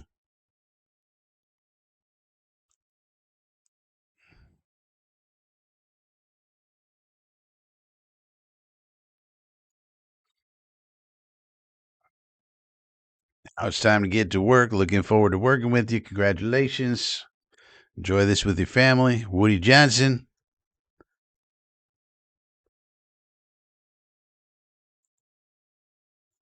Doing better now that we got you. You're going to love it here. You're going to love your coach. Coach wants to talk to you. Carl Dunbar.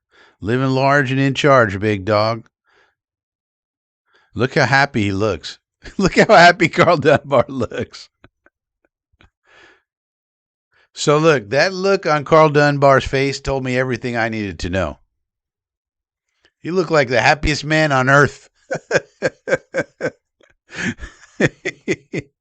So that tells me, look, this is a Dunbar pick. Dunbar was 1,000% behind this. And so if Carl Dunbar thinks he's the guy, hey, that makes me feel good.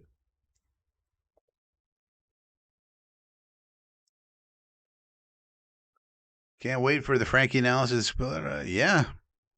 I mean, shoot, man. I'm just glad we got the receiver at the end of the day. It was a little backwards, but we got it.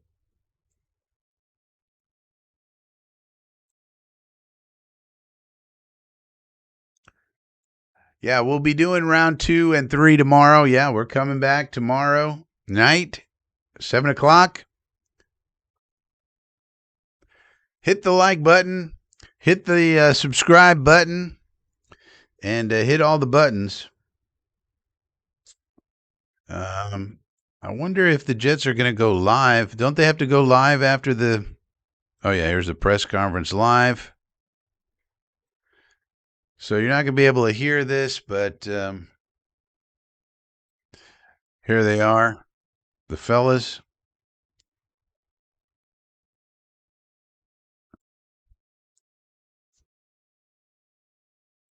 Exciting night.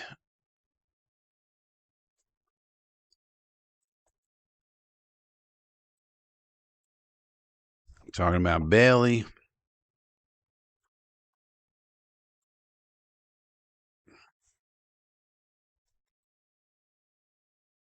What stood out with Bailey for you guys? Both those guys, because we're talking about those two, are really good players. Arvell is going to be really good, have a really good career in this league. You just continue to evaluate those guys. We just felt Bailey a better fit for us. 34-inch arms, lots of production.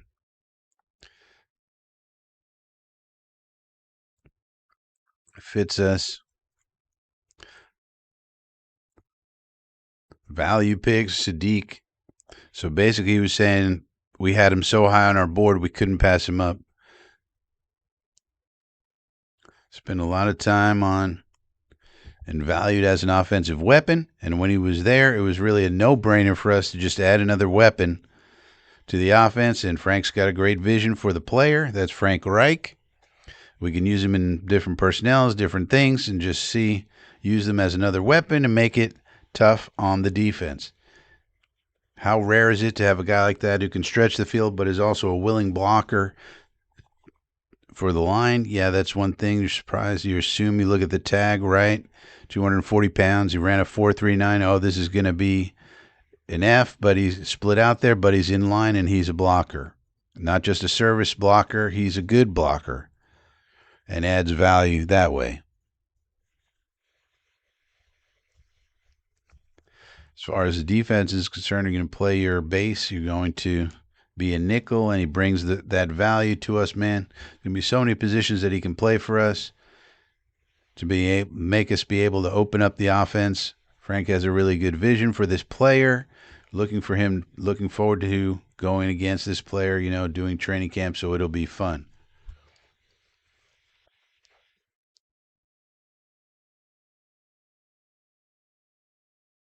Talking about canceling the visit with David Bailey. Very comfortable with them and the idea of taking them. And talking about, well, we talked to him all these other times.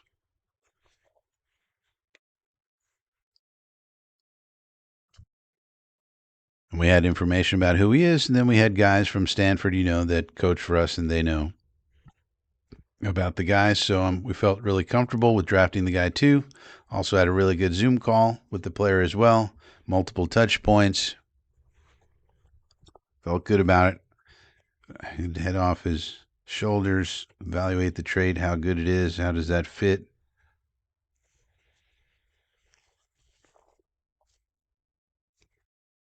The way he's able to beat tackles around the edge, but don't take him for a guy that could just rush, speed around the edge. There are several long arms there, several power things that he's done, within his game that allows him to be able to show that he can rush with power. That's true. Listen, we're going to try to unlock everything that he can do. Obviously, we have some coaches and blah, blah, blah.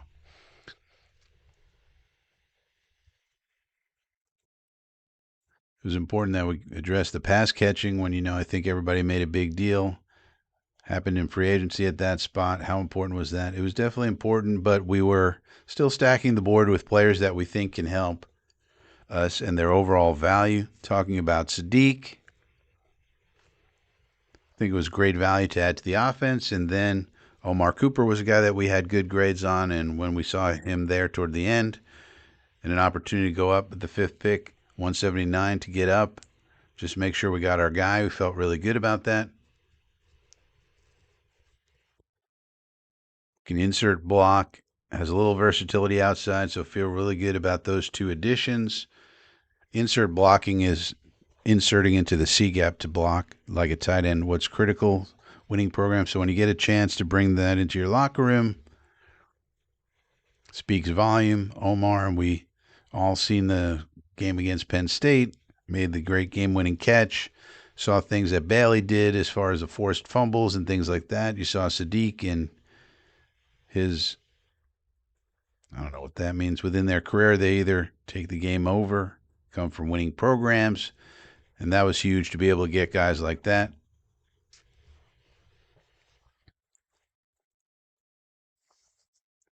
Out of here with an edge rusher and receiver, the fact that you got Sadiq in there in the three,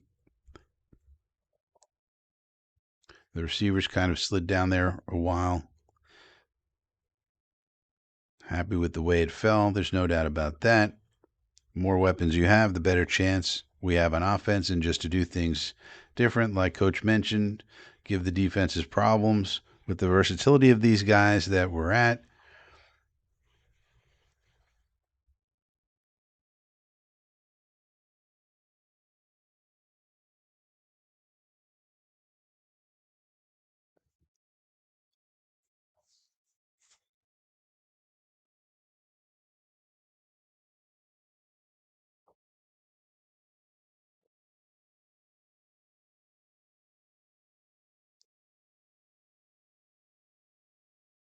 Yeah, he's talking about 4 edges.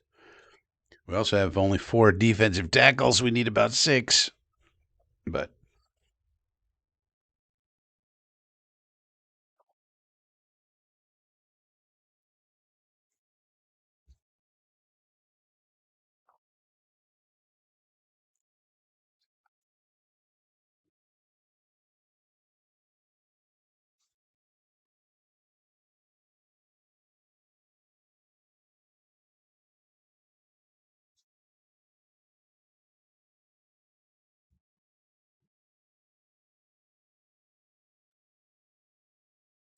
yeah,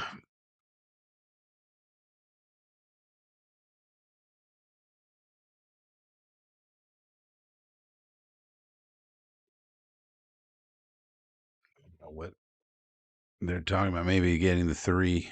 Oh, they're talking about getting 3 first rounders. We did it in 22 with Brees and Garrett. I mean, with Garrett and Sauce and Jermaine. And then we got Brees in the second round.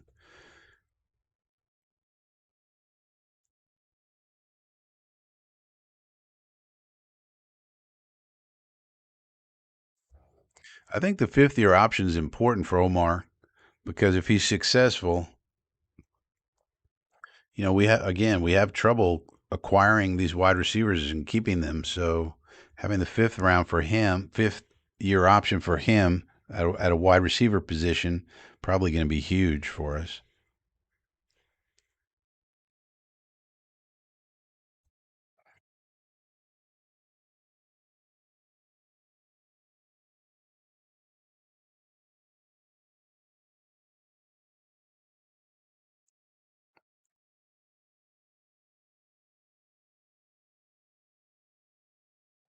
Talking about the mature level of professionalism, that David Bailey went to Stanford, then he went to Texas Tech, so he's a smart kid, not a dummy.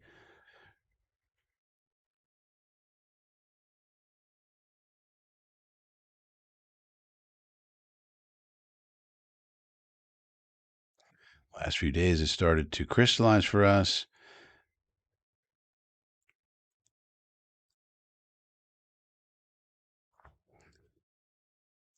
Talking about canceling the visit. Was there some sort of poker there?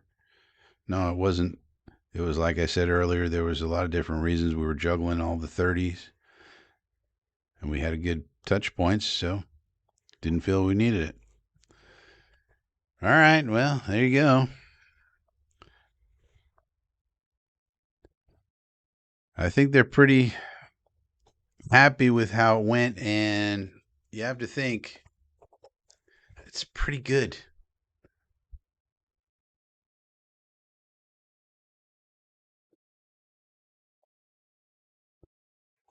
Yeah, I heard him say that too, Effie.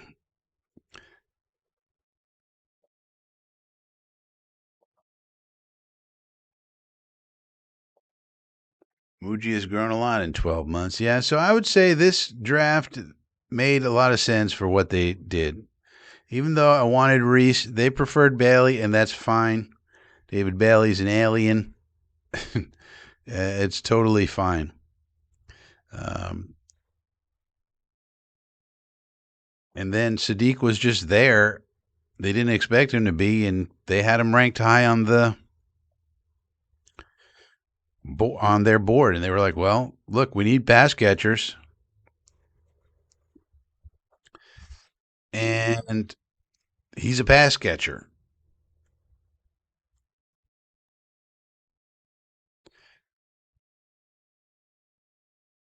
I mean, here's the scouting report from Dane Brugler. Bailey fires off the ball like a sprinter with stride length and hell-raising intentions to quickly build forceful momentum to the quarterback. He is at best with a runway and must continue to polish his secondary moves. He is a violent strike-through tackler and showed clear improvements as a run defender in 2025, although his take-on skills and instincts need more work. Overall, Bailey is still developing his pass rush counters, which is really quite amazing because considering how good he already is. But he is an explosive, quick twitch athlete with the power, length, and desire to be a disruptive rush piece. He projects as a versatile NFL starter. So look, I wanted Reese. I said all along that's what I wanted, but I understand the move. Let's see how this then fits in to the roster. Because now, if you look at our roster, it's a little changed. So Aaron Smith now goes over here.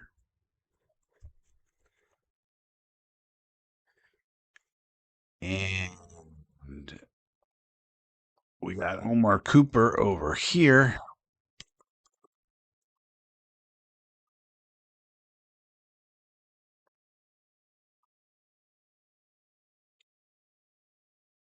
Now, how am I going to do tight end? So Beck's going to have to go over here.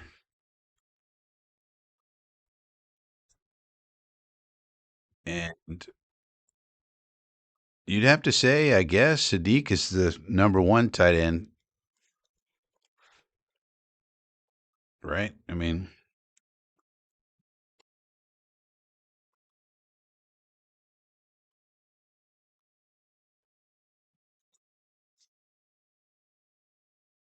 I don't know, man. This offense is looking pretty good now. I mean, we could still improve some of the second string guys, but Mitchell, Wilson, Cooper, a good O line, Sadiq and Mason Taylor with Jeremy Ruckert as tight end 3, which is where he really belongs. And then Gino, it's all going to come down to Gino. We have the same running game. And now we have Bailey. So he was talking about the 4 edge rushers, the edge players. It's Bailey,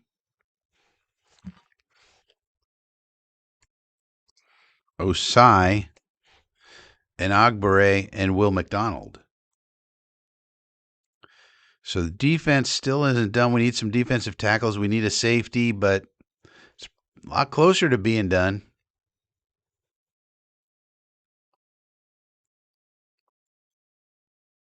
So I think we're cooked. I don't know. If we stay healthy, I really don't see why this can't be a playoff team. If we got to improve on these backup tackles here, we need a safety badly.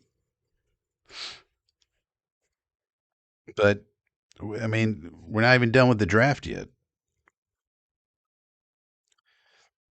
I would think pick 44 as a safety. That fixes that problem right there.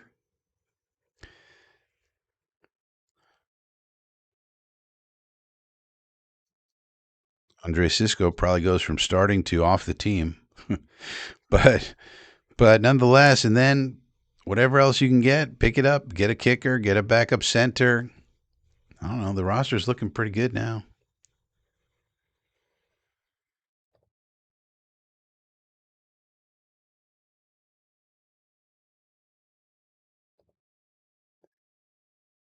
Yeah, I mean, lemon, you have no idea what lemon's going to do. And you can't compare. So you would have to compare lemon plus your tight end situation. Like, don't compare lemon to Sadiq. Compare our offense with Sadiq and Cooper versus just getting lemon. It's the way to do it.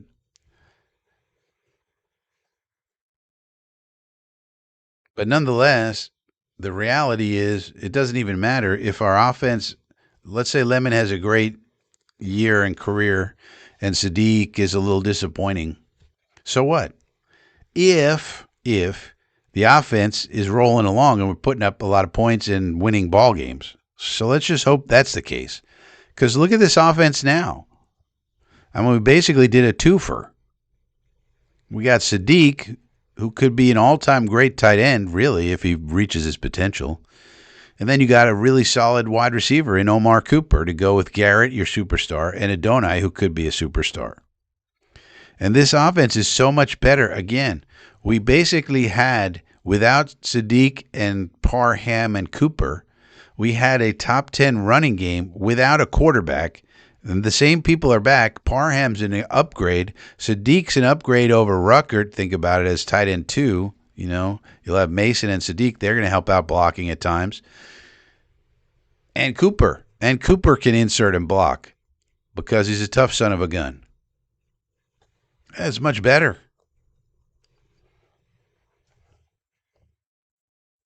So you got to kind of look at the twofer versus what you would have had at tight end otherwise. So I would just look at, instead of looking at Lemon and what he's going to do, let's just look at our offense and see how it's going to do in totality. Because that's all that really matters. 75 players. But we gave up one of our fifth rounders to get Coop. Yeah. Would have been better if he fell to us, but we couldn't take that chance, so I got no problem. We kind of need a safety, then we need some D tackles and maybe a kicker, and it's a really good draft. So that's the way I would look at it. And the roster is looking much improved.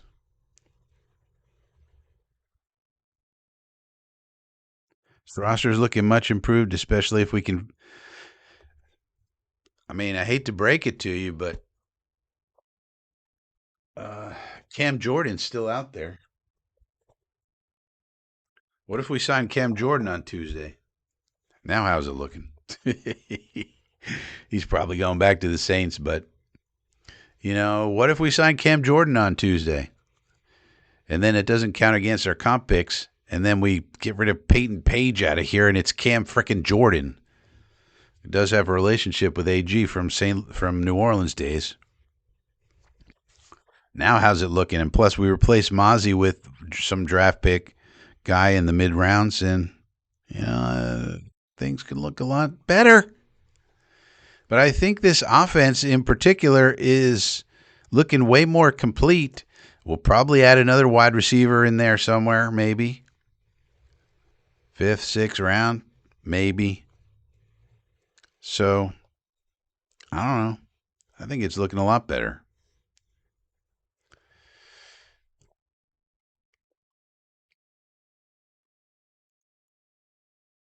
Yeah, we got 44, then 103, 140. So we got 1, 2, 3, 4, 5 more picks. One of them should be a kicker. One of them is probably a safety, and then defensive tackle, backup center, a couple of defensive tackles, maybe a cornerback. But overall, I think we got to be pleased. All right, so that'll do it for day 1 of the draft. Thanks for joining me. Feel free to like the video. That's very important. Subscribe if you're new.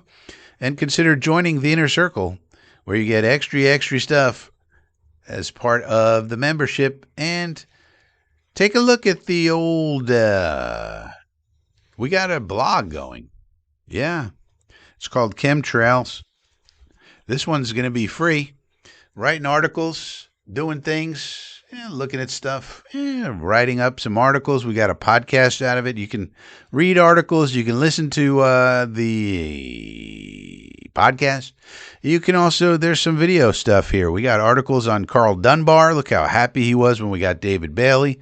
We got an article about Geno Smith, the return of the prodigal quarterback. We got an article about David Onyemata, the globe-trotting run stuffer. We got an article about these pickers. And so, how often are they right? And we got an article about the Muji mystery. This man is not the sidekick we used to know. Frankie from flatbush.substack.com. Check that out. It's free. Give us your email, and it comes right into your email when I do a new article. Very nice. But I will see you tomorrow night, 7 p.m., live for day 2 of the draft. We got currently 1 pick for the entire day 2. So, and then we'll come back on Saturday for day 3. So I'll see everybody tomorrow night. Exciting times to be a Jet fan.